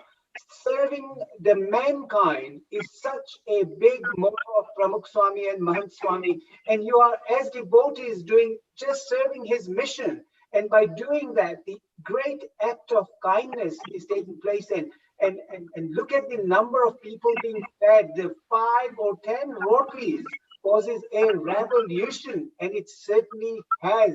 And this act of kindness is spreading everywhere. And it's through foundations and people like yourselves, Nitin Bhai, who's organizing all this to make sure that this can happen. Now, before we finish our presentation here, there were a couple of things I thought were amazing. The number of great volunteers you have, the tiffin service, and at the time of Corona crisis, you have become Karuna crisis, the mercy that everybody's showing. The karuna that people have for humankind. And also the corona crisis has led to corona, meaning get going and get doing. So this is the act that we have seen from these videos, and a huge inspiration that we've had from what you've shown us. So a massive thank you from Healing Our Earth to yourself, to your foundation, to your BAPS, everybody. It's amazing. Now, before we leave, I would like you to share your message with us. Is there something that you would like to tell all the viewers globally right now? And then we'll end this presentation. I think Shamender wants to say something. Shamender ji? Yeah, I just want to say, Nitin Bhai, that all I'm going to say is we're blessed to know you, Nitin Bhai. Kamuben, we're very blessed. Nitin Bhai and myself and Anna, we know each other since 2013 when we first met. And it's been an incredible journey, how we've had a roller coaster rides, I think we can say that, but how we've come together and shoulder to shoulder, moving Kind 20, hashtag Kind 20 together as brothers and sisters, friends, families, as one family, I would say. Hashtag Kind 20 is moving as one family.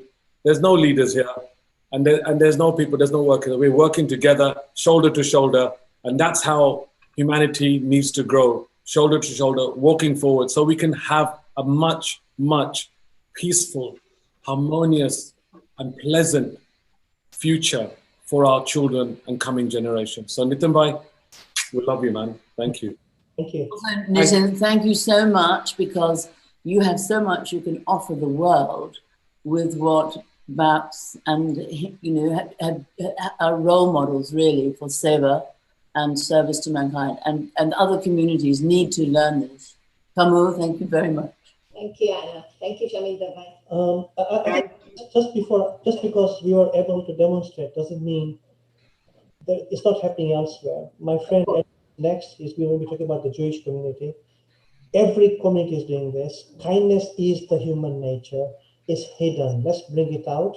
And I say, just evolve, not revolve. So kindness, we're going to be there next year. Forever. Thank you very much, Nitin Bhai, Kamuben Palan. A massive thank you from all of us at Healing Our Earth. and hashtag kind20. Thank you very much.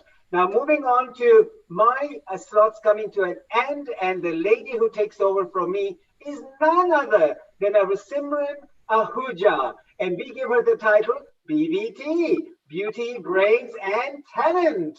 And there she is, our next host, who is Simran Ahuja, titled as Miss World, Miss India, pardon me, 2013, recently had a debut film with Bollywood, and it was called Zindagi Tumse. She's an international celebrity anchor, having been associated with prestigious IFA Awards, Filmfare Awards, Oscars, and loads other presentations that she's been involved in. She's the recipient of a very prestigious award given by the Indian government, and it's called the Dada Saheb Phalke Award for her anchor par excellence. Qualified in Masters in Finance and in a doctorate in the nature cure and alternate medicine. She's conducted workshops globally, from Zurich to Rome to Singapore to Sri Lanka and India and other places in this world. She's been the cultural ambassador of the folk dance, having 18 consecutive folk dance titles in India and America. And without further ado, I'd love to welcome Simran Ahuja. Simran, welcome on board. Thank you so much. And that was very, very kind of you, Lalitji. And I must say that I'm completely blessed to be here. A global namaste to all the lovely souls from across the world. And we are talking about kindness, not just talking about it, but the acts of kindness. So I want to thank Lalit, you from all my heart for the lovely abbreviation, that beautiful word you've given me. And truly, truly thankful to you for all the love and warmth that you share. And I've been enjoying all your sessions on this most wondrous platform on this earth, Healing Our Earth. Well, to our lovely people, as they always say, Seva tan man dhan se karna. So we have to really believe in serving all our lovely souls across the world with our physical body. So we could see the help in all the videos that we've had, the acts of kindness, including Nitin Palan, the last video that we had, and the last speaker that we had with us. And that is doing physical seva in any way possible. And then we have Seva Tan Man, that is seva of the mind. Through prayer, through meditation, we really feel that divine love within us. And the third is Dhan Se. Whatever possible, even if it is a little money, if we have anything extra, if we can help to serve humanity, it will be of great help. And this seva, Tan Man Dhan, will bring us and take us towards the seva of the soul, which is the most important seva, which is a seva of the divine love, to feel that love and warmth, kindness within us. So Lalit, I'm going to truly thank you for being here with us. And it was truly an amazing session that we had with you. So I'm going to have you once again towards the end, and thank you. We'll move ahead with the speakers. But before we move ahead, I'm going to take this opportunity of thanking our entire crew of Healing Our Earth. And I must say that the fact that we are taking this act of kindness across the world with hashtag kind20, we truly appreciate it from all our heart. So thank you very much to our technical director, Malish. A very, very special thank you to you. We just love the entire technical crew who's here with us. Thank you very much to our co-director, Nishit. From our media, we have with us Kesh, Anita, and Varsha. Thank you. It's all about the media, and it's all about being aware and trying to really pass on the message. So it's only done through the social media. So thank you, guys. And of course, our hosts for today. Thank you very much to Dr. Milan Shah, Dr. Lalit Soda, and truly excited to also thank our executive producer.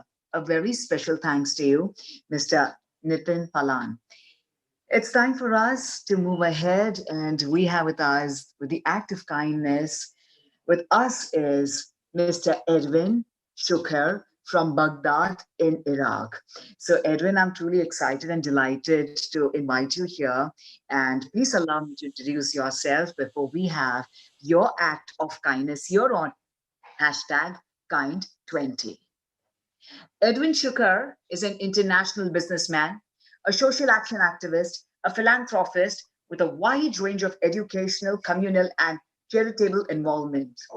Edwin regularly delivers presentations on Middle Eastern topics at the prestigious venues, including the British House of Commons, the European Parliament, and the United Nations.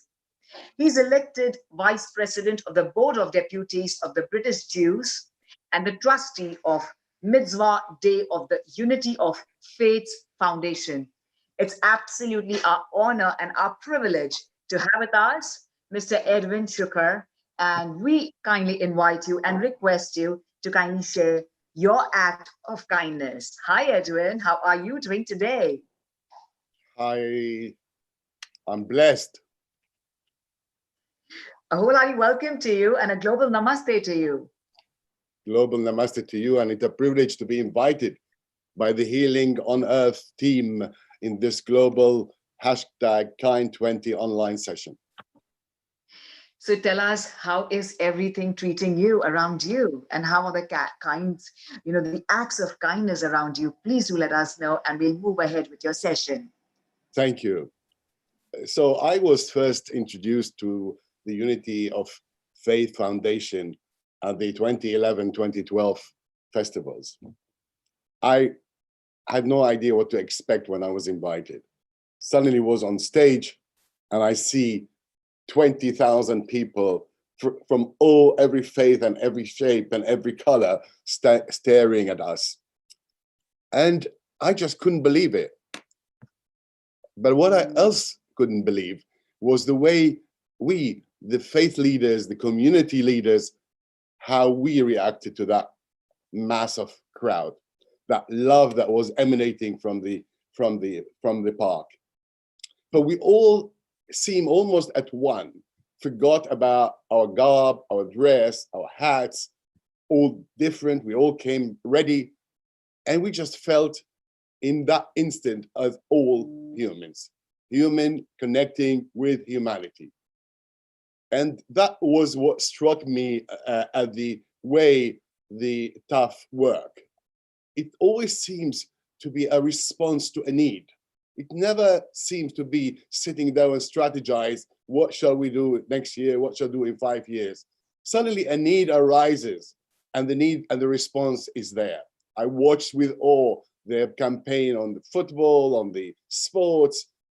And, when this crisis happened, when this challenge, the global challenge happened, I just felt, and I knew that a phone call is about to come from Adnan and Sham. I just knew that a need was crying, and their response will be there. And it almost immediately, as we sat, people from all sorts of faiths and all sorts of achievements, we sat on this Zoom meeting, and the ideas just were sounding true. They had a ring on them. They boom, boom, boom. Within 20 minutes, the whole thing was completely done and dusted. And we knew exactly what we want. We wanted acts of kindness, and we wanted this to come from every corner of the world. And we wanted that not to be owned by anybody, not by us, not by the trustees, not by, it actually belonged to the world. And therefore, there was no way such a campaign would fail. It's, you do the kindness, and you just leave it to the divine to sort out who, what, and where. So I just wanted to say something about my own life. Early on when I was younger, I let God into my heart, not as a concept, but as a caring, loving God. And I know I see him on my daily life. I want to emulate what he does. I want to move in his shadow. There's a beautiful expression in Hebrew, B'Tselem Elohim, in the shadow of God. And you know, when you do that, when we are lucky enough to catch ourselves and to see where the shadow is and to follow it, when we are that lucky, it is the sheer happiness of it that leads you on and makes you perform even better and even with a bigger heart. For it leads you to the next step and the next step with clarity and with truth. I personally, I'm the recipient of much kindness. And I arrived to this country, to this hospitable and kind country, when I was 16 years old. I arrived here as a refugee. I sought asylum here and was granted. And to cut a long story short, how we rebuilt our lives, I watched my son graduate from Cambridge University a few years ago, knowing that I owe a debt to the world, to the divinity, to the country, to the citizens of this country. And therefore, the last few years, as you know, as you said, I was a businessman. I was doing all my project and all that. But I decided it is time to serve. It is time to pay back. And so I immersed myself into the community. And believe me, it is pure service. You get nothing out of being a community leader other than that. Certainly no praise or gain out of it.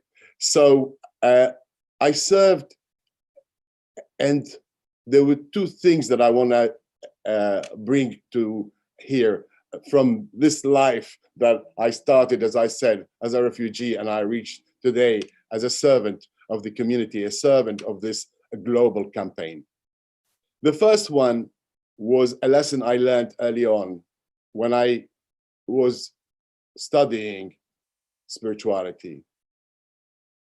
So as we were arriving to this school of thought in the morning, we were accosted by beggars. They would be sitting outside in the front, and we would be all having this holier than thou face as we walk in from our prayers, for our learning, for our meditation. And these beggars would sort of really were quite annoying, you know, sort of grabbing and pleading and all sorts of things. So we went and made a complaint to the head of the seminary. And we said, could you not do something about these people? They just, in the morning, we were just coming in with this holy and fresh look, and then they are just outside. And he looked at us and he said something I would never forget. He said, go back tomorrow, look at each one of them in their eyes, and thank the Lord, thank the Almighty that you are in a position of being a giver rather than a receiver. So these people's job is there to show you the way, to show you how you can emulate the Almighty by giving and not receiving. And so that, in a way, changed much of my life. And the second thing was when my late father passed away. So when he passed away, hundreds of people turned to the funeral. And we were standing there, and for hours, seemed to be hours, as each one of this person came to us to console us. And each one would say an act of kindness that my father has done, silently, discreetly, without saying anything.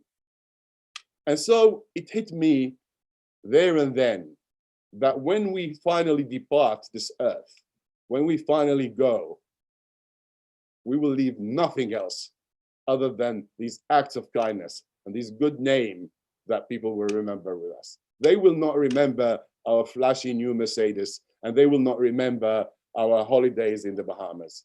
They will remember a small act of kindness. And if I tell you how small, the smallest thing that stays with people saying 30, 40 years ago, your father done that.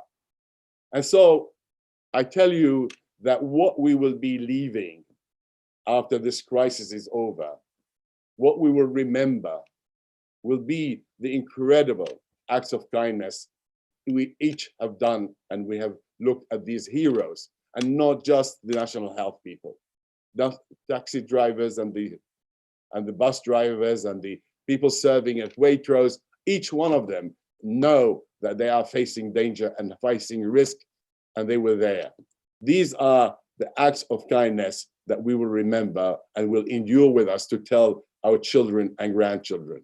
What is happening around us probably has not happened for hundreds of years. I cannot see in any history book that the whole world came to close down, that every plane is sitting in its garage, that China and Russia and America, enemies and friends and small towns and big ones and mighty people and rich and poor, absolutely everyone else had the same thing. And we all, one of the main lessons we're going to learn is that in birth, in health, and in death, we are all human, no matter what we dress and how we dress and who we are.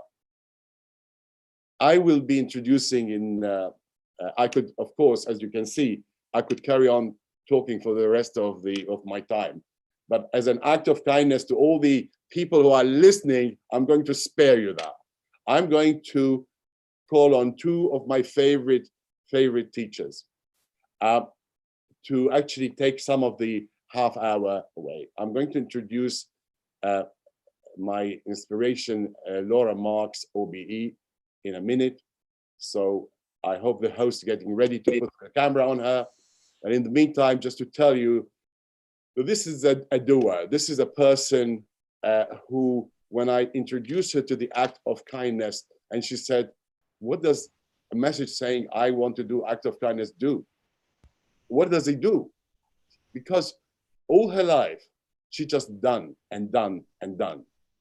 So I'm a trustee of the Unity of Faith, and I'm so privileged and proud of that. But I'm also trustee years ago with her organization, Mitzvah Day. And Mitzvah Day, she will tell us what it is, but she is not just Mitzvah Day, the founder and the creator and the soul. She also is anything that came to serve.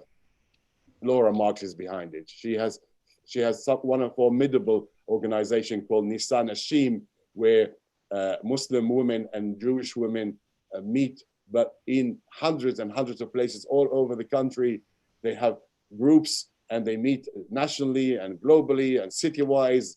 And she's also the chair of Holocaust Memorial Trust, a government-funded and government-based organization. So I hope she will be as inspiring. You'll find her as inspiring to you as she is to me. Laura, down to you. Please take. Thank you. And I've gone Thank blank. you very much, Edwin. And thank you for your act of kindness. Edwin, I'm going to ask you, we are spreading lots of love everywhere. And we always say, as you said, it's always the acts of kindness which will remain with us post the pandemic. I'm going to ask you, how do we ask people to spread love in the entire world? Because all we need, be it family, city, country, or the world at large, we need love. And it's always love and compassion, which really go hand in hand with kindness. How can we spread love across the world, dear Edwin? Simra, can I come back to close the day, and I will answer you. I want you to hear from Laura, and I want you to hear from my other teacher as well. And then I'll come and close and answer that question. Thank you. Laura Marks, the floor is yours. Good afternoon, shalom, salam, and of course, namaste. Thank you for inviting me to this inspiring #Kind20 event, linking us together virtually and spiritually around the globe. And Edwin, thank you so much for your lovely, kind introduction and for all the work that you do. And particularly for your friendship. It means a great deal to me. Thank you. What a great treat to have a whole day to consider kindness. Yet, what a disaster that the pandemic has forced us to confront this issue of global importance. One of Judaism's central texts, the Talmud, establishes kindness as one of the pillars of human behavior. The world, it said, rests upon three things: Torah, the books of Moses, Avodah, prayer, and Gemilut Chasadim, acts of loving kindness. Whilst giving money to charity is a Jewish requirement, acts of kindness, we are taught, is different.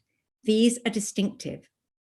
They are considered an even greater mitzvah or good deed because kindness, unlike acts of charity, giving money, can be done not only with money, but also with one's whole person.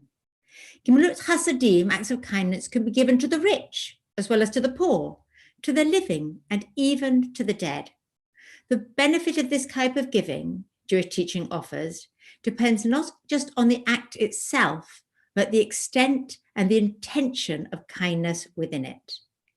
Whether we have a dharmic or of an Abrahamic faith, or indeed of no faith at all, whether we talk about tzedakah, mitzvah, or indeed seva, we speak the same language. In fact, my first visit to a temple in Britain years ago was for a day of seva, a day to celebrate acts of kindness, our similarities shining through. Funnily enough, the event started about an hour late, just as it would do in a synagogue, what we call Jewish mean time, the same thing. Judaism is a religion of ritual and action. In fact, it's said that doing precedes understanding, and only by action can we truly perform our religious duties. So nearly 15 years ago, we launched a day of action based on kindness here in the UK, which is now running in 30 countries worldwide, called, as Edwin said, Mitzvah Day. A mitzvah literally is a commandment, but it's used to mean a good deed. Do a mitzvah, go visit your grandma, is something you might typically say. A mitzvah is an act of kindness. It's being good to somebody else. Mitzvah Day, which is in November, is about action based on the shared religious principles of caring for our environment, justice for all, and of course, acts of kindness.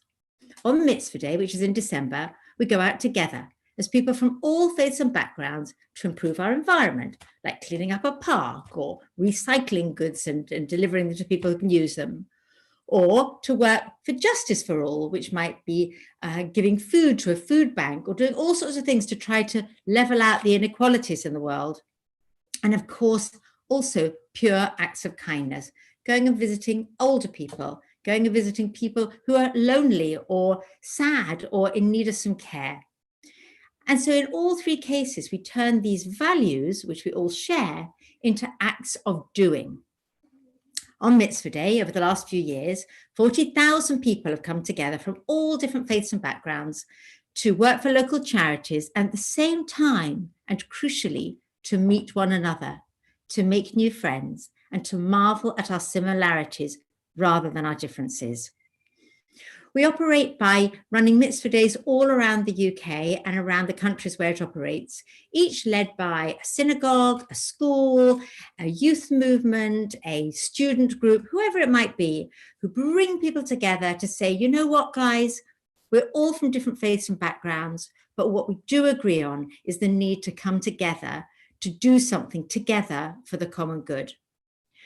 Faith leaders from across the spectrums, politicians and celebrities all come together in what we believe is the largest faith-based day of social action. But the point about it is that we're doing it all together, side by side. Jonathan Sacks, the past chief rabbi, coined a phrase, side-by-side interfaith. Side-by-side interfaith is different from face-to-face, where you sit down together and say, let's talk about things, which sometimes works, but usually leads to two conversations and then let's talk Israel-Palestine. And instead, it's about people doing things side by side together. And by doing things together, by doing things that we agree on together, particularly these acts of kindness, we come together and we see that we're so similar and our similarities far outweigh our differences. I'm delighted also, and I noticed Nitin mentioning and showing slides about Seva Day, to say how delighted we were a few years after we launched Mitzvah Day to be involved in and support the development of Seva Day, and how over the years we've worked together, again, on very similar agendas about bringing people together through social action. So Nitin, thank you for raising that, and thank you for being such an inspirational leader there as well. The pandemic, of course, has encouraged us all to consider kindness now, not just on Mitzvah Day, every day, everywhere, and why we need hashtag kind20, or what we've been calling hashtag every mitzvah matters. What I've heard today has been inspirational. 150,000 rotis being baked every day bowled me over. I've seen firsthand the activities at Nitin's temple in Neasden and at Peter's Mosque in central London, where we've had all sorts of social action events, including Mitzvah Day, and where we've worked together hand in hand, side by side. There's incredible work going on, and just listening today has been inspiring in terms of the sorts of things we're doing, but most inspiring actually in terms of the similarities between us. We can all do something. What's really struck me is we can't all make 1,500, 150,000 rotis. I wouldn't even begin to know where to start with that or how to coordinate something on that sort of scale. But we can all do something. We can do something small. We can make a difference. We can cook a meal for a neighbor. We can take an item to a food bank. We can recycle our old clothes and give them to a charity. During this pandemic, like for all the faith groups that we've been hearing about today, there's been an astonishing level of giving and volunteering. Listening, I've been delighted to just hear how similar we are in the work that's going on, supporting health workers, care workers, transport workers, and others, and how these small acts of kindness are transformative, not just for the people who receive them, for us, the people who do them. It makes a difference to our lives. Kind20 is stronger when we do it together. Moving forwards, let's combine our efforts. Let's address some of the divisions maybe that exist between the faith groups, such as the traditional mistrust between Jews and Muslims, because together we can offer more and better and stronger acts of kindness. During COVID-19, every mitzvah matters, big or small, even if we can't leave our own homes. So last week, this is the final thing I'll tell you about. Last week, we ran a cook-in online with Maureen Lipman, the esteemed British actress. And she showed us all how to make bean and barley soup, a very traditional Jewish, but much shared dish that you can give to somebody who just needs a little bit of soup, but more importantly, a little bit of love and care. We did it online, at home, safe, but very real indeed. So whether we call it a good deed, seva, tzedakah, or good, solid, old-fashioned kindness, every mitzvah matters. We're so similar. We have so much to benefit from kindness. Let's turn COVID-19 into hashtag kind20. And thank you for letting me take part and talk about how Mitzvah Day fits into this Kind20 campaign. We're all in it. Every mitzvah matters, regardless of what we call it. So thank you, shalom, salam, Eid Mubarak, of course, and namaste. Thank you, Laura, as always. I want now to introduce my second guest, my teacher, Avi. When I am lost, I call on him and say, Avi, I'm lost. And when this thing came along, this microbe that nobody could see, that devastated all of us, I called and I said, Avi, what is going on? And he said, what do you call this? I said, I called it virus. He said, do you know what I call it? I said, no. He said, I call it teacher. Avi, please enlighten us. So first, thank you to Mrs. Laura and Edwin, everyone, all the speakers. I have that certainty that each one of the speakers try to bring the kindness, love, human dignity, and a message that we are all together. And I have no doubt about that because we are one.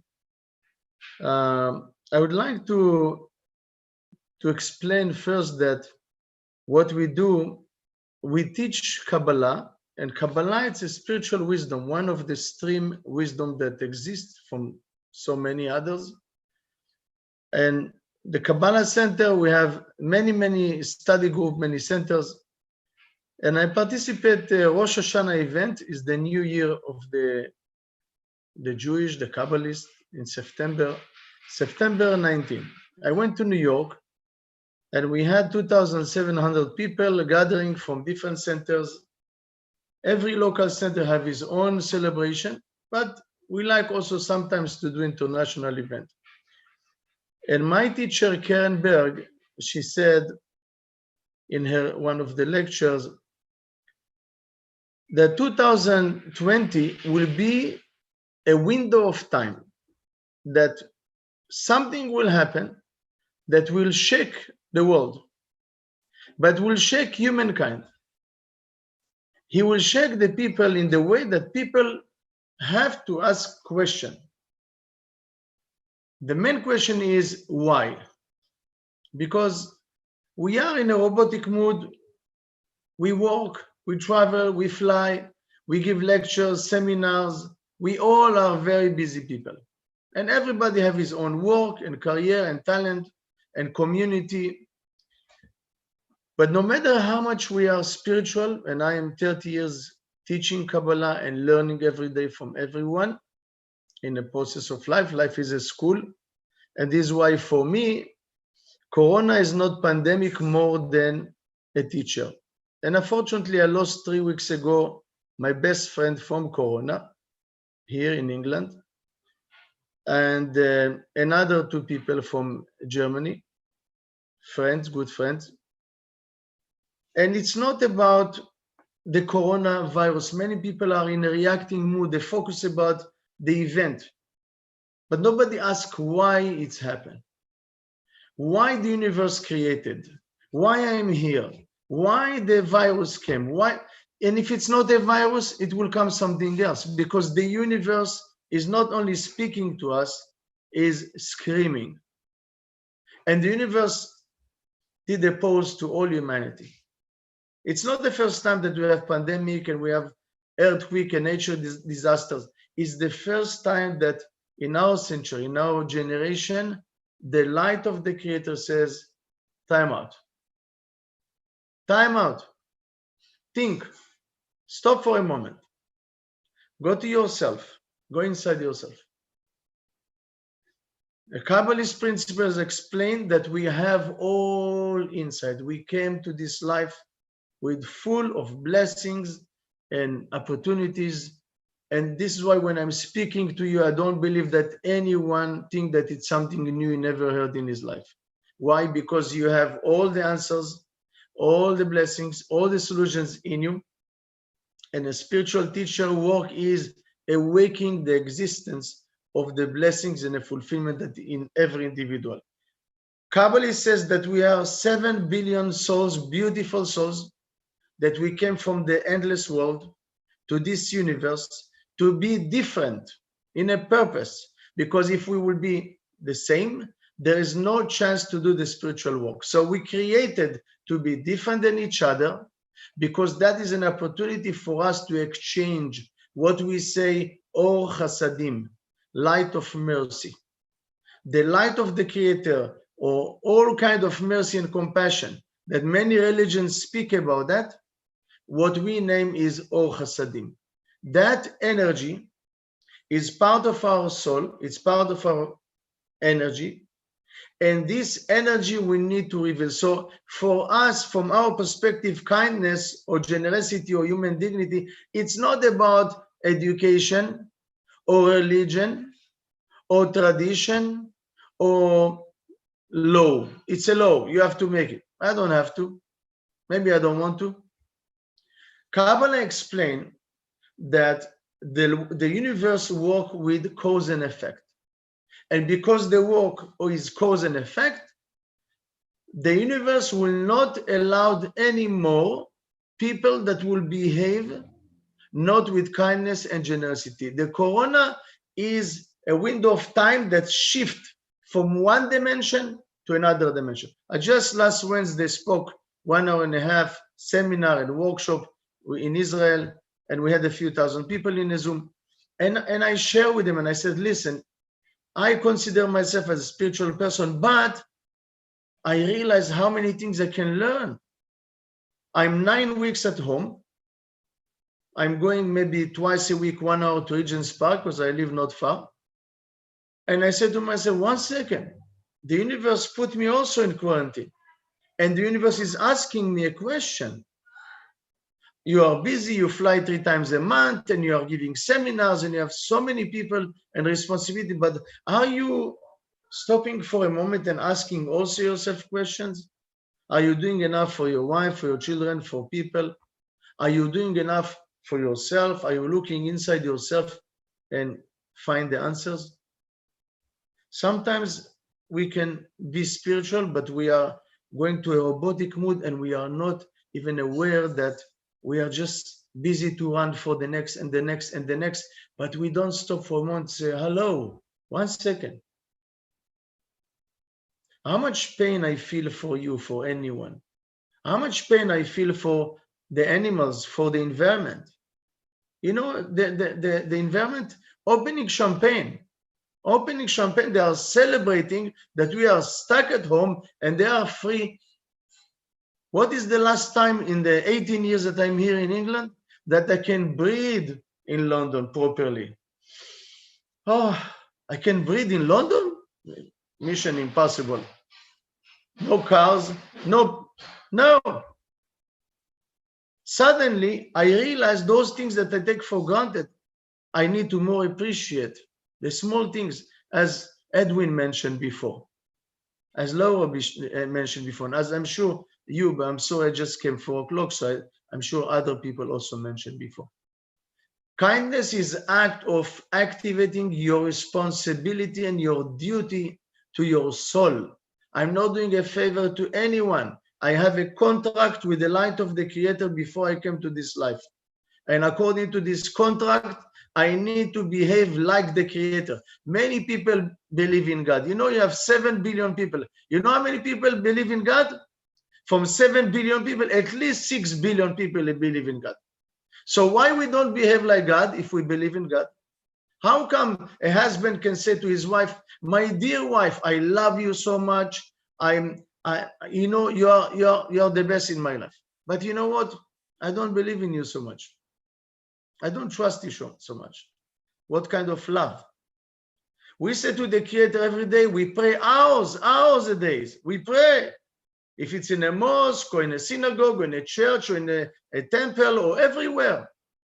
6 billion people pray every day. But what we do, we don't trust the Creator. We don't behave like the Creator. Kindness is not act of morality, not because I have good education or good school or no, forget about that. Kindness, it's a privilege. As Edwin mentioned, it's a privilege. One day, when I will check out from this universe, my soul will go through the tunnel and up, go to the light. And the light will ask me a question. Avi, did you manifest your potential on earth? Did you follow the contract? Did you follow the commitment that you took? It's not God make decision for us. We have a free will. We came and we, like very similar to the concept of karma, we choose our destiny and journey before we came here. Nobody forced you for anything. We choose to become a beacon of light. We choose to become the Creator. We choose to become love and mercy and compassion. We choose to feel the pain for each other. It's like the finger. If there is a pain in a finger, it affects the ears.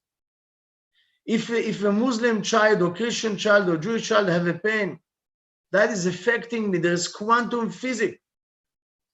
Every action in one place of the world affecting. I'm as a Jewish and I'm rabbi and Kabbalist. I have more Muslim friends than Jewish friends. And when I speak to them about the Quran, they're telling me if you just don't have that cover in your head as a Jewish symbol, we are sure that you are Muslim. Because you give so lovely examples about the Prophet and the Holy Quran. But why I'm in that place? Because the only way you can do your spiritual work is by allowing other people to do the spiritual work. We are more than brothers and sisters. We are soulmates. We came for a same mission. We came to reveal the light of mercy, of kindness. And I just want to say my last, thank you very much for this Zoom conference. Thank you very much for the foundation. I'm not familiar with that, but I truly appreciate when Edwin told me, Avi, can you come speak? Because of course, I will fly to the moon if I can to help and to give more kindness. Because it's my duty to my soul. It's my opportunity. I should thank you 1 trillion times for giving me this 10, 12 minutes to share with you, to tell you that I'm with you. We are one. We are part of the light, the global light. We are part of this world. And you know what? From 2020 and 2021, a Kabbalists give and predict things that will happen in the future, maybe another opportunity. But there is something definitely, the world is not going back as before. If you want to join the new world, the new consciousness, the new reality, you have to act with kindness and human dignity. As a president, as prime minister, as a king, as a queen, as the head of business, as CEO, as the head of a religious organization, no matter where you are in the world and what position, the light of the Creator took the energy from the leaders and give it to the people now. So the people will take the energy now and will work with themselves to be better people than they came to. I have to be a better person than I am. That's my mission. So thank you very much. I wish you lots of light and blessing for you and your families. And I wish that one day we will wake up and grow up to understand the message of the Creator for all of us, that there's no other way. Only the way of unity and teamwork we can win the game. Because if one person didn't finish the work, humanity cannot check out, cannot finish the job. So thank you very much for the opportunity. Thank you very much, dear Ravi, and thank you for spreading love and light across the world. As we always say, yes, faith can really move mountains. And the fact that you mentioned to us that it's always the act of kindness is for our own self, not for anyone else. Though we are serving the society or humanity at large, but finally, it is serving our soul. That's the soulful presence of our existence as human birth here in the world on earth. So I want to truly thank you, Avi, and I want to also take this opportunity of thanking Laura. Laura, Eid Mubarak ho aapko, and thank you for sharing your kind act with everyone across the world. And you've been really, really amazing here on the show. I'm truly, truly thankful to you for being here with us on Healing on Earth. And I'm going to come back with my question, which I'm truly excited and thrilled to ask Edwin. So Edwin, please tell us, how can we spread love in the world? You know, if you just watch what happened in the last 2-3 weeks since that concept of the act of kindness came on being. Today is the launch, but we already have, before the launch, 20,000 people following that hashtag. And I tell you, when the launch is there today, and if we follow the very simple rule, send it to 3 people, don't keep it to yourself. And each one of those will send it to another 3 people. Put it on your network. And I want to tell you that if you think the virus is moving very quickly and going across the globe, you ain't seen nothing yet. You watch this virus called act of kindness, and you watch where it's going to be, and you watch when it actually will beat that meter and be that 5.5 million and be that 50 million.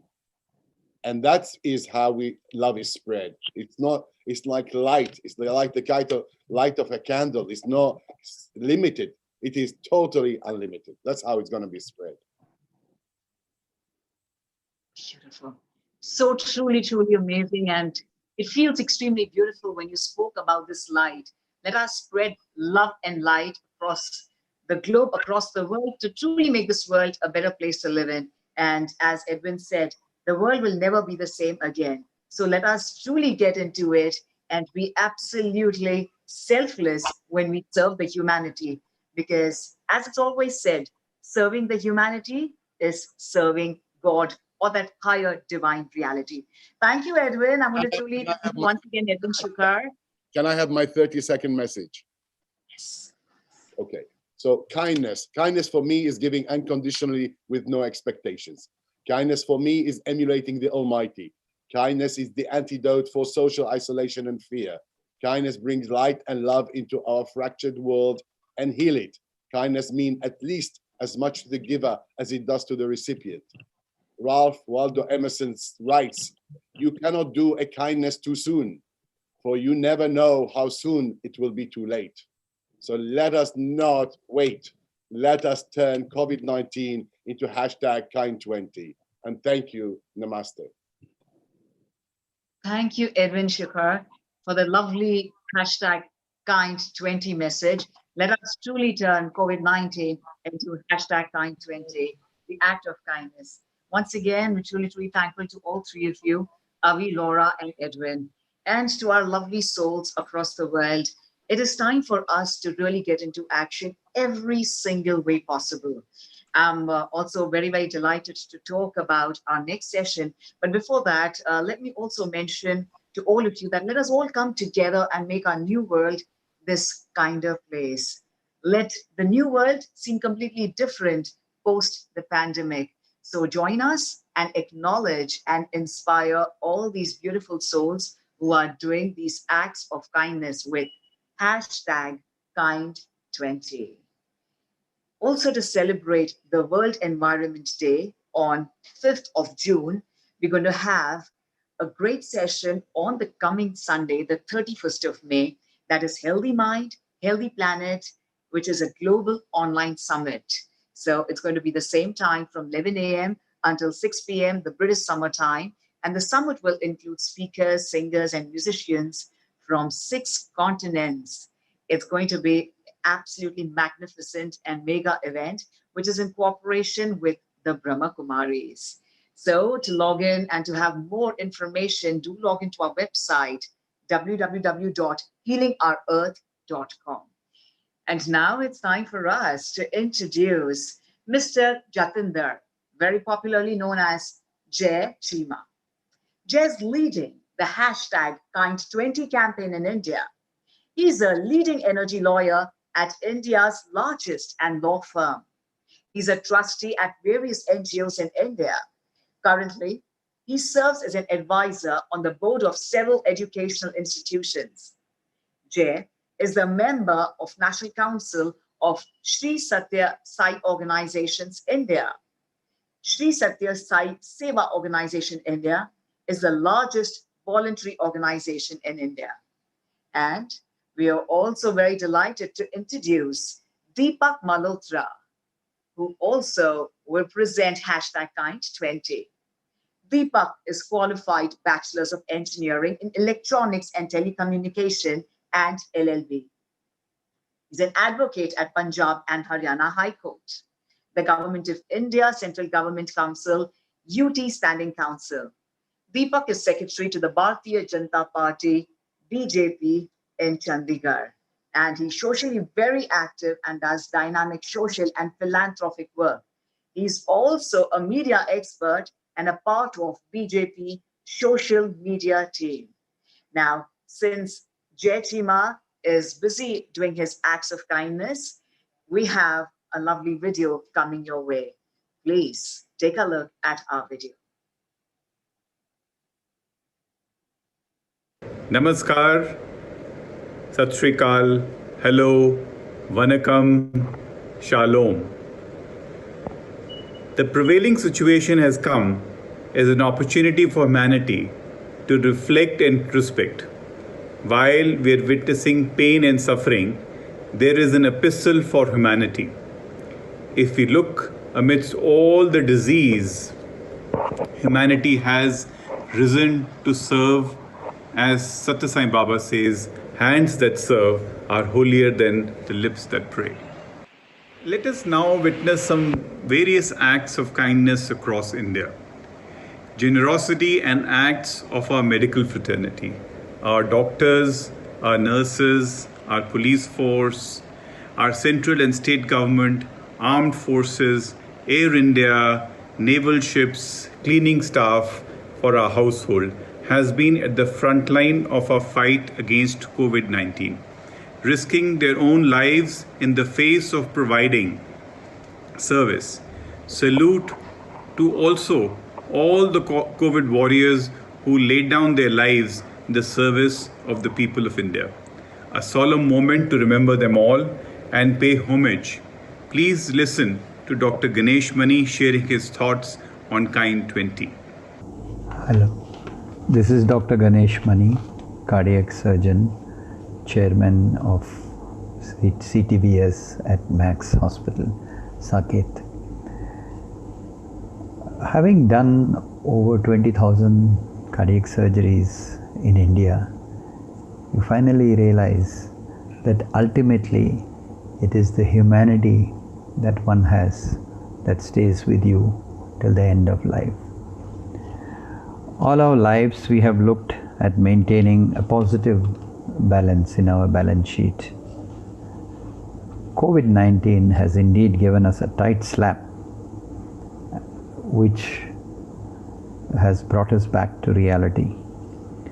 Let us take this pandemic as a blessing in disguise and reignite our humane approach and transform COVID-19 into a kind 20. I quote from Upanishad, Yesham na vidya na tapo na danam, jnanam na sheelam na guno na dharma, te mrityu loke bhuvibhara bhuta, manushya lokena mrigascharanti. To illustrate in English, those who are devoid of education, spirituality, generosity, wisdom, skill, cordiality, or religious principles are like a dead weight on this planet and are equal to animals in the garb of man. So friends, let us reignite ourselves and bring kindness back into the society, and let us change this COVID-19 into a kind 20. Dhanyavad, Namaskar, Sai Ram. Let us now look at some acts of kindness by ordinary humans, the self-help groups, the temples, the gurudwaras, the socio-spiritual organizations, the NGOs. Let us see what these two women self-help groups have been undertaking, Anon in Delhi and MBCT in Punjab. Hi, this is Aarti Girdhar. I am president and founder of Anon Global Foundation. The real lesson that we have learned today in Corona time is to be empathetic, because all of us are not born with that silver spoon. Anon, during this troubled time, is able to bring in 100 plus volunteer families to prepare the food for the needy migrant and underprivileged people. It was made possible by best use of technology and social media platform to get people together to help those families that are in misery and in the need of food. Since lockdown, Team Anon has been distributing 2,000 food packets each day. Hence, we believe in Kind 20 by making people not to suffer from the hunger. Keeping a positive outlook from Corona-19 to Kind 20 is the way ahead, because everyone needs food much before the healthcare. Thank you.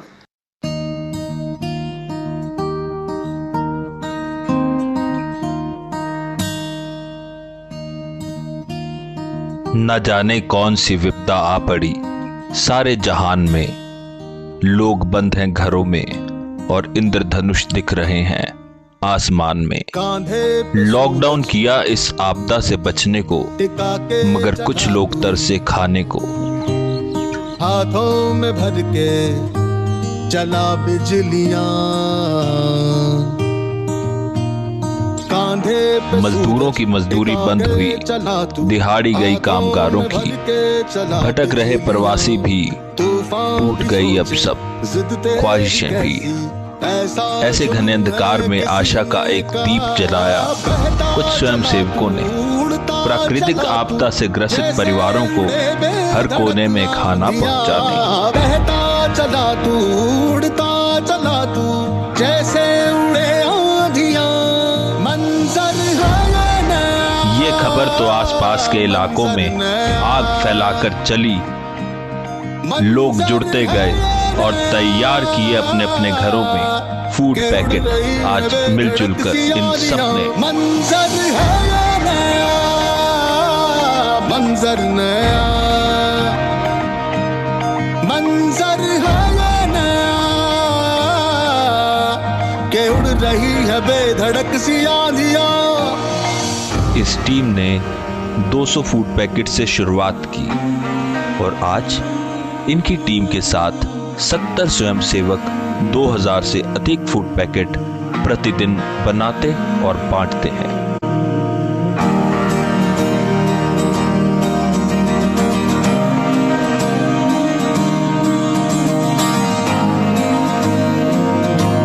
संभव किया इन सब के परिवारों ने, इनके कदम से कदम मिलाकर, और चले इनका साथ निभाने। दादा दादी, नाना नानी को याद आ गए अपने गुजरे जमाने, और बच्चों को आनंदित मन से आगे बढ़कर चले परोपकार सिखाने। लो देखो, हो गई अगली पीढ़ी भी तैयार प्राकृतिक आपदा से जूझने।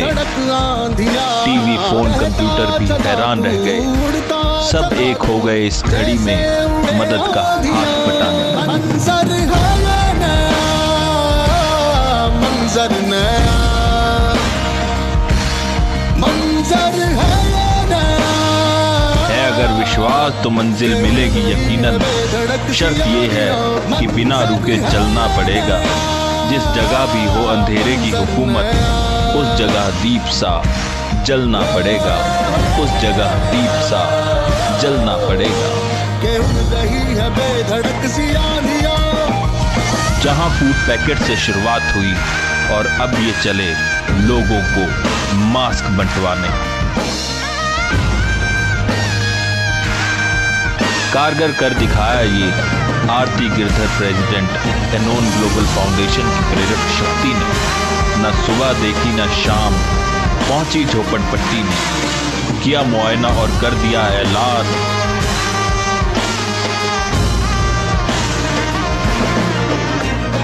शत शत नमन इन सभी स्वयंसेवकों को जो चले मदद की जोत जलाने।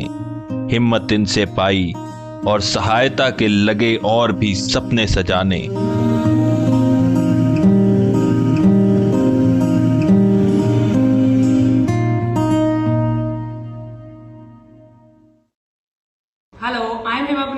From Meher Baba Charitable Trust. For us, kindness means seva. Seva, service to the community by making difference in their life and bringing happiness. We must show kindness.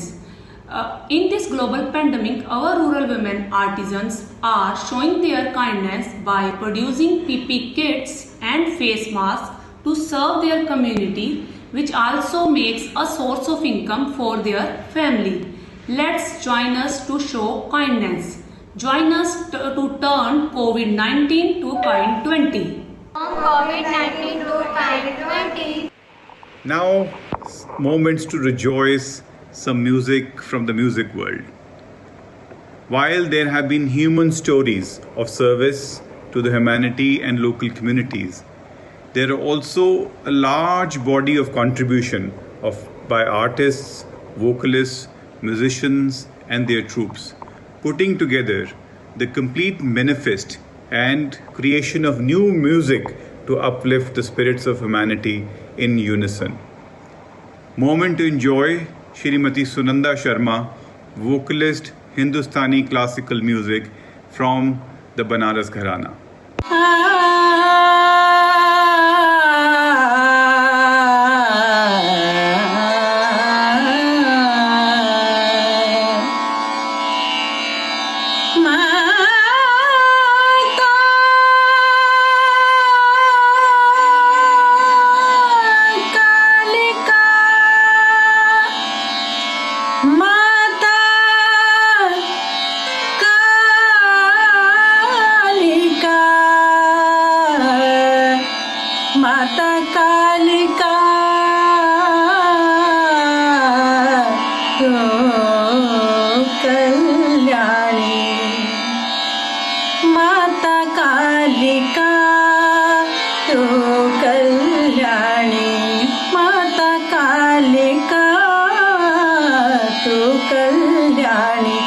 Chandika जगत जननी भवानी चंडिका जगत जननी भवानी माता कालिका तू कल्याणी माता कालिका कामरूप ज्वाला मुखियांबे कामरूप ज्वाला मुखियांबे दया कर दयानी दयानी दयानी दया कर दयानी दया दया कर दयानी दयानी दयानी माता कालिका तू कल्याणी माता कालिका माता कालिका माता कालिका तू कल्याणी.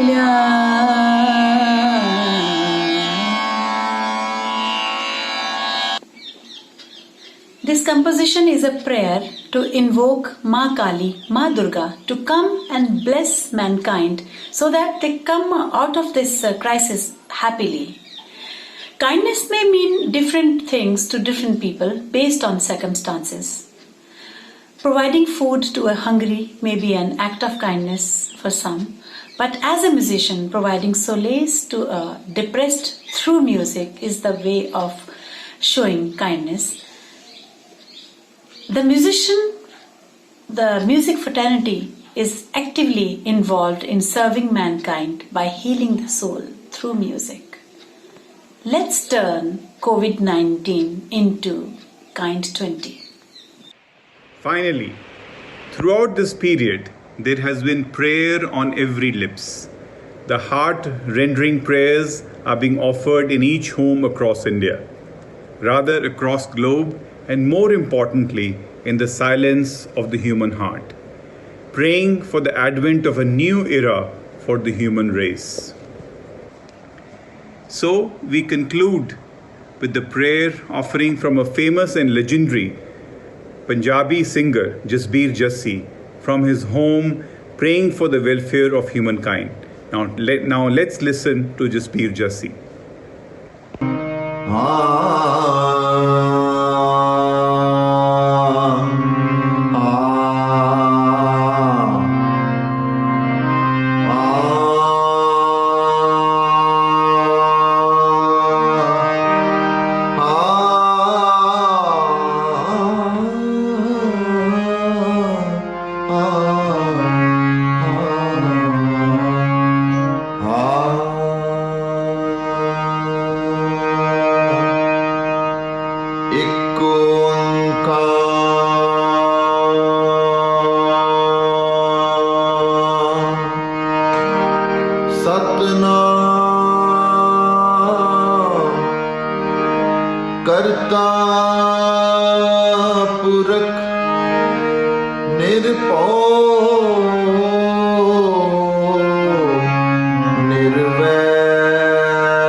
कोविड-19 जो ये ईयर आया है 2020, मैं आपको सबको रिक्वेस्ट करता हूँ कि पॉजिटिविटी के साथ इसको हम लोग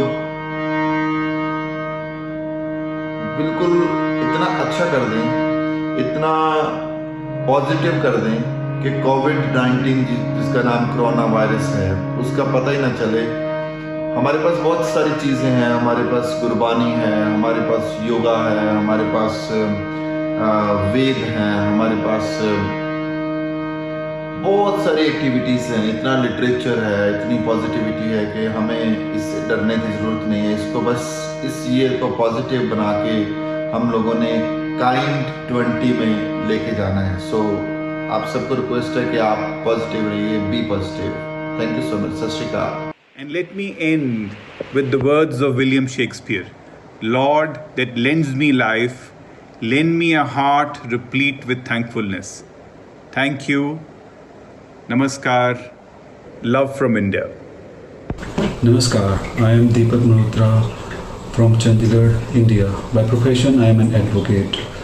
Today, we are here in a conversation on healing our earth. To share our act of kindnesses to people of the world. Kindness has so much power that if you want to lift yourself up, lift someone else. It doesn't cost anything to be kind and feel amazing. Here in India, many organizations, NGOs, many sections of the societies, people of every religion are doing act of kindness every day to help the needy one. Honorable Prime Minister of India, Shri Narendra Modi ji, is working day and night in this corona pandemic time to fight this coronavirus. And apart from that, he is also encouraging the people of our country and especially this frontline corona warrior. Kindness is the language which any deaf can hear and any blind can see. By the slideshow, I will try to explain what Chandigarh BJP unit has done during this period to help the needy people. In Chandigarh, we have distributed nearly 30 lakhs of food packets till date. We have distributed nearly 2 lakhs of masks, face masks to the people of Chandigarh. And we are planning to distribute 5 lakhs of masks. Our BJP workers have donated 400 units of blood to various hospitals. Similarly, we have donated approximately 20,000 bottles of sanitizers to these corona warriors, such as police officials, health workers, media persons who are working day and night to cover, and the cleaning workers or the sanitization workers which are doing their duty at this time of corona pandemic. Then we have, by showing respect, people of the Chandigarh have taken part in a signature campaign whereby 28,000 families have given signatures in respect to the corona warriors. We have given the copies of these signature booklets to the advisor of Chandigarh, to head of departments of PGI, then to the higher authorities of police officials, to show the respect what people of Chandigarh has given to them. Now I will try to explain through the slideshow what Chandigarh unit has done to help the needy one. जब से चंडीगढ़ में corona 19 की वजह से lockdown की announcement हुई है, तब से बीजेपी चंडीगढ़ ने ये डिसाइड किया था, क्योंकि जो लोग हैं लॉकडाउन की वजह से जहाँ पर थे वहीं पर स्टक हो गए हैं, तो उनको खाना प्रोवाइड किया जाए। क्योंकि सबसे पहली चीज़ जो लॉकडाउन के बाद ये आई थी कि उनके पास कोई साधन उपलब्ध नहीं रह गया था, क्योंकि सारी शॉप्स बंद हो गई थी।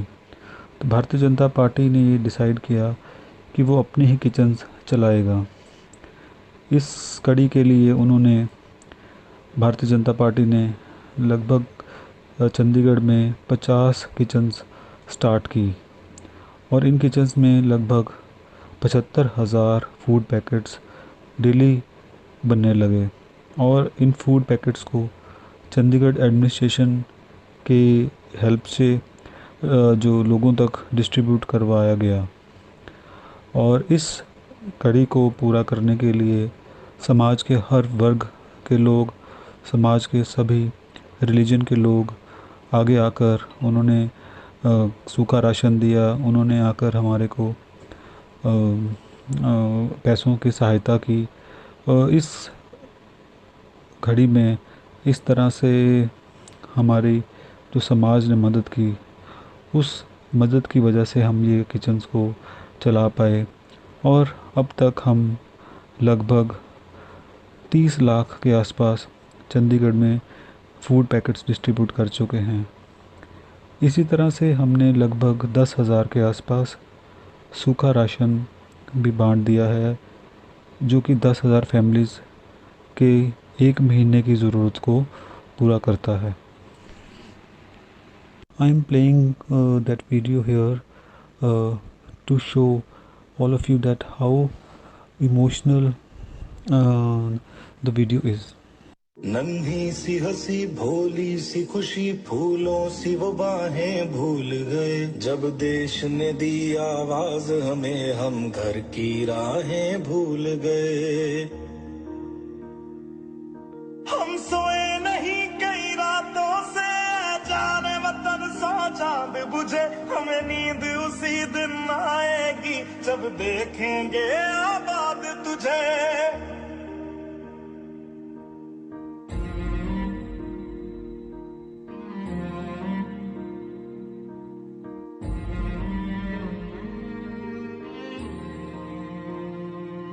तेरी मिट्टी में मिल जावा गुल बन के मैं खिल जावा, इतनी सी है दिल की आरज़ू। तेरी नदियों में बह जावा, तेरे खेतों में लहरावा, इतनी सी है दिल की आरज़ू।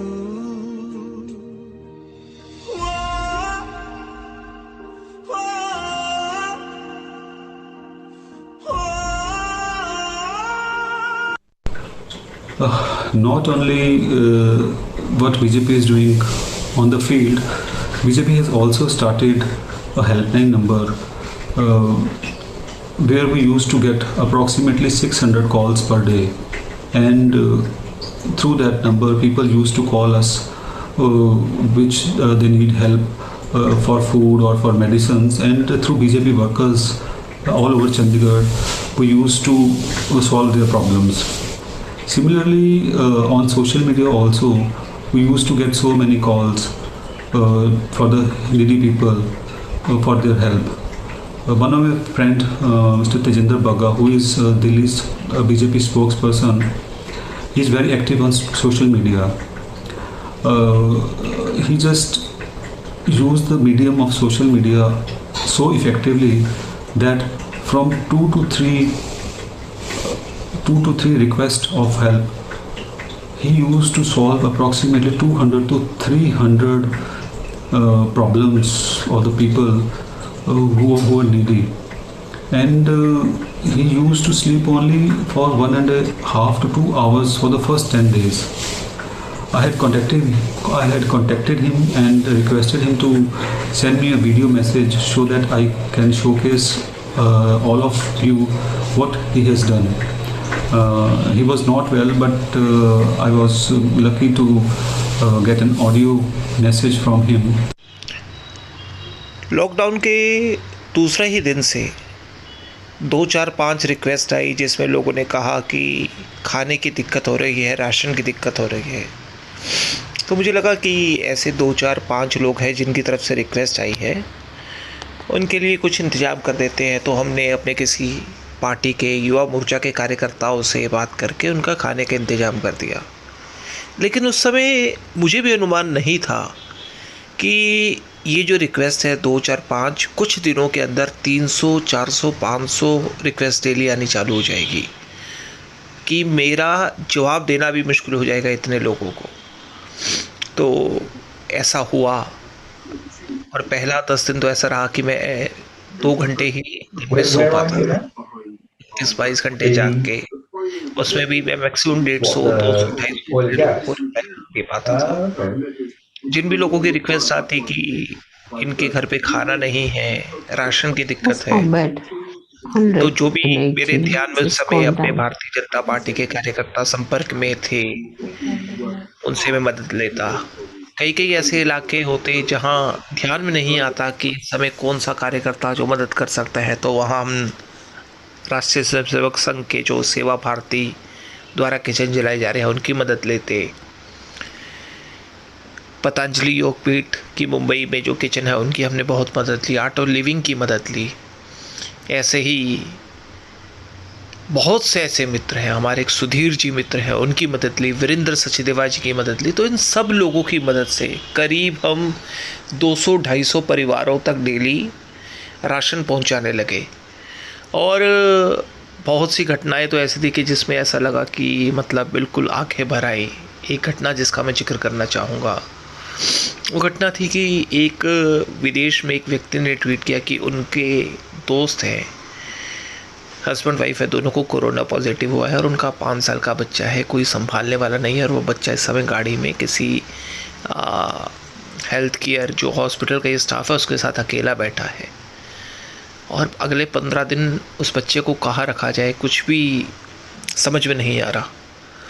तो एक मतलब दिल में कई ख्याल थे, अगर माँ बाप में से किसी को कुछ हो गया तो उस बच्चे को कौन संभालेगा और उस बच्चे की इस समय क्या सिचुएशन होगी। 4 साल के 5 साल के बच्चे को तो पता भी नहीं कि मेरे माँ बाप कहाँ है। तो मैंने फिर एक अपनी दोस्त थी 3 बच्चे जो अहमदाबाद रहती थी उसको कॉल किया और उससे पूछा कि अब रख सकते, तो वो तैयार होगी। लेकिन भगवान की कृपा रही कि उनके एक रिलेटिव को पास मिल गया और वो 200-250 किलोमीटर जामनगर से आए और वो वहाँ पे बच्ची को अपने पास ले गए। इस तरह की घटना और हुई। एक हमारी खो खो की इंडिया की नेशनल प्लेयर है नासरीन, उनके बारे में है कि उनके घर में खाने को कुछ नहीं था। अब चाहते तो हम भी राशन भिजवा सकते थे, लेकिन मुझे लगा कि जो हमारी हॉकी की प्लेयर है जिसने हमारे देश की शान बढ़ाई है, जो मेडल जीत के लाई है, उसको अगर हम राशन देते हैं तो मुझे लगता है कि उनका सम्मान नहीं होगा और वो किसी के आगे हाथ फैलाए तो बड़ी शर्म की बात होगी। तो मैंने अपनी तरफ से उनको 21,000 रुपये भेजे ताकि हमारी उस बहन को किसी के आगे हाथ ना फैलाने पड़े। इस तरह की कई घटनाएं जो बिल्कुल दिल को छू जाने वाली थी। हमें इन 2 महीने 1.5 महीने के जो कार्यकाल रहा उसमें हमने देखा। तो जिस तरीके से पूरे देश ने यूनाइट होके सब लोगों की मदद की और कर रहा है, मेरा सभी से निवेदन है कि कोरोना ख़त्म हो जाए लेकिन इसको बंद मत करिए। अगर देश का हर व्यक्ति ये प्रण ले ले कि रोज़ कम से कम 2 ऐसे परिवार जो या 5 लोग या 2 परिवार जितनी जिसकी कैपेसिटी है, अगर मैं रोज़ जब खाना बनाता हूँ 2 लोगों का एक्स्ट्रा खाना बना लूँगा, 4 लोगों का एक्स्ट्रा खाना बना लूँगा, रोटी सब्जी उनकी अलग से निकाल दूँगा। और अगर हर व्यक्ति प्रण ले ले तो इस देश के अंदर कोई भूखा नहीं सोएगा। इसी संदेश के साथ मैं आपको शुभकामनाएं देता हूं आपके इस कार्यक्रम के लिए। और आखिर में मैं एक बात कहना चाहूँगा कि convert COVID-19 into #Kind20. It feels nice that every great soul is doing their act of kindness and helping the needy. In the end, I will say, in this time of corona pandemic, there is a need to show kindness more than ever. Kindness is never wasted. Be kind to others. Your act of kindness might become someone's memory of a lifetime. If you want to lift yourself up, lift someone else up. Thank you. Namaskar. Jai Hind.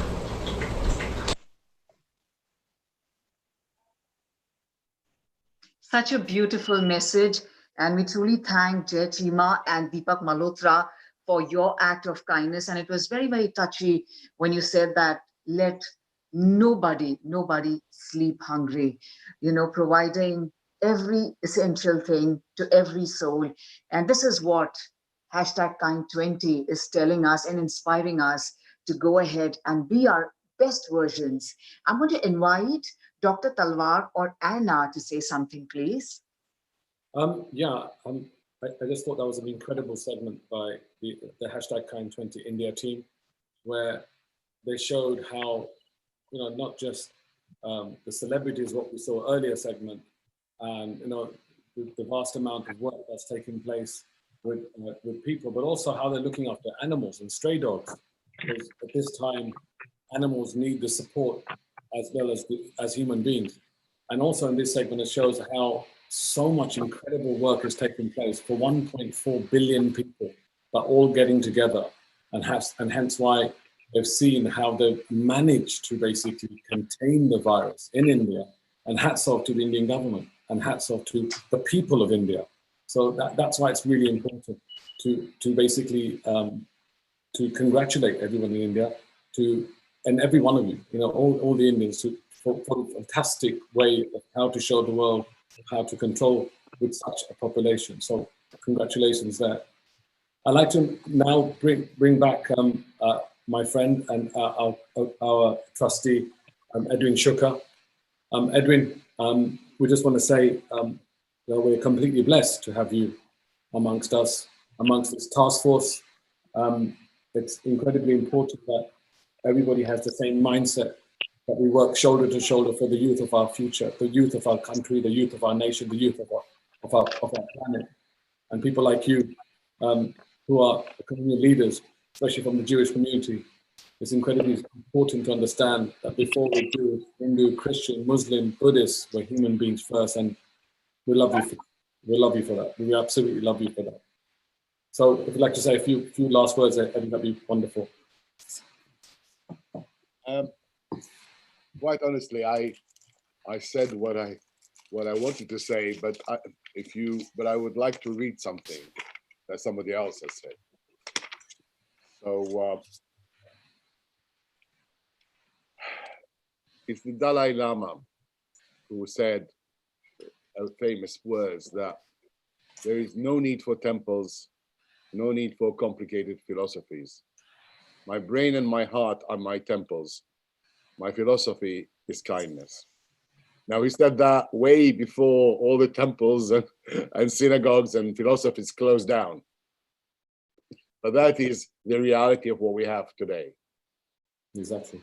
It did not happen in space that all these houses of traditional worship and all our traditional garb and our way of thinking suddenly stopped for no reason, probably for the first time ever. I cannot ever read in history that all houses of worship in the whole world has closed. And to add to that, all casinos in the world have closed as well. It's like Avi said, is a reset. The divine has said enough. A new world will come. And I tell you what, this new world comes and why you two are right in response to that need, are doing what you are doing and inspiring us to higher version. Because what really happened, Sham, is the system, all the systems across the whole world just broke down in one go, in one shot. The organized religions, the governments, the powerful and the mighty, the United States of America. I sit on $7 trillion, but you know what? They're all gone in 3 weeks. And what happened is the power that these systems, and every system, as they say, power corrupts, and absolute power absolutely corrupt. What happened to that power then?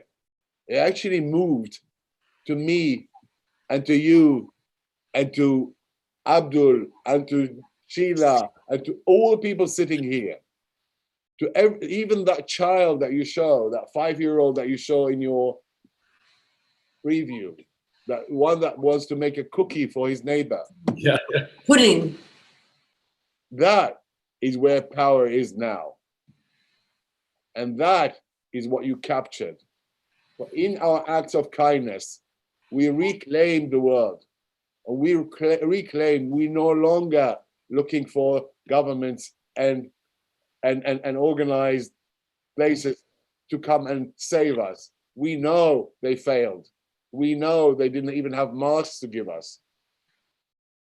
But we also know now that nobody can stop me from doing an act of kindness right now, and to move in the shadow of the Almighty right now, and to knock on my neighbor that I've never spoken to this minute.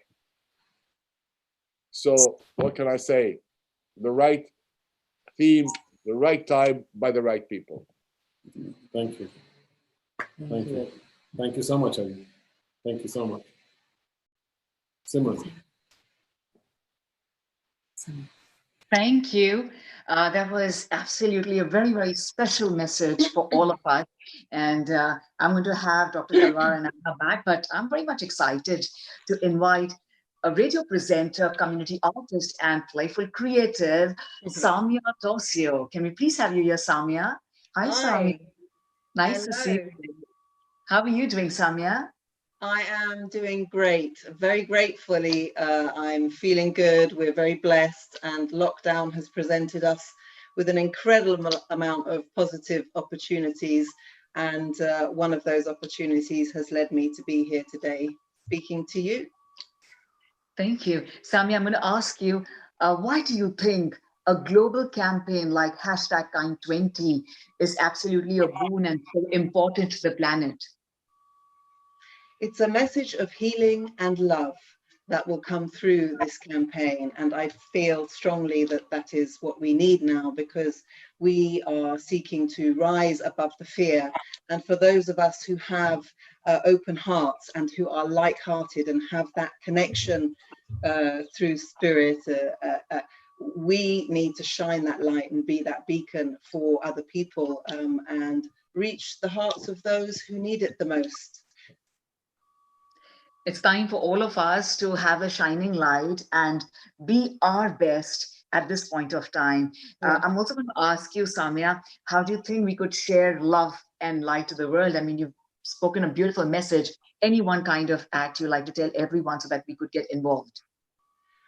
Oh, you are asking a $1 million question. Let's say the simplest thing anyone can do to show kindness to their fellow human being is a warm smile. How are you? And actually genuinely mean it and be interested and stick around for the answer and to empathize and listen. And acts of kindness, oh, so many. Creative, how long is a piece of string? Thank you. Thank you so much. I'm going to request you to stay back with us, and I'm going to invite Dr. Talwar or Anna to kindly have a word with her, please. Sure. Samia, hi. Hi, Anna. Thank you so much for coming on board today. You're very, very welcome. Thank you so much for inviting me. I'd love you to tell us a little bit about your history, your family background, your history. Certainly. I was born in a very exotic place here in the UK in Bromley to a Palestinian father from Jaffa and a German-Italian mother. I've been living here in the UK since 1970. I spent a couple of years living in Hong Kong, which was an interesting detour. Lots happened there that actually shaped much of my subsequent journey. I went through a wound, and as Rumi says, wounds are where the light gets in.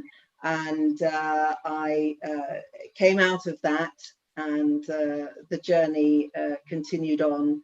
And really, it was one of those experiences that really opened my heart to the spiritual journey and path, and the desire to serve humanity to the best of my own personal ability. You know, the gifts that we each individually are given as creative beings. We all have a gift, we have a place, we have a time, and certainly this lockdown has very clearly shown me and many people, thankfully, who I know and have yet to meet, that the time really is now.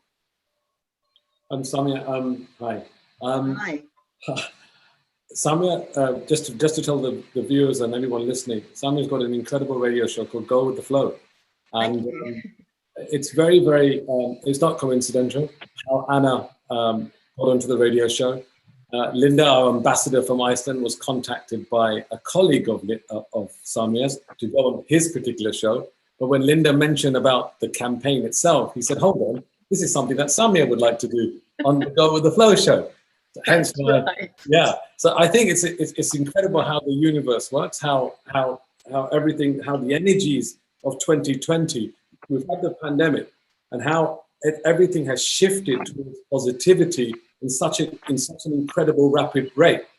And I think now, and we haven't met each other yet. We've only spoke on the phone, but there was a connection. There was an incredible connection, and Anna felt that connection. That hey, we should bring Samir on this because, first of all, I remember Anna saying after speaking to you, Samir should be an ambassador for Kind 20. She stands for that. This is what Samir stands for. This is what the radio station stands for.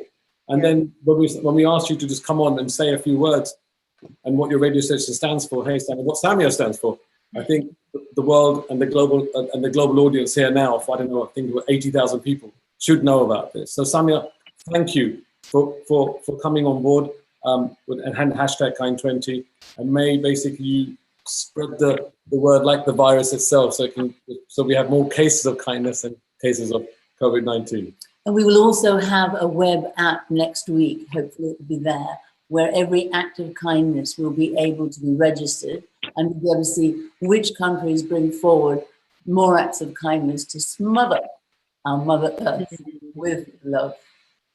Inshallah.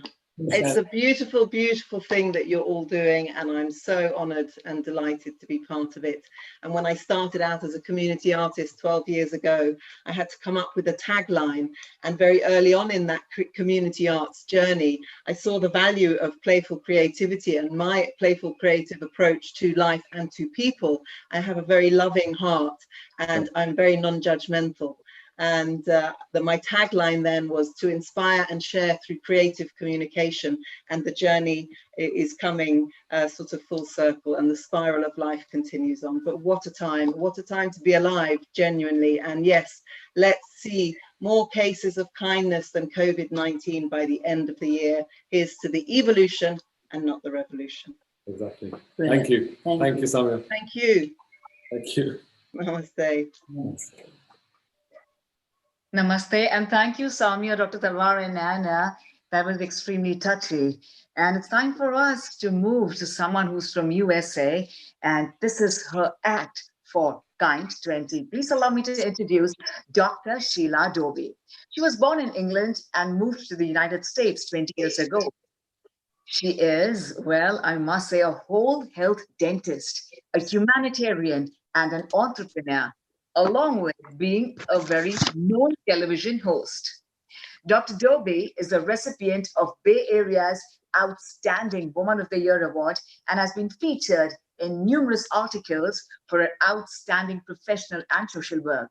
Also been the recipient of the California Patient Choice. Dr. Dobie also takes a special interest in helping the underserved children and women in their local community. On the professional front, Dr. Dobie was a past president and dental health chair of Southern Alameda County Dental Society. Her current passion is working with Heal Circle Technology. And here we have her for hashtag Kind 20. Now, what is very, very important, I'd like to really make a special note is that Dr. Sheila Dobie was invited to meet President Obama over a private dinner. And we are having here on Healing Our Earth right now, Dr. Sheila Dobie. Well, thank you for such a kind introduction, Simran. That was so great of you. It's such a pleasure to be here with Healing Our Earth and hashtag Kind 20. It's been amazing. Our team's been up since like 4 a.m, watching all the great stuff that's been on there. I'm just so happy to be part of this amazing movement. Thank you so much for your session. Thank you. So yeah, we've got a presentation ready for you, and hope you enjoy. Been kind of learning how to get all tech savvy recently, just with all this changes in everything. So here goes, and I'm gonna do a screen share. Everything's just been really good out here. We've been trying to really impact the world, make a difference, and being part of Kind 20 has just been such an amazing movement. So here's our presentation. I now take great pleasure in introducing our Kind 20 USA team. We have Harinder Bath, Dr. Wendy Dugal, and Rachel Talwar. And of course, me, Dr. Sheila Doby. Healthcare workers are the real heroes of our time. Let's take a look at a day in the life of Dr. Dugal. Let's see what she's up to and how does she deal with things such as preventing anxiety and stress. Hi, I'd like to introduce to you one of our very own Kind 20 team members, Dr. Vandana Dugal. Dr. Vandana Dugal is a physician at John Muir in California, USA. Hi, Vandana, how are you doing today? Good, how are you, Sheila? I'm great. I'm just so excited to kind of have this conversation with you and just really understand how it is in the life of a physician that's on the front line of COVID. Can you just share with us, how do you start your morning? And you know, it must be very stressful. There might be some anxiety. There might be stress. What do you do to make sure that your day goes smoothly, Doctor? So this was a prayer that was actually taught by my brother, who's actually leading the whole Kind 20 program.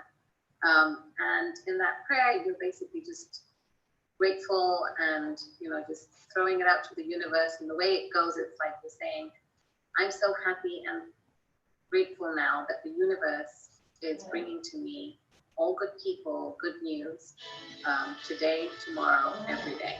Thank you, thank you, thank you. So it's just a short and sweet prayer that you just, you know, is throwing it out to the universe to bring all good things all the time and every time to everyone and anyone you know around you, basically. And that's how I start my day, by reciting that prayer, and then I get out of bed, and then I just do my normal routine, and then if I have time, then I will do a meditation. It could be a 5 or 10 minute meditation, or if it, you know, if I have more time, then I will do like the Kirti Kriya meditation too. I have been starting to do that too. And then after that, then it's all about, you know, trying to protect my family, and so I will actually make a smoothie with lots of nutritional ingredients, with, you know, lots of fruits and vegetables, mostly just to kind of help with immune boosting and to protect my family, because that's also one of my fears too, right? It's like, am I a carrier? Am I bringing this home? So rather, I know that I'm trying to help and protect my patients too, but I'm also trying to protect my family in the process. And so that is always in the back of my head. Wow, that's amazing. Thank you for sharing. How important do you think that gratitude is in healing and having that positive influence in your life? It means a lot. Being grateful for everything that you have in your life. You know, gratitude, I mean, I'm sure there's studies that have shown that when you're grateful, maybe it's something in the universe that happens, but it also triggers a positive energy within yourself. And that can actually boost your immune system too. So, you know, when you have a sense of gratitude towards other people, there is a satisfaction within inside you as well. And as a result of that, you know, you just create positive energy, and maybe that's what creates, helps to boost your immune system because it uplifts you. So I think it is important, and it's true, studies have shown that gratitude really does help us heal and feel better.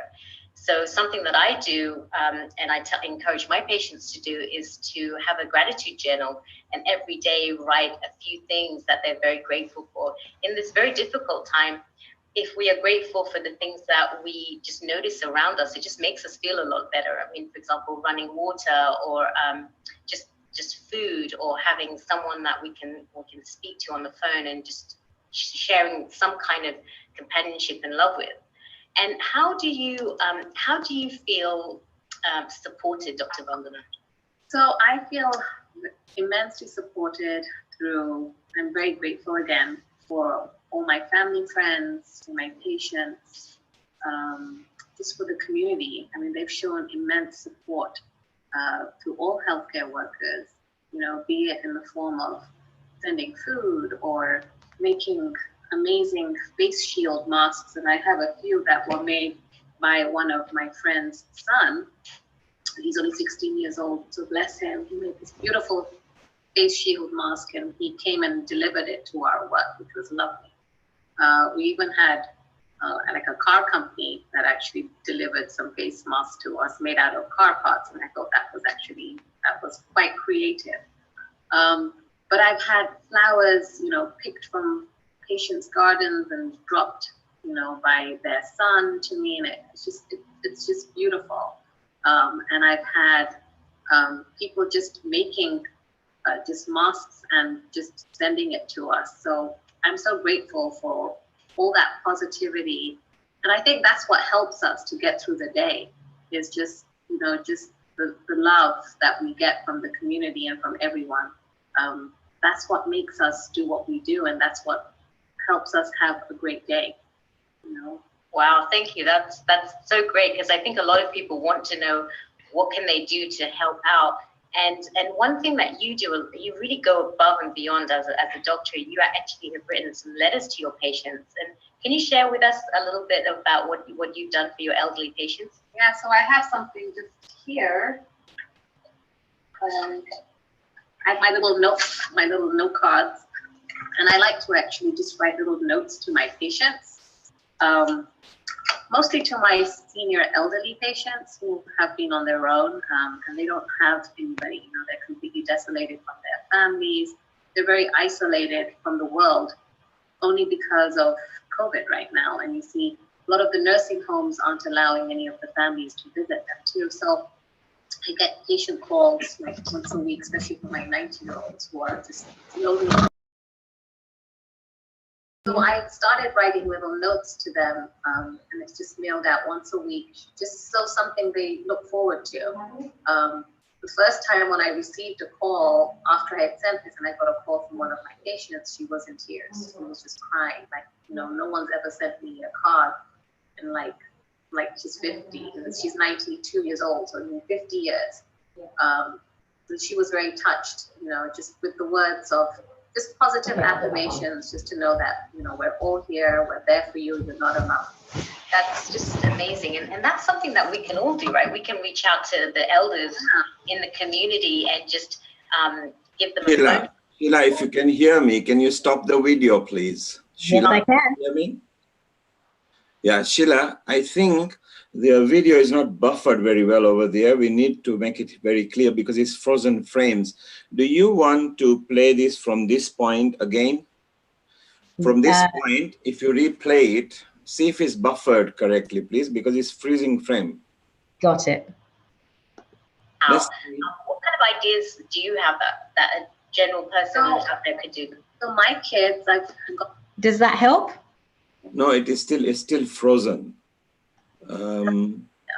It needs to be buffered correctly so that at least it can open up very clearly. It's a frozen frame. Also, I actually told the teacher, and then she thought it was a great idea.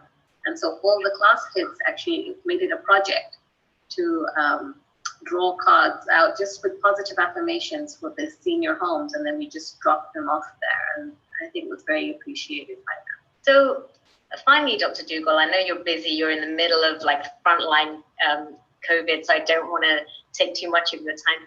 Can you share with us a little bit about why you feel that #Kind20 is such an important movement and why you're involved in it? I believe in spreading positivity, right? And this is one way of doing that. So kindness, like we all know, in that people have spoken about, is a hug, is a smile, is just calling somebody to see how they're doing. It's basically just to make sure that, our fellow human beings are well, right? So I think part of being human is also being kind, and that's why we have been called humankind. So I say, I love the positivity, and there's just so much negativity with the whole COVID. There's so much fear and anxiety. So this is a great way of just overcoming this, right? Just if we focus on the positive, we will be able to get through this. Absolutely. So what is it you'd like to do, Dr. Dugal? What would you like to change? You would like to change COVID-19 into? #Kind20. Perfect. Thank you so much for your time, Dr. Dugal. Get back there, and thank you for just making such an impact in the world and teaching us some great tips and things that we can do to help human kindness. Thank you. Thank you. Take care. So we have a special treat for you. We have Cheryl Angela. Cheryl Angela is a healing musician, and she works with a lot of Hollywood celebrities. So Cheryl's going to share with us a little bit of insight about how music can be healing. So Cheryl, how are you doing today? Great, Sheila. How are you? I'm great. And I'm so excited to hear a little bit more about how music can actually help like relieve anxiety and stress. Can you share a bit about how that happens? Yeah, so music has always been, I think, an avenue of joy and transformation, and it speaks to our emotions. So music's it finds resonance with us at an emotional level. So we can use music to entrain our emotional state.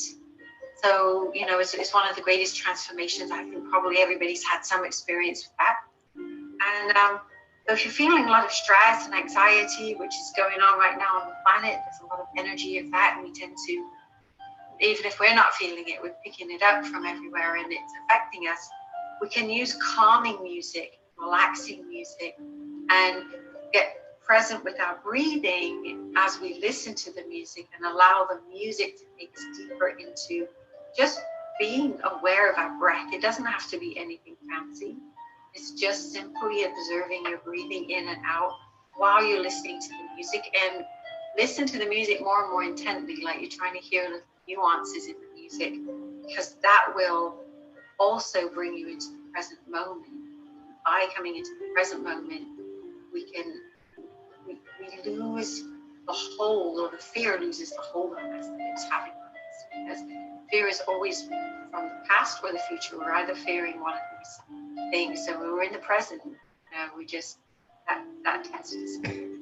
Yeah, I feel like it's great because music actually gets you in the present state, because a lot of people are fearful about the future and what the future holds. And you're going to be sharing a beautiful piece that you composed on your amazing instrument. Can you tell us a little bit about the instrument that you played, the harp? Yeah, so I play the harp, and everybody tends to think of it as an angelic instrument. Can you guys hear me? The harp I play.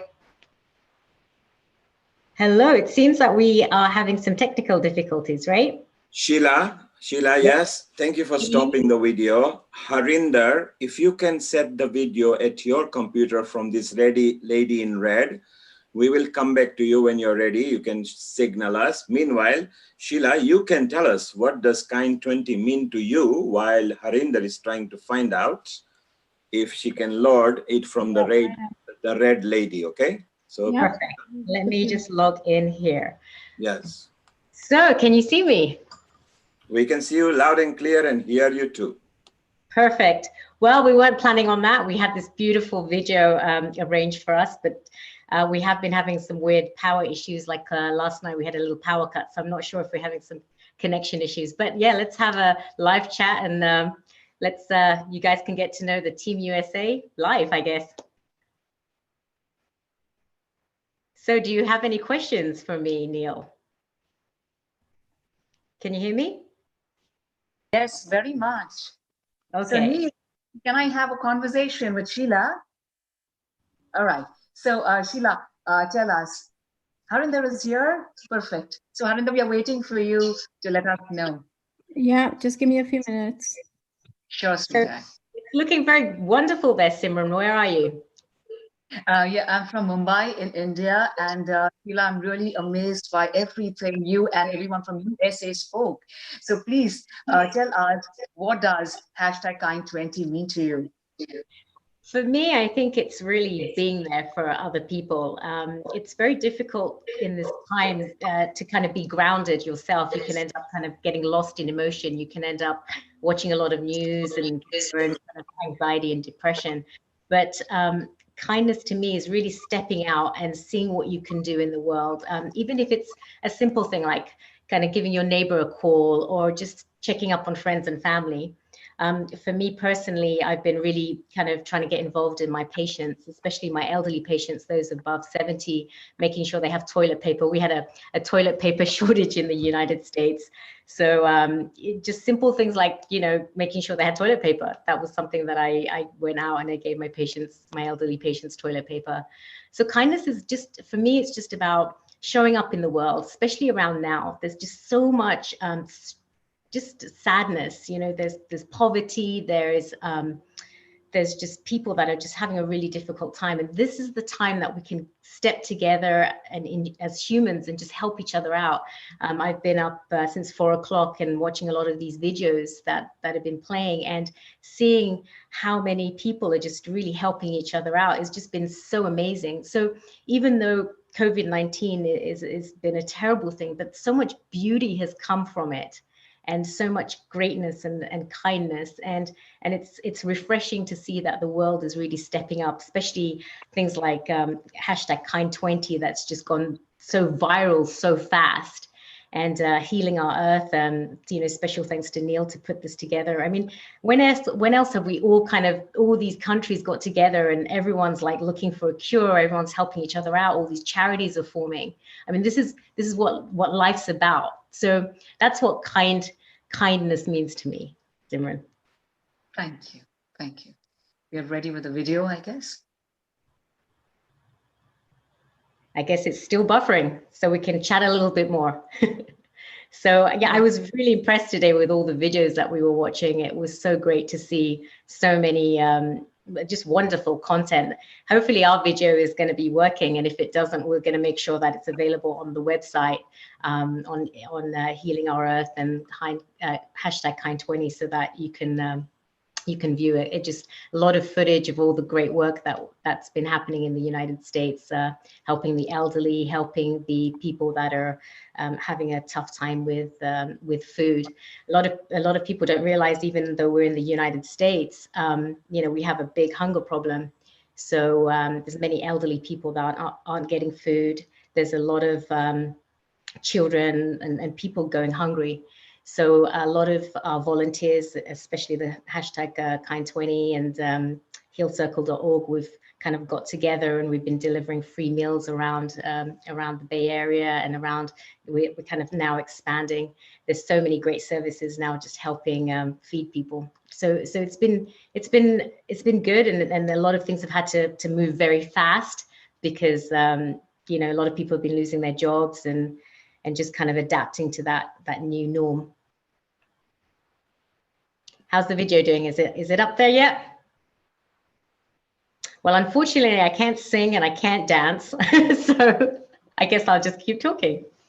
But let me tell you a little bit about just being involved with hashtag kind20 and why it's a wonderful movement. Yeah. Yes. Let's bring Vandana in, because you see Vandana has got something going while Harinder is trying to sort out the video. So if you go to Vandana, namaste, and can we Namaste. Yes, we can have your story of what kind20 means and all the activities you guys have been doing in USA, which we are excited. So we will play the video even if we run over time, no problem. Harinder, at your pace, aram se, just do it. Don't worry. Go ahead, Vandana. So namaste, global world. Namaste. Thank you for having us here, and thank you, hashtag kind20, for having us on. And I'm so grateful to be on this wonderful team. And it's give us an opportunity to show the kindness that we have in the USA. The little things that I like to share about kindness is, how do I share kindness in my home? How do I share kindness with my patients, and how do I share kindness with my community, right? So initially, I'm sure in the video, they showed like kindness to myself is making sure that I am well so that I can do a good job for my patients and for my family, making sure I might boost my immune system, making sure that I make a healthy, nutritious smoothie for my family, and then I like to put prayers and mantras on just to create a positive environment for all of us. And that really helps me get through the day. And I'm sure it helps my family too. And it does help with the anxiety and the stress that we're all dealing with. Just being, just with the whole Corona situation.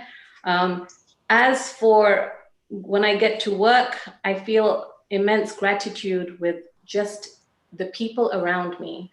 I have beautiful patients. The community has really come along, and they are showing so much love and support in the form of making homemade masks, face shields, coming and dropping food.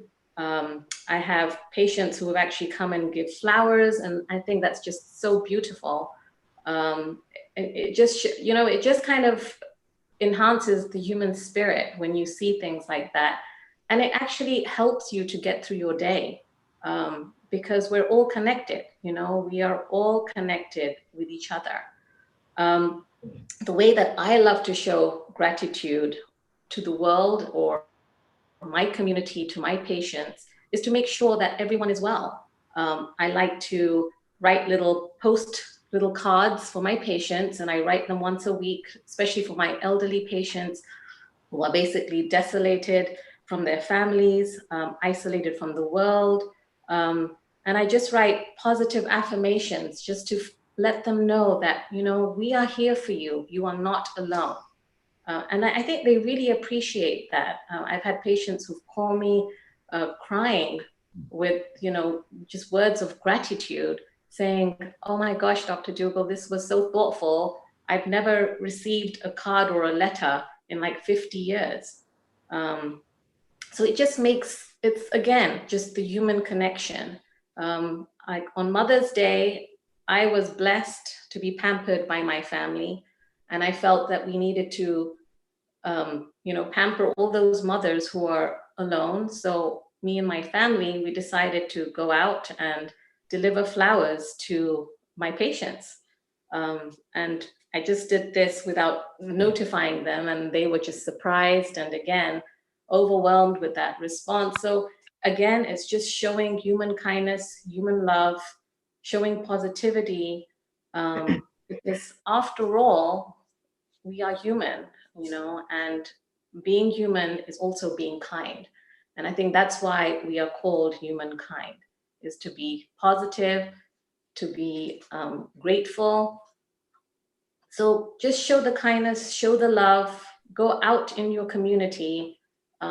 It starts in your home, and then just spread it out. That's all I can say. Spread love, spread kindness, and let's make COVID-19 into #kind20. That is my 2 cents. Just keep sharing love and positivity. Thank you, Vandana. That was really so well said. That is why we say humankind, which we had completely forgotten altogether. Yeah. So we have Sheila. You want to say something? No, I mean, Dr. Vandana, she just does so much in the community. She's such a wonderful physician. She's a mother and a sister and a daughter, and she's just really kind of gone above and beyond with her patients. She does so much for making sure that people aren't feeling lonely, and it's so great to be part of this small community, Simran. It's just really great. I'm so glad that someone like you has just joined us too, and it's so great because now we're just on this big movement. It's very exciting. So, Simran, if I can say something, please. I just want to bring people to just to make them aware. I mean, the campaign itself, people. We spoke about how we got there and some of the things Anna said, but I think it's really important that the #kind20 campaign. I mean, the #kind20 campaign it's a global movement, for social empathy and worldwide kindness. We all know it's born from the coronavirus world crisis and has been created, and it is created for a unifying platform to turn despair and insecurity into positivity and hope. And I think #kind20 is supported by. I mean, it's been supported by the people, and it's very clear that the people out there are the ones that are coming forward, and hence why we've seen the support that we have from the growth of the Facebook page or the Instagram page in just days, and we haven't even launched yet. I mean, you know, and I think what Kind 20 will do, yeah. Kind 20 will identify, create, and deliver a compelling and emotionally driven, unique narrative. And we invite the citizens of our world to post a video, photo, music or arts video expressing to them what kindness means, and nominate at least 3 people to do the same. Now imagine, you know, if one person passes it on to just 3 others, and they then pass on to three more, it'll eventually create a continuum where our world would be full of kindness, hope, positivity. This could also include acts of kindness experienced, seen, or personal commitment of change. And the first ever global kindness web app is being created on the hashtag Kind20 which website, is really important. Which is so important. It focuses on rarely seen positive statistics. Each post will register immediately. Additionally, mayors of global cities are being requested to feature a digital counter showcasing the number of hashtag Kind20 posts to inspire people further and keep kindness in their agenda. Positive optimism. So by the year end, we are confident there'll be more cases of kindness than cases of COVID-19. And the hashtag Kind20 count is also offering a global love to each person who has lost a loved one. You know, we encourage the media to feature relevant posts in our daily count as part of a new positive agenda. And I think that's really, really important that people see a positive out of this than a negative, because we're all saying is we need to get to the 31st of December. Yes, Harinder, are you ready? If I just finish with this, if we get to 31st of December with more cases of kindness and cases of COVID-19, and then we walk into 2021 with hope and optimism. Also, if everyone can think about, if we heal the earth, Mother Earth, that's healing ourselves. And it's really important that we understand that. Anna, if I can come in, we are going to attempt to play the video. Harinder seems to be ready. She has had a nice, wonderful glass of wine and she is ready to go and rock it. So over to you, Harinder. Let's see if we can attempt the video. Don't worry about the time. We are all the family here. The Kind20 carries on and on. Let's bring on the kindness. Can you share a bit about how that happens? Harinder, go ahead, play the video. Thank you. Oh, what happened? It's always been, I think, an avenue of joy and transformation, and you know, it speaks to our emotions. So music's it finds resonance. Neil, can you hear? At an emotional level. We can hear. One moment. We can use music to entrain our emotional state. So you know, it's one of the greatest transformations. Harinder, you need to actually start the video first. And so if you're feeling a lot of stress and anxiety, which is you need to put if you don't put your video on your own video, then you can't share screen, please. Okay, I did put it on video. Can you see it now or no? Yeah, we can't see. Wait 1 minute. Let me spotlight on you. We have an issue over here, so you stay there and don't run away. And Anna and Shamender, keep your Kind20 smile on. You are our face at the moment. Admin, if you are looking at that, Harinder has muted and we need to unmute, and now she needs to play. So before we can spotlight her, Harinder, you are on a spotlight now. I can see you now. Right now screen. A lot of energy of that, and we tend Can you see the video? Screen. If we're not screen and play the video. Everywhere, and it's affecting us. We can use calming music. Harinder, you are playing the video at your end, but you are not sharing the screen. Okay, one second. Your pretty face. Yeah, 1 second. I have to. I'm sorry for the technical difficulties. Oh wait. Don't worry. Don't panic. It's all familiar. This is the Kind20 family. Samia agrees with me. Vandana agrees. There we are. We're just going to rewind it a little bit here. So give me 1 second. You're welcome. It's all yours. Here we go. Ready? She works with a lot of Hollywood celebrities. So Cheryl's going to share with us a little bit of insight about how music can be healing. So Cheryl, how are you doing today? Great, Sheila. How are you? I'm great. And I'm so excited to hear a little bit more about how music can actually help like relieve anxiety and stress. Can you share a bit about how that happens? Yeah, so music has always been, I think, an avenue of joy and transformation, and it speaks to our emotions. So it finds resonance with us at an emotional level. So we can use music to entrain our emotional state. So, it's one of the greatest transformations. I think probably everybody's had some experience with that. And so if you're feeling a lot of stress and anxiety, which is going on right now on the planet, there's a lot of energy of that. And we tend to, even if we're not feeling it, we're picking it up from everywhere and it's affecting us. We can use calming music, relaxing music, and get present with our breathing as we listen to the music and allow the music to take us deeper into just being aware of our breath. It doesn't have to be anything fancy.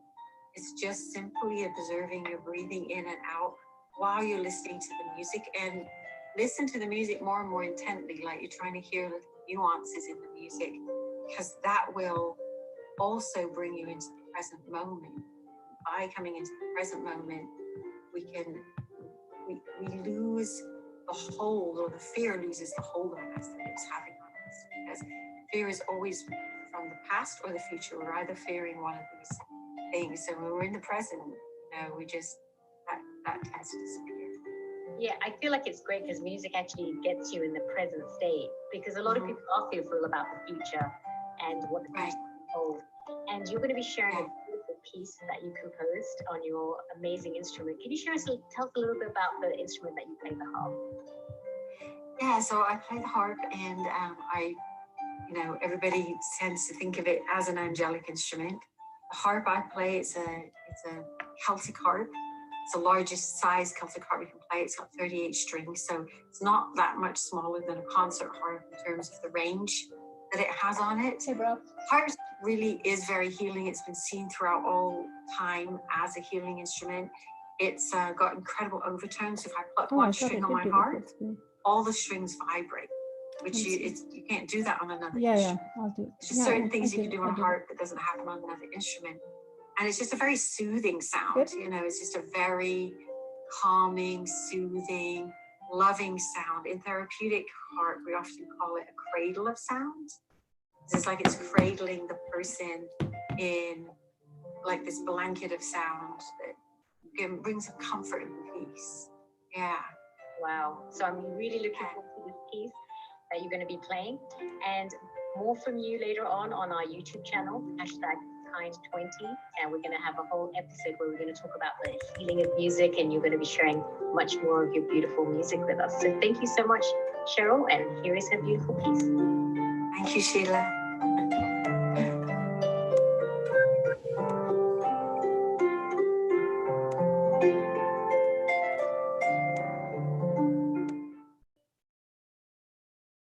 How I show kindness is through education, educating my friends, my family, and my patients about how to lead a happy, healthy, and vibrant life.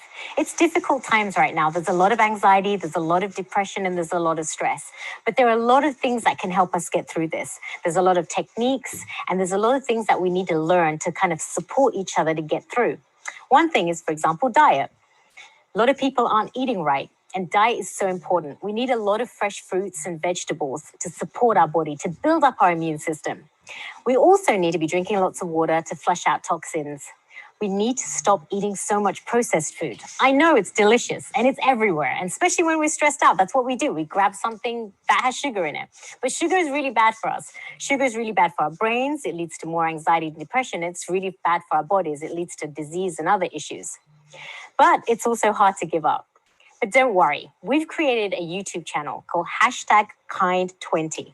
We're going to have leading health experts, motivational speakers, and just a wide array of topics, basically to get us healthier, happier, and to be part of a community so that we can make this world a better place. We can turn COVID-19 into Kind20. Please join me on #Kind20 YouTube channel. Love to see you there, and I'll see you soon. Hi, here I am with Harinder Bath. She's one of our team members on the #Kind20 team. How are you doing today, Harinder? Hi, Sheila. I'm doing well. How are you? I'm excited. I'm just excited to be part of the Heal Our Earth project and the hashtag Kind20 movement. And you were one of those that was there right at the beginning with the Kind20. Can you just tell us how you got started? Sure. Kind20 was started by Dr. Talwar from England and his sister Wendy here. And I am very fond of both of them and consider them part of my extended family. So he actually called me and said, he's launching this campaign and he would love for us to get involved. And it's just to highlight kindness, acts of kindness around the world. So it was a no-brainer to get involved. It's a fantastic idea. It's so amazing how fast this has grown, right? It's just been a couple of weeks and it's just global. It is. And, as you know, you're a part of the team. We are now adding, ambassadors, and and this is going to be such a beautiful project and beautiful campaign and very exciting, to keep this going. So I'm really, really looking forward to all the excitement and all the different acts of kindness we can highlight from around the planet.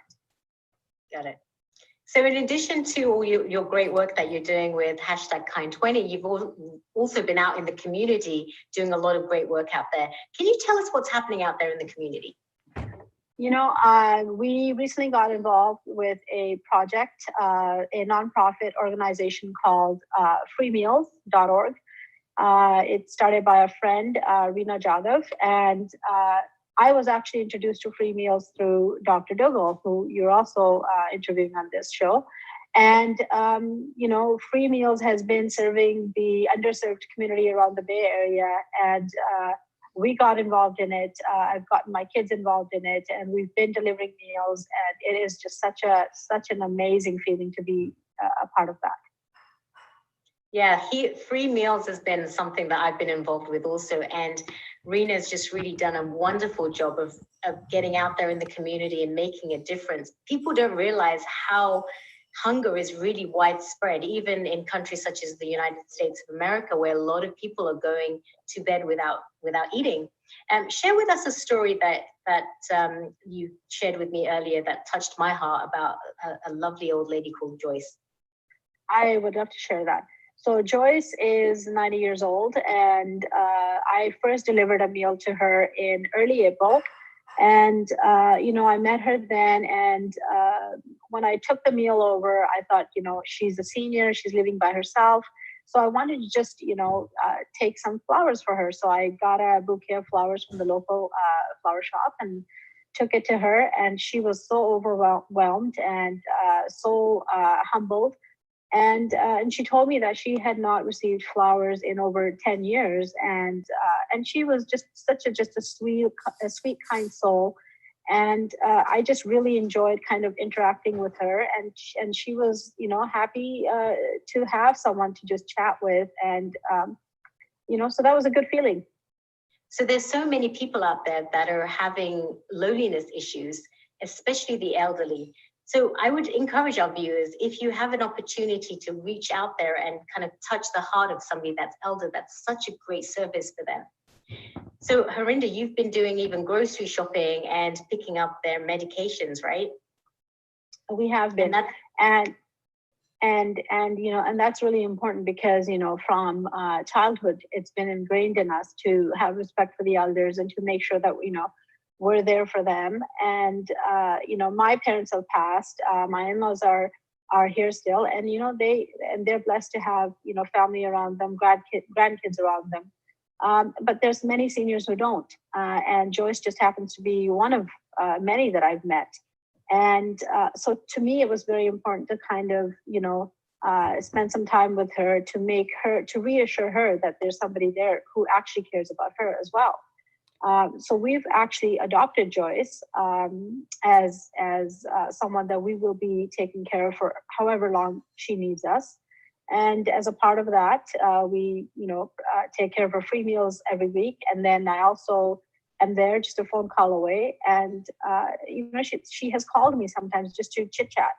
And also we've picked up her groceries and just gone over and helped her with, whatever she needs, just, whether it's just to stand there and talk to her during the pandemic, far away, 6 feet away, but at least being able to talk to me and my kids and seeing some human, getting some human interaction. And that has really, I think, done wonders for Joyce, because she is glowing, and you'll see that in the video.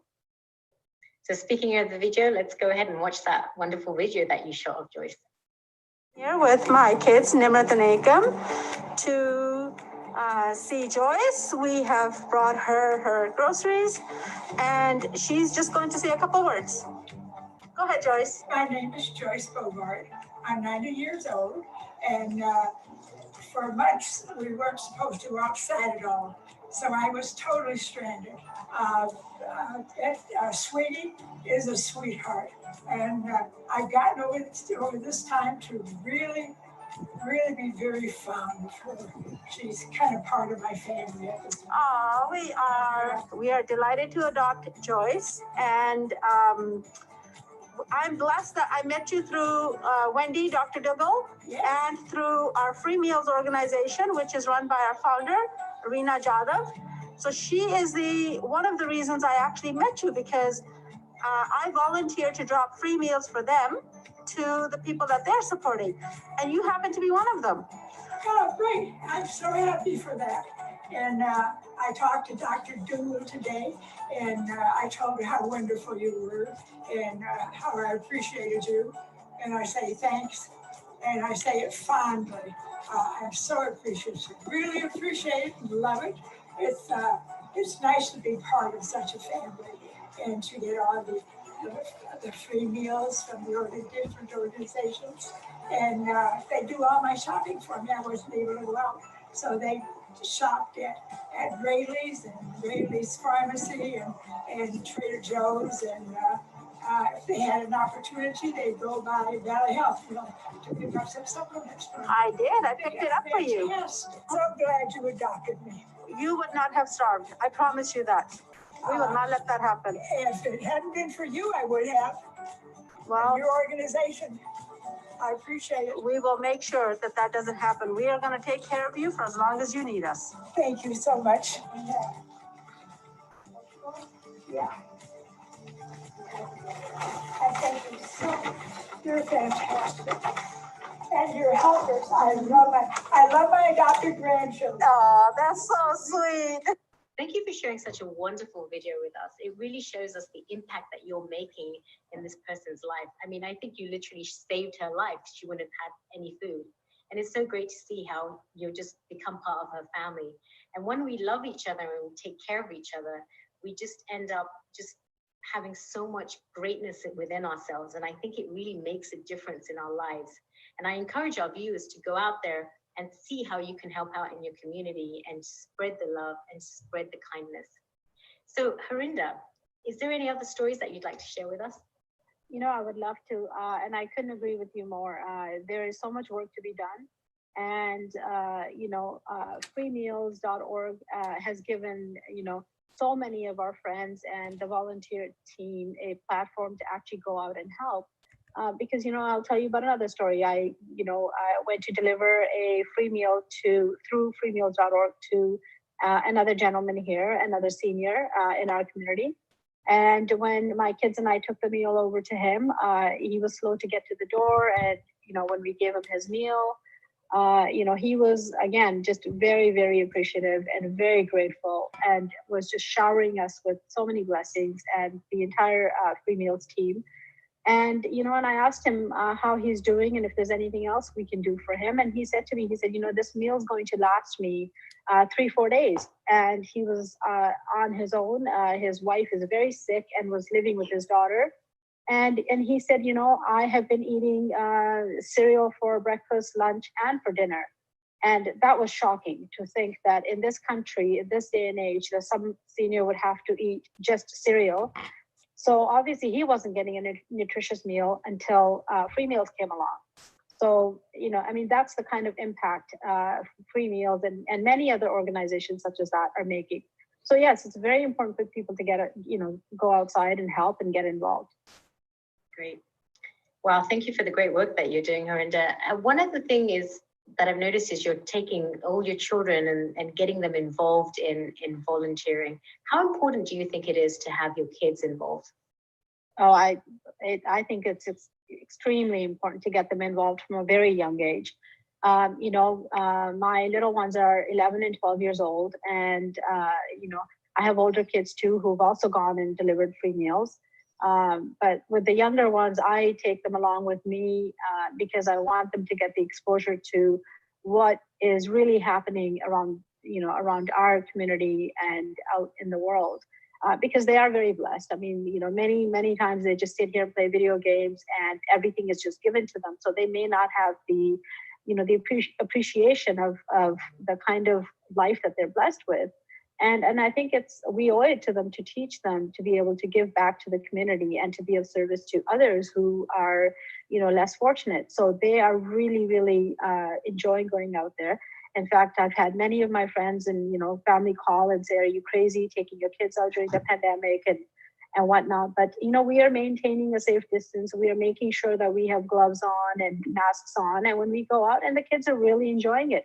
They really have made this their own project. And they actually ask me every day, "Mom, are we going and dropping off food today?" So just imagine, they could be sitting home playing video games, but instead, they want to be outside dropping off meals. And I think, I am teaching them the right thing. I think that's great because not only are they learning how to be better human beings, but they're also more bonding with you too, right? Absolutely. And it's so, wonderful to see that they are interested in kind of the work that, I am now immersing myself into. And I'm hoping, that they will do the same starting now. And they will continue doing it throughout their life. Great. There has been so many wonderful acts of kindness out there in the community, people getting together and just helping each other out. So Harinder, what else have you been seeing out there? You're absolutely right, Sheila. Along with, just free meals, there's been so many other acts of kindness that we've noticed around the community. And I wanted to make sure that we highlighted some of that in our segment today. One of those is a friend of ours who has been stitching masks for quite some time now. Actually, I believe very early on when quarantine went into place, she took it upon herself to stitch masks and send them out to frontline workers when she realized that there was a shortage of masks and other equipment, of course. And she has stitched over 3,000 masks, and I went and had a conversation with her, and I wanted to share that with all our viewers because she has done some great work, and she's an absolutely fantastic human being. I am honored to introduce Tina Guy. Tina is from Pleasanton, California, and she embodies kindness in so many different forms. And one of the most recent forms of kindness that she has displayed is stitching masks for frontline workers. So I would love to find out from Tina what has inspired this most recent act of kindness. See, when all this started and people staying home and the frontliners working, and I heard that they are not getting enough supplies of the safety, their masks and rest of the things. So I've always had passion of stitching. So I thought, okay, this is one thing I can do to help. There was a group of people started, and I just wanted to join them, but then eventually I did it myself, and I became sole myself. I wanted to start stitching on my own. So I didn't want to get any materials from outside, maybe contaminated. All the stuff that I use, elastic or ribbons or any material, and thread, everything that I need. So I went through my closet, my living closet, and I found new flat sheets, which I never use. I only use the fitted sheets. So I thought this is the best material, and they're from home. And I took them out and I started making masks with them. Started with 2-ply and then came to know that they need more than 2-ply. So started with 3-plies and got thicker sheets out and started filling them with a thicker material. And in the beginning, we were very short of elastic. So making strings and extra material and all that. So I thought, okay, let me try with the ribbons. And I made ribbons with the ribbons, and they worked out because people started preferring them. And in fact, the medical staff said that because they wear it all day, and the elastic started hurting them behind the ear. And making at home, you don't know the size, so sometimes loose, sometimes tight. So ribbon, they can tie according to their own size. So that's how it started. And I went on, and I've already made about more than 3,000 masks. Oh, wow. And they have started with Florida doctors, my daughter's friends' doctors. They wanted them in Florida. So I made and FedEx them. I have given for the first responders. It's gone to the police, it's gone to the fire department, it's gone to senior citizens' home, it's gone to homeless, they've gone to special kids and their caretakers. And also some restaurants have taken them, Costco is wearing them. And also then there are hospitals on other side of the bay. I mean, some of them further away from university, and nobody could come and pick them up, and I couldn't drop them. I'm not going out, I'm 60 plus, so I'm not supposed to be going out of the house. And so I FedEx them. So Tina, I wanted to ask you how long it takes you to stitch one mask. When I started, it took me about 18 to 20 minutes, one mask. But today I can just close my eyes and stitch, and it takes me 6 minutes to make one mask. Wonderful, thank you.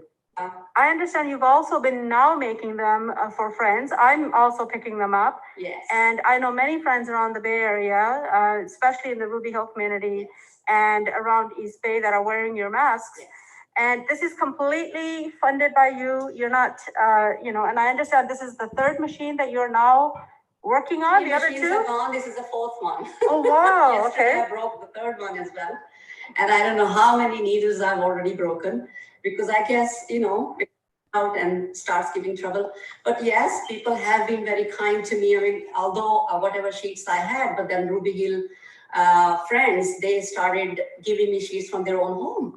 So they started bringing them in, and some of them, some I order now on Amazon, and some of them have ordered and sent them to my house. So, you have been amazing, and you said that people have been very kind to you. You are a living embodiment of kindness and compassion, and we are blessed that you live amongst us. So thank you for all that you do. So here is a video from Rena herself. Rena is an amazing friend of ours, and she's really made such a difference in the community. She's going to show you how to get involved with freemeals.org. Hi there, I'm Rena Jadav. I'm the founder of freemeals.org, a nonprofit on a mission to feeding families in need. I personally believe that service is the ultimate form of kindness. Yet this pandemic has been very unkind to so many in our community, from seniors who don't have access to food, to foster kids, to single moms struggling to pay their bills, much less put food on the table, to those who are sick, debilitated, immunocompromised. There are so many in our community that don't have access to a hot, nutritious meal today. We at freemeals.org decided that we were going to make sure that everybody had access to food. This is how it works. You donate on freemeals.org, and every cent that you donate goes to buying meals from local restaurants. We partner with local restaurants to craft a nutritious meal that's $25 for a family of 4. Families can choose which meal they want and when, and our team of volunteers contacts the restaurants, places the orders, and makes sure that the food is delivered hot and nutritious. In addition to that, we also follow up with the family to make sure that their experience was positive. We have fed over 1,200 families in just 6 weeks, and the thank you notes are coming in. You can take a look at freemeals.org to read the thank you notes and the stories of the families, from the 92-year-old who was scared and unable to access food, to the 13-year-old teenager, and how just a little hot meal brought a smile to their faces. As a lot of them say, it's not just about the hot meal, but it's about the fact that somebody cares, that there's someone looking out for them. Your donation makes a massive difference that you cannot even imagine during this pandemic. We also know mental health is a big issue, and reassuring people that there is some support is going a long way in helping alleviate anxiety and mental health issues as well. So just $25 from you can mean a world of kindness in someone's life. I hope you'll join me, Reena Jadhav, as we make sure that no one sleeps hungry tonight. Let's change COVID-19, #Kind20. I look forward to seeing you on freemeals.org. I hope that was a great insight of what we've been up to in the United States at #Kind20 Team USA. I do want to give you 3 useful tips. Number 1, make sure that you're practicing gratitude. Gratitude is really important. Studies have shown if you just write down 3 things every single day that you're grateful for, it can actually help positively rewire your brain so that you have a better outlook and are more positive. The second thing is make sure you're exercising. Exercising really helps. It boosts up the happy hormones and makes you feel better. And sometimes I know it's difficult. You may be in the lockdown or quarantine to exercise, but you can easily do that in a small amount of space.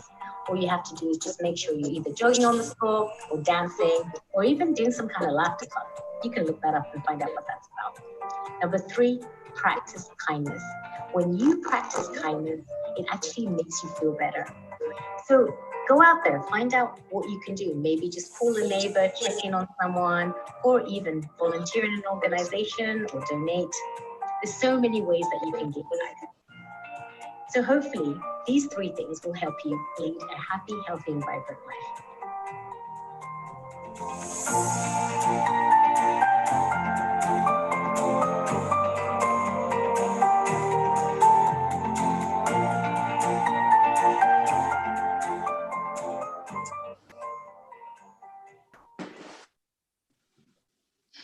Thank you very much. I'm so touched by such amazing, touching stuff. Yes, Harinder, over to you. Yes, Harinder, you wanted to say something? Oh, hi. Yeah, hi, Simran. Thank you for hosting us. This is an absolute beautiful thing that I think, Shami is doing, as well as Anna, of course. And we're really blessed to be a part of it. And we are looking forward to, spreading all sorts of kindness throughout the world and highlighting it. And this was just our small little segment, but we have a lot more coming in the future months. Thank you. Alex, thank Sheila Dobby, and I'm going to invite Dr. Talwar and Anna to thank the entire USA. We'd just like to thank Harinder. Harinder, thank you for leading the team in USA and building the team. And we haven't even scratched the surface yet in USA, and so much is happening. Sheila, thank you very much. And Sheila's going to be looking after the Kind20 channel, which is going to be great as well. That's going to be great, and that's going to bring all types of acts of kindness amongst people and what they're doing, the service. And Vandana, thank you. I think it's important because I think Vandana is my sister, and when we were Shami, yeah, Shami, can you speak louder? Come near and speak louder because we can't hear you very clearly. So what I'm saying is I'm bringing Vandana in because we're both siblings, we're both brothers and sisters, and it was really important that when we were very young, we were holding our father's finger, and he used to take us to mosques and churches and synagogues and temples and gurdwaras, and we didn't know the difference. And Wendy will fill you in about the message that my father always taught us when we were young about how we should serve people. Vandana. Your mic.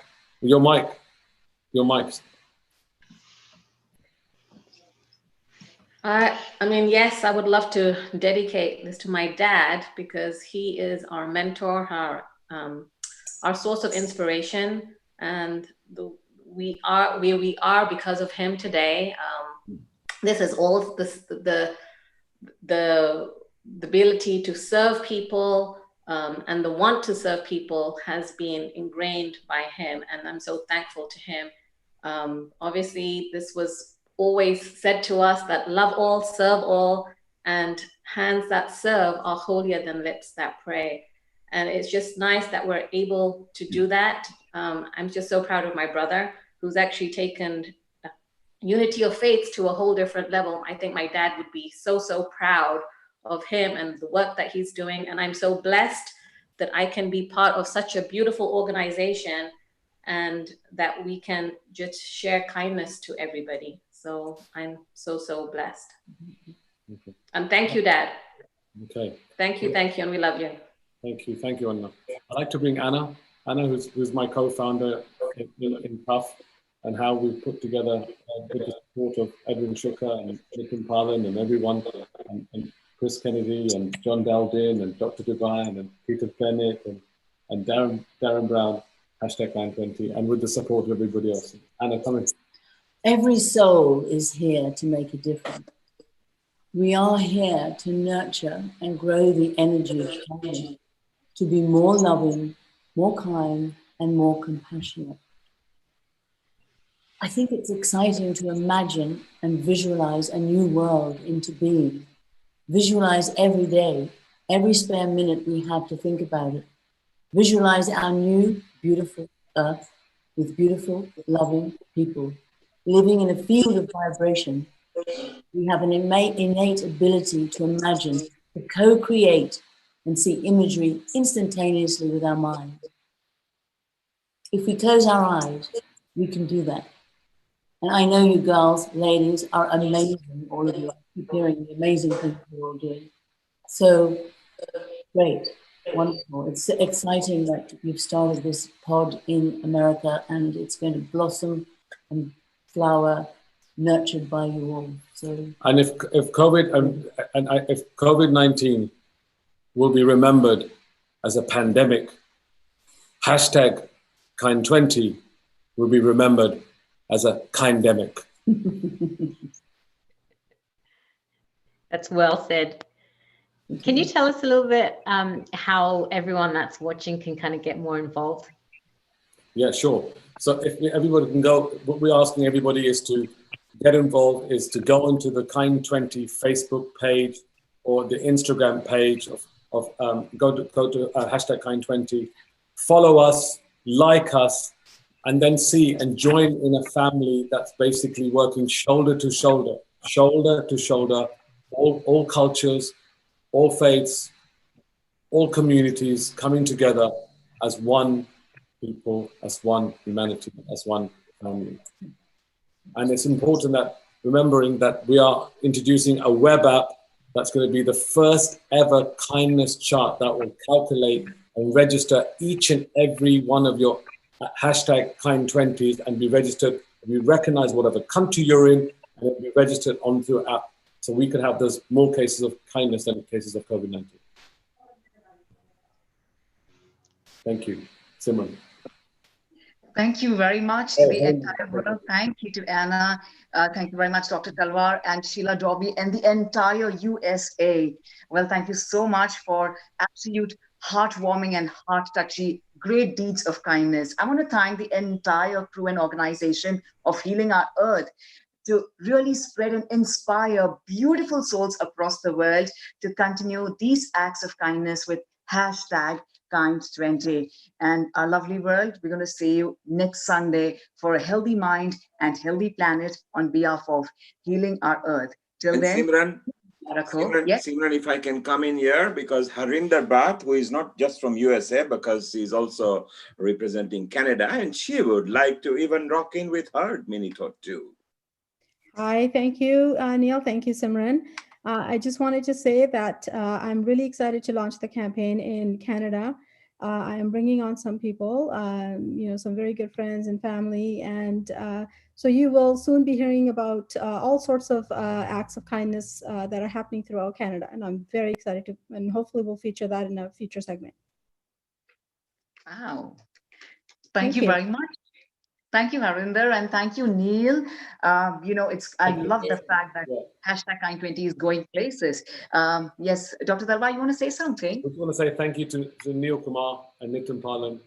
Again, once again, how they've always supported us for many, many years, and will they support us for many years to come. So thank you, Neil, the voice of God, as we call him, and thank you, Nitin Palan, and thank you, Simran, for looking amazing and absolutely hosting this incredibly well. Thank you. Thank you so And much. Samir, wherever you are, well, thank you too. And let's turn COVID-19 into hashtag Kind20. Exactly. And I really enjoyed, what Dr. Talwar said. Yes, let's say it as kindemic. I'm going to end with a lovely quote, which is mentioned in the Bible by Jesus Christ. In the beginning was the Word, and the Word was with God, and the Word was God. Compassion, love, and kindness are here to stay. And this is already on with COVID-19. So with this beautiful positive message, we look forward to meeting all of you here on the beautiful website and Facebook and Instagram page of Healing Our Earth. Please stay connected with us and spread the acts of kindness, love, because this is the true essence of being human. Thank you very much to all of you. A global namaste and Eid Mubarak ho aap sabko. Please enjoy and be absolutely blissful, and with tons of gratitude, I thank each and every one of you for being here with us on Healing Our Earth. Thank you. God bless. Global Namaste. Simran ji, धन्यवाद. आप वाकई काबिल तारीफ हो. You are a wonderful soul. The way you conducted right at the end, and you have touched the kindness 20 people too. What I'm now going to do, we're gonna stop the live streaming in a moment. If you guys want to stay in, we'll take you in a breakout room. The admin will try to take you in a breakout room, and the family can say goodbye to each other. I have got no objection, so just stay in. If you mute your microphone, the admin will try to ping you all in a breakout room where you will be able to talk. So we are now going to terminate this live streaming. Admin, go ahead and please do the due diligence. Thank you, everybody, and a good night.